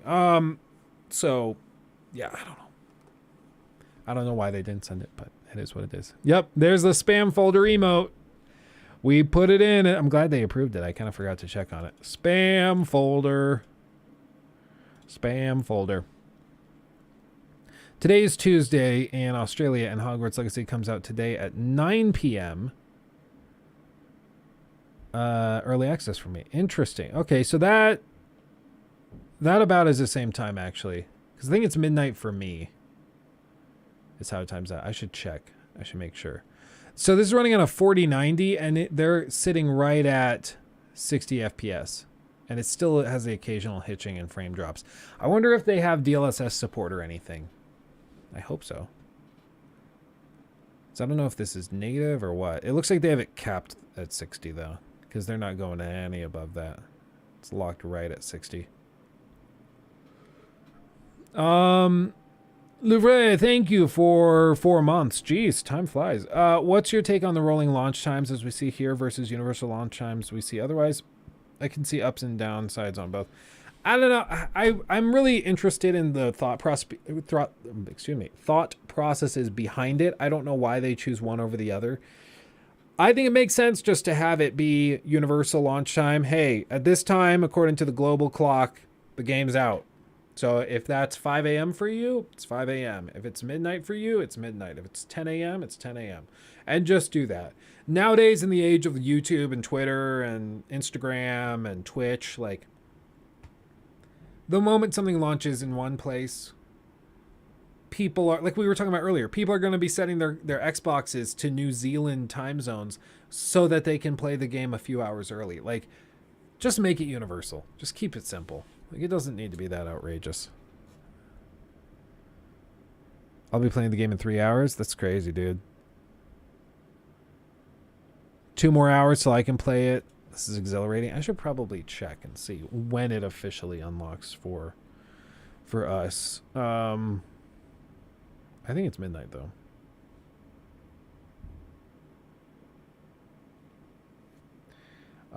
Early access. Let's see. I'm looking it up. PC players will be able to dive on the platform dive through platform 9 3/4 and board the Hogwarts Express at 10 a.m. Pacific Standard Time on Tuesday the 7th. So that'll be 11 a.m. tomorrow is when I'll have access to it on PC. As for console, let's see. Okay, hold on. I just found the tweet. Clicking on it. Los Angeles, 9 p.m. 2/6. So that would be actually 10 p.m. So I should be able to play it starting at 10 p.m. tonight. Get done with everything I need to do probably by 1. So that actually saves a couple of hours. That actually should help. That should help. But yeah, it's still 10 p.m. So there we go. That's really not as bad as I was bracing for. Their compression on this video was horrible. I don't know what happened. Does Hog or its Legacy DLSS 100 at 4K DLSS 3 quality full ray tracing. So it does have DLSS 3. Ray tracing in order to enhance the game's reflections. Okay. At native 4K, max settings, and ray tracing, we were getting a minimum of 42 and an average of 46. That's without any DLSS with ray tracing at native 4K. With DLSS 2 quality, we were able to hit a minimum of 72 and an average of 76. And with DLSS 3 quality, we were at over 100 frames at all times. That's crazy, dude.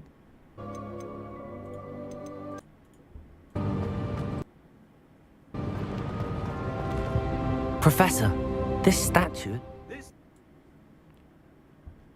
So that's pretty wild, dude. So go into the settings again. Okay, so this is now kind of all crazy boosted. Frame times, GPU, RAM, 56 FPS, 57. So I mean, that's it makes a difference. And I will say I've tried DLSS 3 on this 4090 and it's ridiculous. Like, it's straight up magic. The frame injection stuff is even more insane. It's just not even fair. 9900K with a 4090. What the hell? 9900K, isn't that a couple of years old? Because they're on like the 13900K, so that's a bit out of date. But I don't know. Does it have frame generation? I didn't see any of that stuff in here. They have DLSS 3.0, but I don't think they have frame generation. I guess I could try to search that. Frame generation.